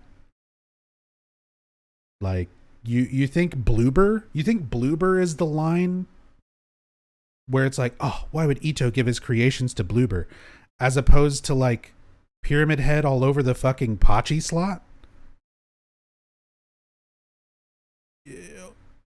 You know, it's already been soiled. It's not like Bloober handling Pyramid Head, handling Masahiro Ito's creatures is the first time we're like doing this great disservice to Ito's artwork.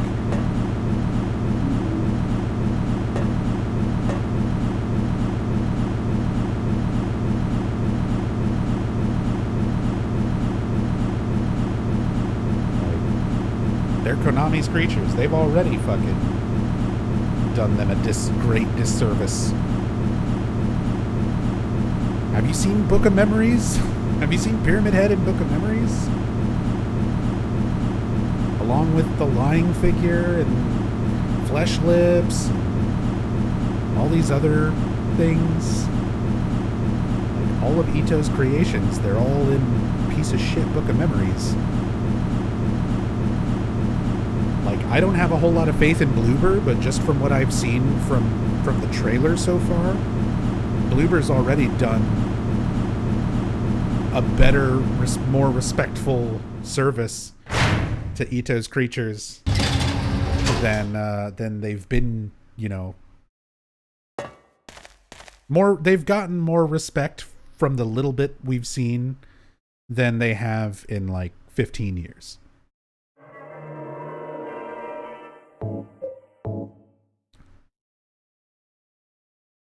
Do you mean Red Pyramid Thing? No. I mean Pyramid Head. The way he's referred to in this video game.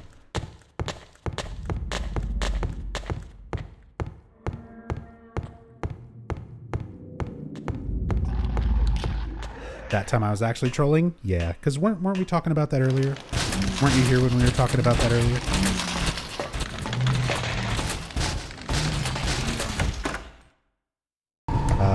Because, yeah, here is Pyramid Head's room. This is what we see in the background of the painting of Pyramid Head in the Historical Society. And it's where we can pick up the Great Knife. So, you know how there's all these fans who are like, he's not called Pyramid Head, he's officially Red Pyramid Thing. Every single bit of merchandise and everything that's come out recently, they all refer to him as Red Pyramid Thing. Check this out. Great Knife. Massive weapon wielded by Red Pyramid Thing? Pyramid motherfucking Head.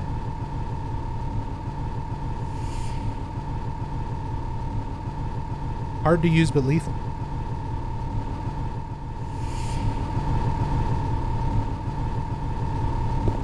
I don't know why so many people are like such sticklers about what you refer to Pyramid Head or Red Pyramid Thing as. And it's like, it's fine.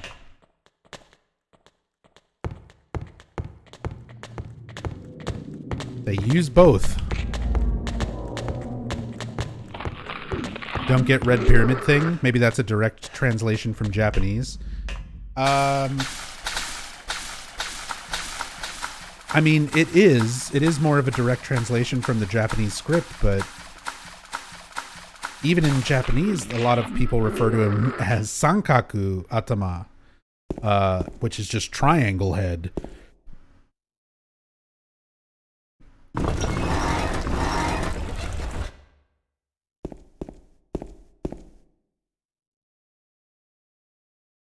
This is a cool room. This is another one of those ones when, if you check out the Hacking Silent Hill 2 with Neko Run playthrough, exclamation point YT in chat if you want to link to the YouTube channel to watch that. But Neko Run hacked the camera so that we were viewing this room from outside the walls. And when you're seeing it from like a side perspective, when you're rotating this, it locks you into this view where you can't see what's going on behind you. But this whole room is rotating in real time as you rotate the statue head. So that puzzle, even though you're locked into a view where you can't see this room, it's actively spinning in real time along with the puzzle, like the head. Really neat the way they make that work. Like it didn't have to be that way. Since they lock you into a view, they could have just easily swapped out this room with whichever variation of the room it's supposed to be. But this entire room just rotates instead. James does refer to Pyramid Head as Red Pyramid Thing when he's talking to Eddie. Yes. I understand where Red Pyramid Thing comes from. I don't misunderstand, Hefe. We talked about this earlier, so a lot of people missed that part of the conversation. But yes, I'm aware. Red Pyramid Thing is how James refers to it. But there's also item descriptions in the game where he's called Pyramid Head. And there's a lot of people who make a big fuss about calling him Red Pyramid Thing specifically. It's like, no, it's called Pyramid Head in the game text. Multiple times. We'll see it again later. You're alive! Maria! I thought that thing killed you. Are you hurt bad? Not at all, silly. Maria? This performance? That thing, it stabbed you. There was blood everywhere. This is going to be hard to top in the remake. What do you mean? It chased us to the elevator, and then... James, what are you talking about? Just before. Don't you remember? James, honey, did something happen to you? After we got separated in that long hallway? Are you confusing me with someone else? You were always so forgetful. Remember that time in the hotel? Maria? You said you took everything, but you forgot that videotape we made. I wonder if it's still there. How do you know about that? Aren't you Maria? I'm not your Mary. So, you're Maria? I am. If you want me to be. All I want from you is an answer.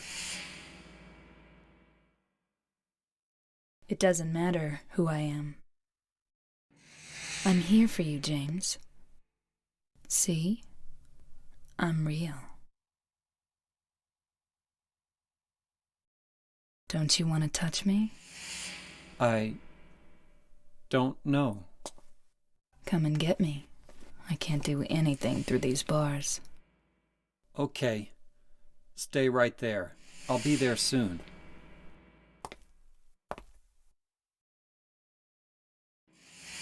Yeah, that's such a good scene. Such a good performance. Monica Taylor Horgan slipping back and forth between the Mary voice and the Maria voice. And just the cinematography of it, how it's kind of cutting back. Yeah, the shadow covering parts of Maria's face and like covering her eyes when she says, "I'm not your Mary." Such a good performance. It's going to be so difficult to live up to that as far as remakes go. And Techie, I'm glad you're here because you actually brought up a really good thing regarding this scene. That particular line from Maria when she's talking about the videotape and how she mimics what James said earlier. I wonder if it's still there. Pointing out how creepy it is that this is a non-human entity, a manifestation from the town. This is a non-human entity trying to mimic human behavior, essentially. And not even just drawing from Mary and Maria, but also from James.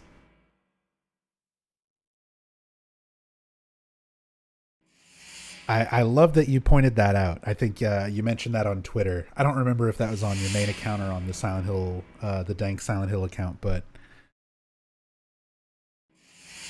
that was a really, really cool observation. I love that as well. The non-human entity mimicking back things that people have said to it in its attempt to sound human. Ugh, it's creepy. Can you shoot her here? No. Even if you like hack and clip through the bars and go over there, she's not interactable during this animation.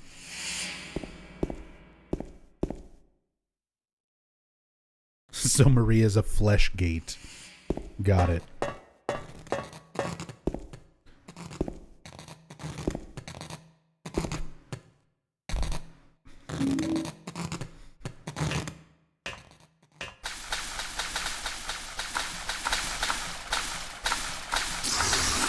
Is that a tattoo on her pelvis or a wound? It's a tattoo. It's a tattoo of a butterfly. Butterflies and moths are part of the recurring themes throughout Silent Hill 2. Because butterflies and moths are, well, moths in a lot of cultures are symbolic of death, and butterflies in a lot of cultures are symbolic of rebirth. You start as a caterpillar, you cocoon, and then become a beautiful butterfly. So it's the idea, that symbolism of transitioning into a new life, a new form, which Mary has essentially died and taken on a new form as Maria, kind of.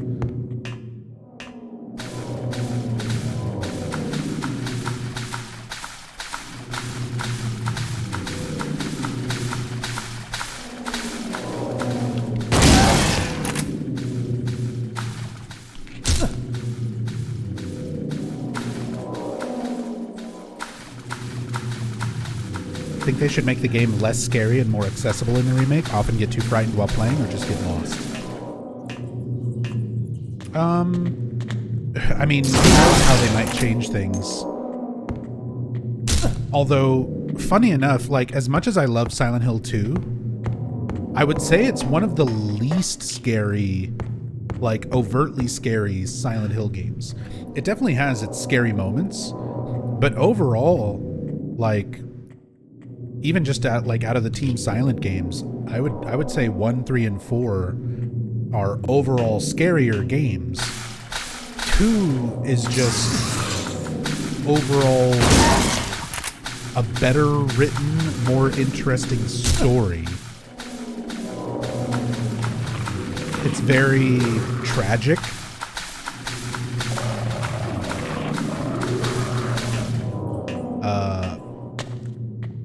But I don't think it's necessarily, like, too scary. It's atmospheric.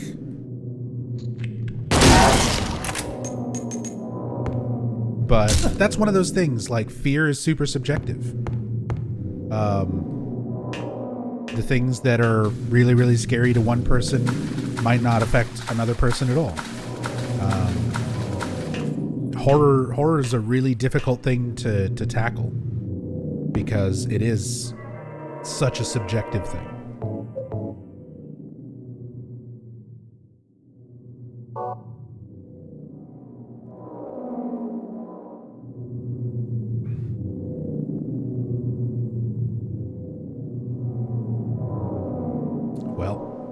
here is...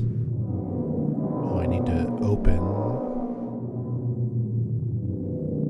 my notes.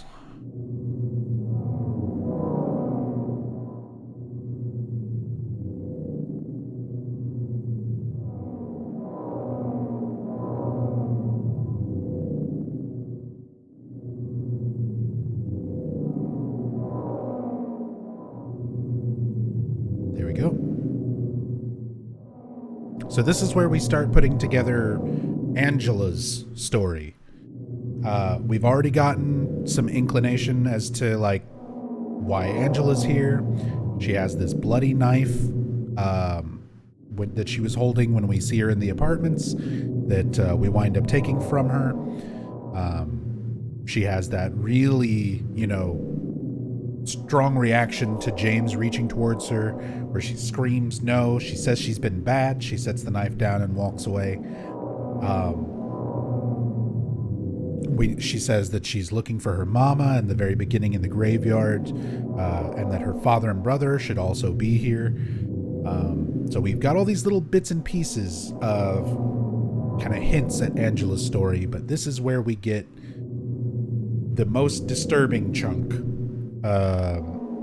of Angela's story, and this is the kind of stuff that I'm worried about as far as Remake goes. How they'll handle Angela.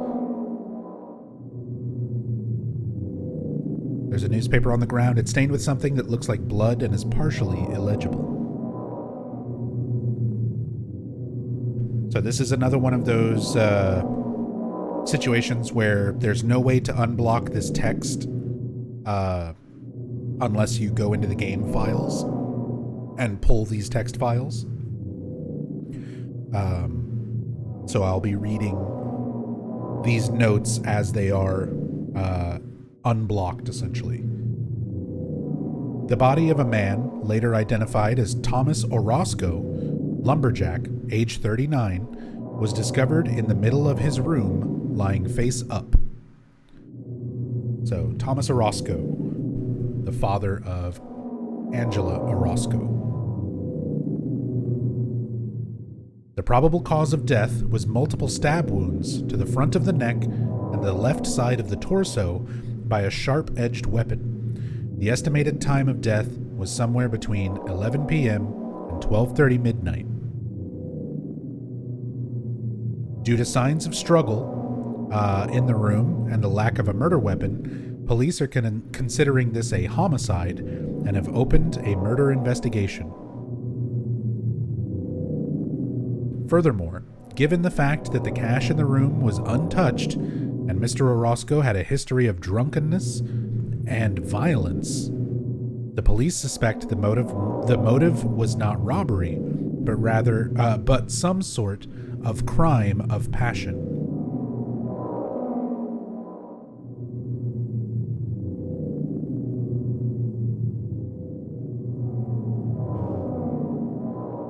So, this newspaper, as we will find out, James will let us know when we look at the rest of the newspaper in the hallway after this. Guess we can go ahead and... Oh my god, I'm trying to interact with the door, and I keep interacting with this.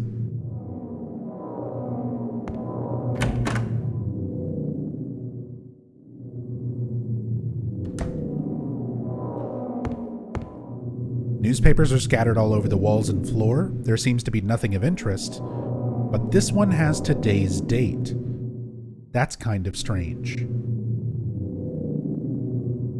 So it's hard to say exactly, like, again, reality is warping so much that time itself could really not have much meaning. We were just in a prison that hasn't existed since the 1800s, before we got here. So take it with a bit of a grain of salt. But the implication here is that the article about Thomas Orozco's death is published in today's paper, what James perceives as today's date. So Angela, she just did this within the last day or two. Enough time for the body to be found and for an article to be published.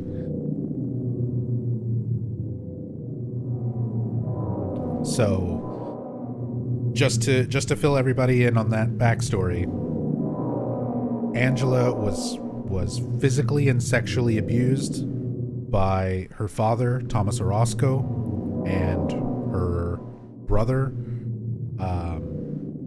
Her mother, most likely a victim of this abuse as well, told Angela that she deserved all of that happened. And now we're going to see Angela again, knowing all of this trauma, and that gives a lot more context to this boss and how it appears and the room that it's in. We're also going to have a discussion here about perspective.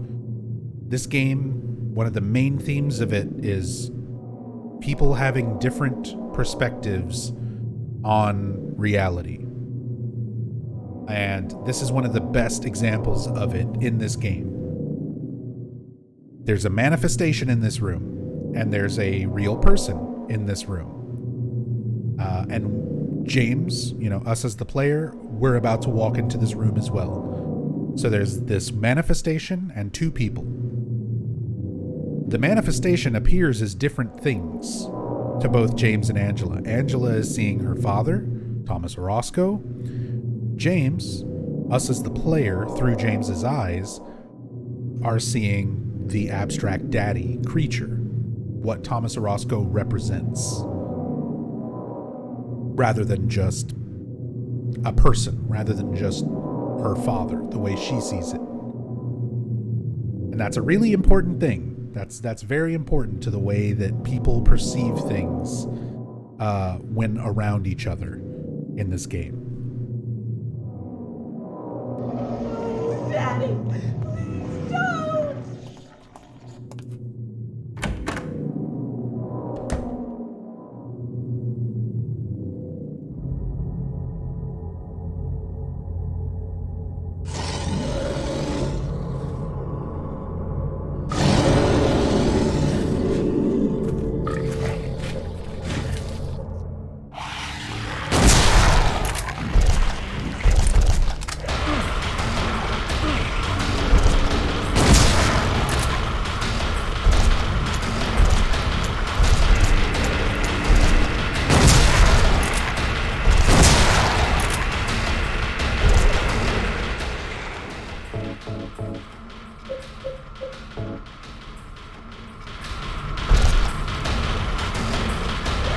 Let's kind of take a moment to just look at this abstract daddy. Look at this creature.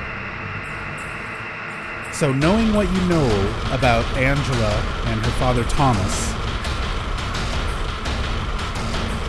the abstract daddy is supposed to represent, you can see there's two human-looking figures. One laying down, flat, and then another one hunched, leaning over them. In what's the square, the rectangle base of it is supposed to represent like a bed frame. And these two human figures trapped in between sheets, layers of flesh. Everything about this creature's monster design is sexual abuse. It is literally Thomas Orozco raping his daughter Angela in monster form. The room that you fight this boss in is made out of flesh with metallic pistons entering and exiting. They're metallic and not flesh-like in order to give the impression that they are foreign objects. They are not natural. That this is not something that should be occurring. all the symbolism about this is just so disturbing, but still sort of abstract enough that it definitely gives you enough information to piece this together without being too subtle or too direct.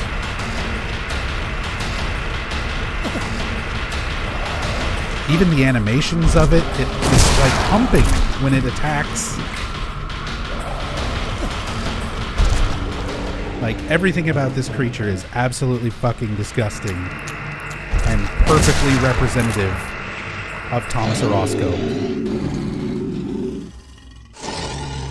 But poor Angela.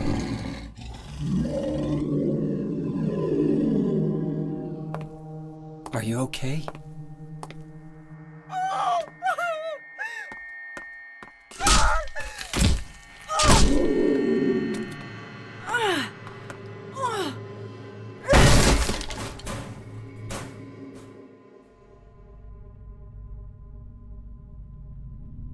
Angela, relax. Don't order me around! I'm not trying to order you. So what do you want then? Oh, I see. You're trying to be nice to me, right? I know what you're up to. It's always the same. You're only after one thing. No, that's not true at all. You don't have to lie. Go ahead and say it. Or you could just force me. Beat me up like he always did. You only care about yourself anyway. You disgusting pig.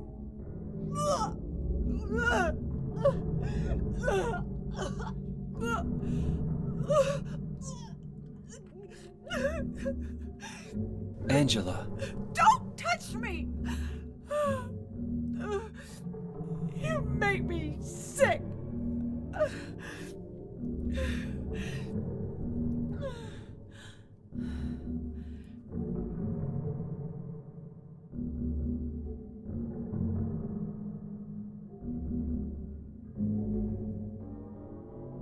You said your wife Mary was dead, right? Yes. She was ill. Liar! I know about you. You didn't want her around anymore. You probably found someone else.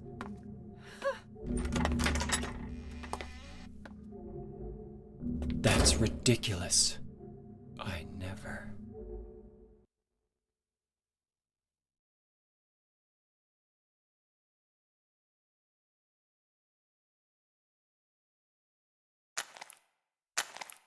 Yeah. That is such an intense just cutscene and boss fight. The room itself that you're in, everything is just as disturbing and as uncomfortable as possible.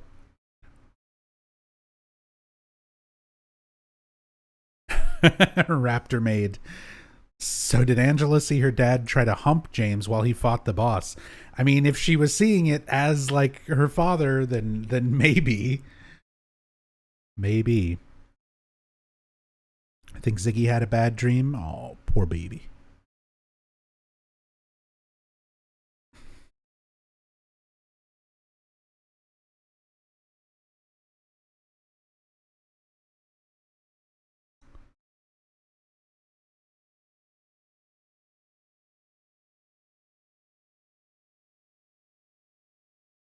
This is where a lack of subtlety is going to really tend for the worst.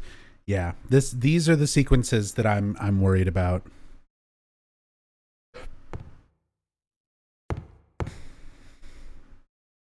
How does she know about James, or is she just inferring from her own experiences? So here's the thing. We, as James, have been finding information about Angela.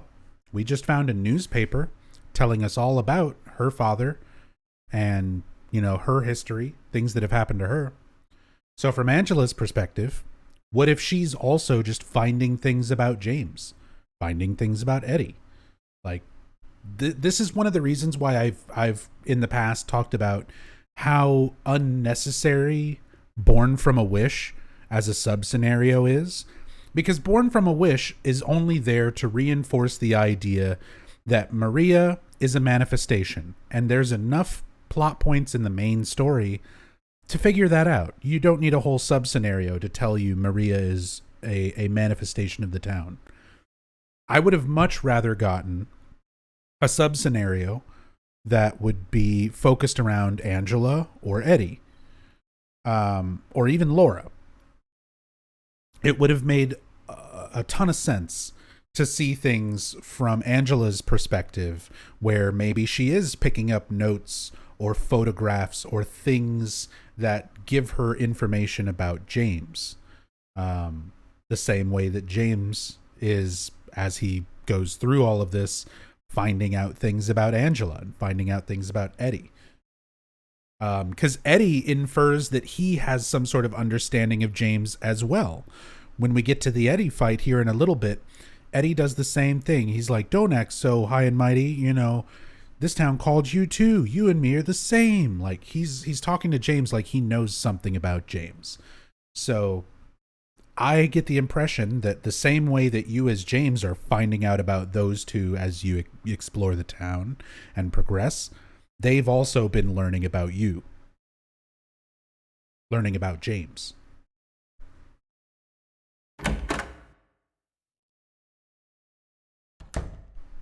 Will the stream be available for us to watch again tomorrow? Yeah, Dog Syrup. These streams are always really, really long. We just passed the 11-hour mark, and we're still a few hours away from the ending. So I never expect people to stay from start to finish for these super long streams. So it'll be indefinitely archived. It'll be archived on Twitch. It'll be up on my YouTube channel. So it'll be here for anybody who wants to go back and watch from the start. Get up and stretch. Yeah, I need to here in a little bit.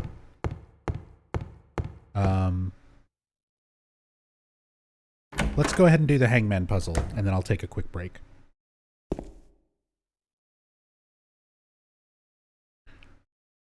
You have a YouTube channel now? I do have a YouTube channel once again. I had one for years ago. I had one, and then YouTube was kind of awful for a while, so I deleted it. And YouTube has gotten better recently, so I made it again. But yeah, there's the link in chat, !YT. It's just youtube.com/c/nubzombie. Definitely appreciate anybody who goes and subscribes. But yeah, everything that's here on Twitch will eventually be archived on that YouTube channel. It's like 500 hours of Silent Hill playthrough content, plus several hundred hours worth of other horror game playthroughs and things like that. Plus I'm going to be making some original videos specifically for YouTube. There's already a few on the YouTube channel. There's a Silent Hill 3 Billie Eilish music video mashup that I put up. And some weird little things like that. Eventually I'll be recording and editing some videos that are going to be directly on YouTube. I'll probably try out streaming on YouTube as well eventually. But yeah, definitely go and subscribe. Check out the YouTube. And yeah, if you enjoy these streams, they're all going to be archived over there.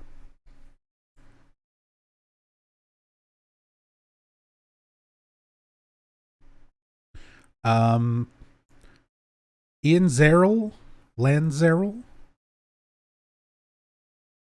with $3.33. Thank you so much. Greetings from Italy. I always see your Silent Hill 2 in-depth story playthrough. Really like your gameplay. Thank you. Really appreciate it. Thank you so much for that. And happy Halloween. Happy Halloween, everybody.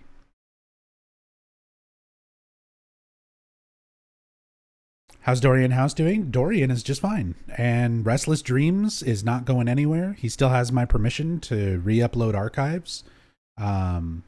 Because he takes his time and edits things a little bit differently than I do. So Who the hell was if you that? already have playlists saved. You've got your time for bed, sci-fi guy, Restless Dreams playlist.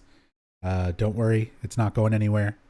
But I will also be posting as much as I can to my own YouTube channel.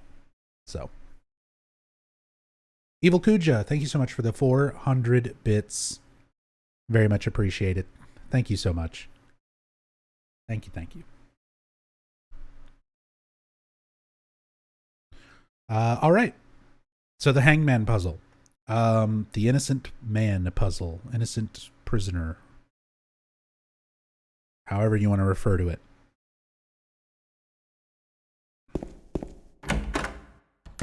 There's a couple different parts to this. Let's read this one first. Or wait, no, this is just the bodies with the papers.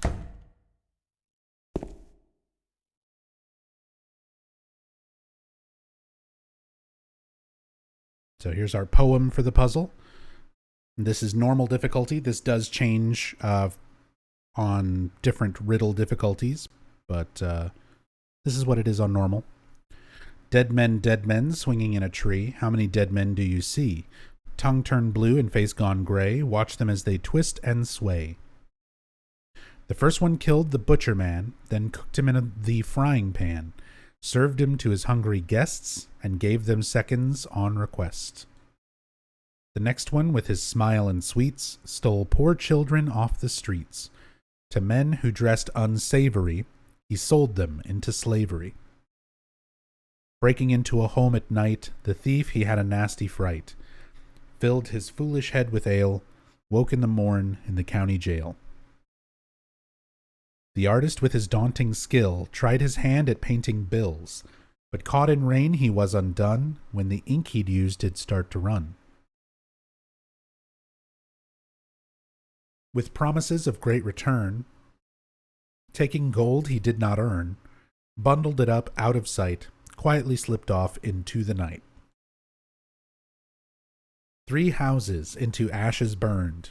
The sheriff with no place to turn did spy a stranger to his town, locked him up and beat him down. Who in the hell was that? Blubby, thank you for the 100 bits. Much appreciated. Prison is full of monsters. How can you sit there and eat Maria?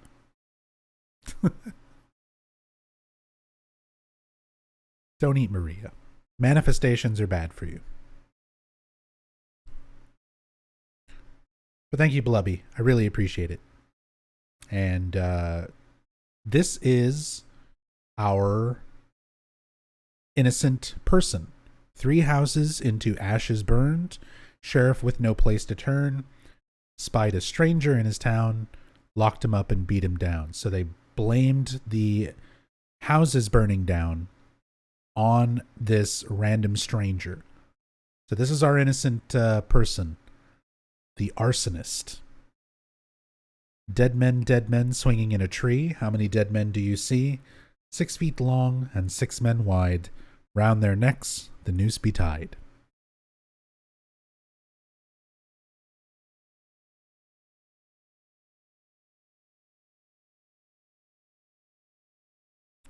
Only the sinless one can help you here.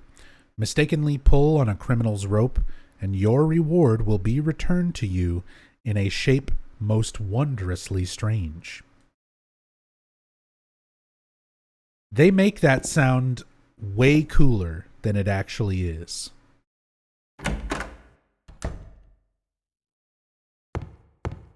Like, pull on the wrong rope. It'll be wondrously strange. It spawns some lying figures in the hallway in between these 2 rooms. That's it. Here we go. This is the arsonist. So, in terms of speed running, this is the ideal placement. This is the first position arsonist. It's the one that you would typically, back in the day, before people figured out RNG manipulation, the big ball strat was to just run into this room and pull this rope. This rope is the closest to the door, so it takes you the least amount of time to just run in and pull this rope. And basically just hope that it's the correct one. And if it wasn't, you reset and you start over. Here's our scene with James pulling the rope down that we see recreated in the Silent Hill 2 remake trailer. Except it's like outside and raining. So I don't know if that's going to apply to this. If they're going to move this puzzle somewhere else. I have no idea. No rain? Yeah. There's not any rain in the original version, but they make this scene look rainy in the remake, so I don't know. We'll see. We'll see why that's different. But we get the key of the persecuted.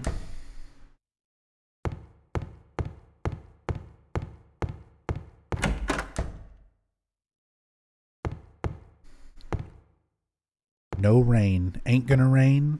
Maybe there's a hole in the roof. I don't know.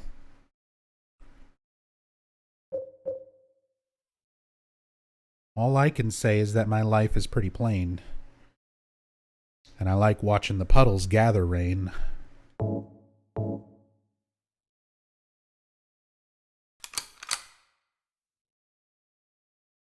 Use the key of the persecuted. Undo the cuffs.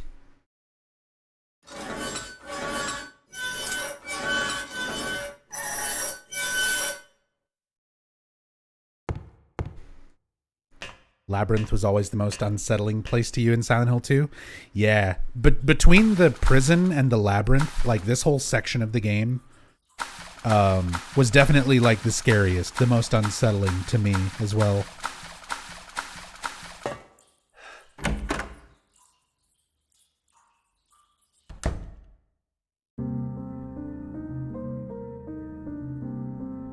Maria? Maria? Maria, no! What happened to you? Why? Why?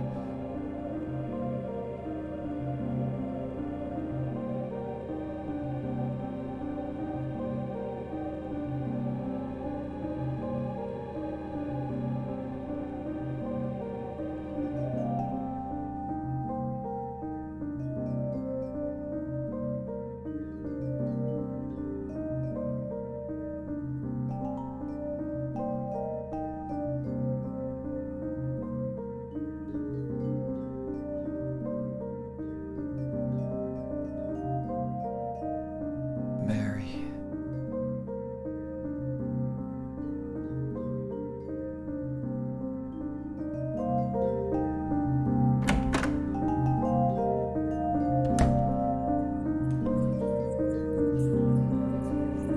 And again, we get these little hints at James's mental state.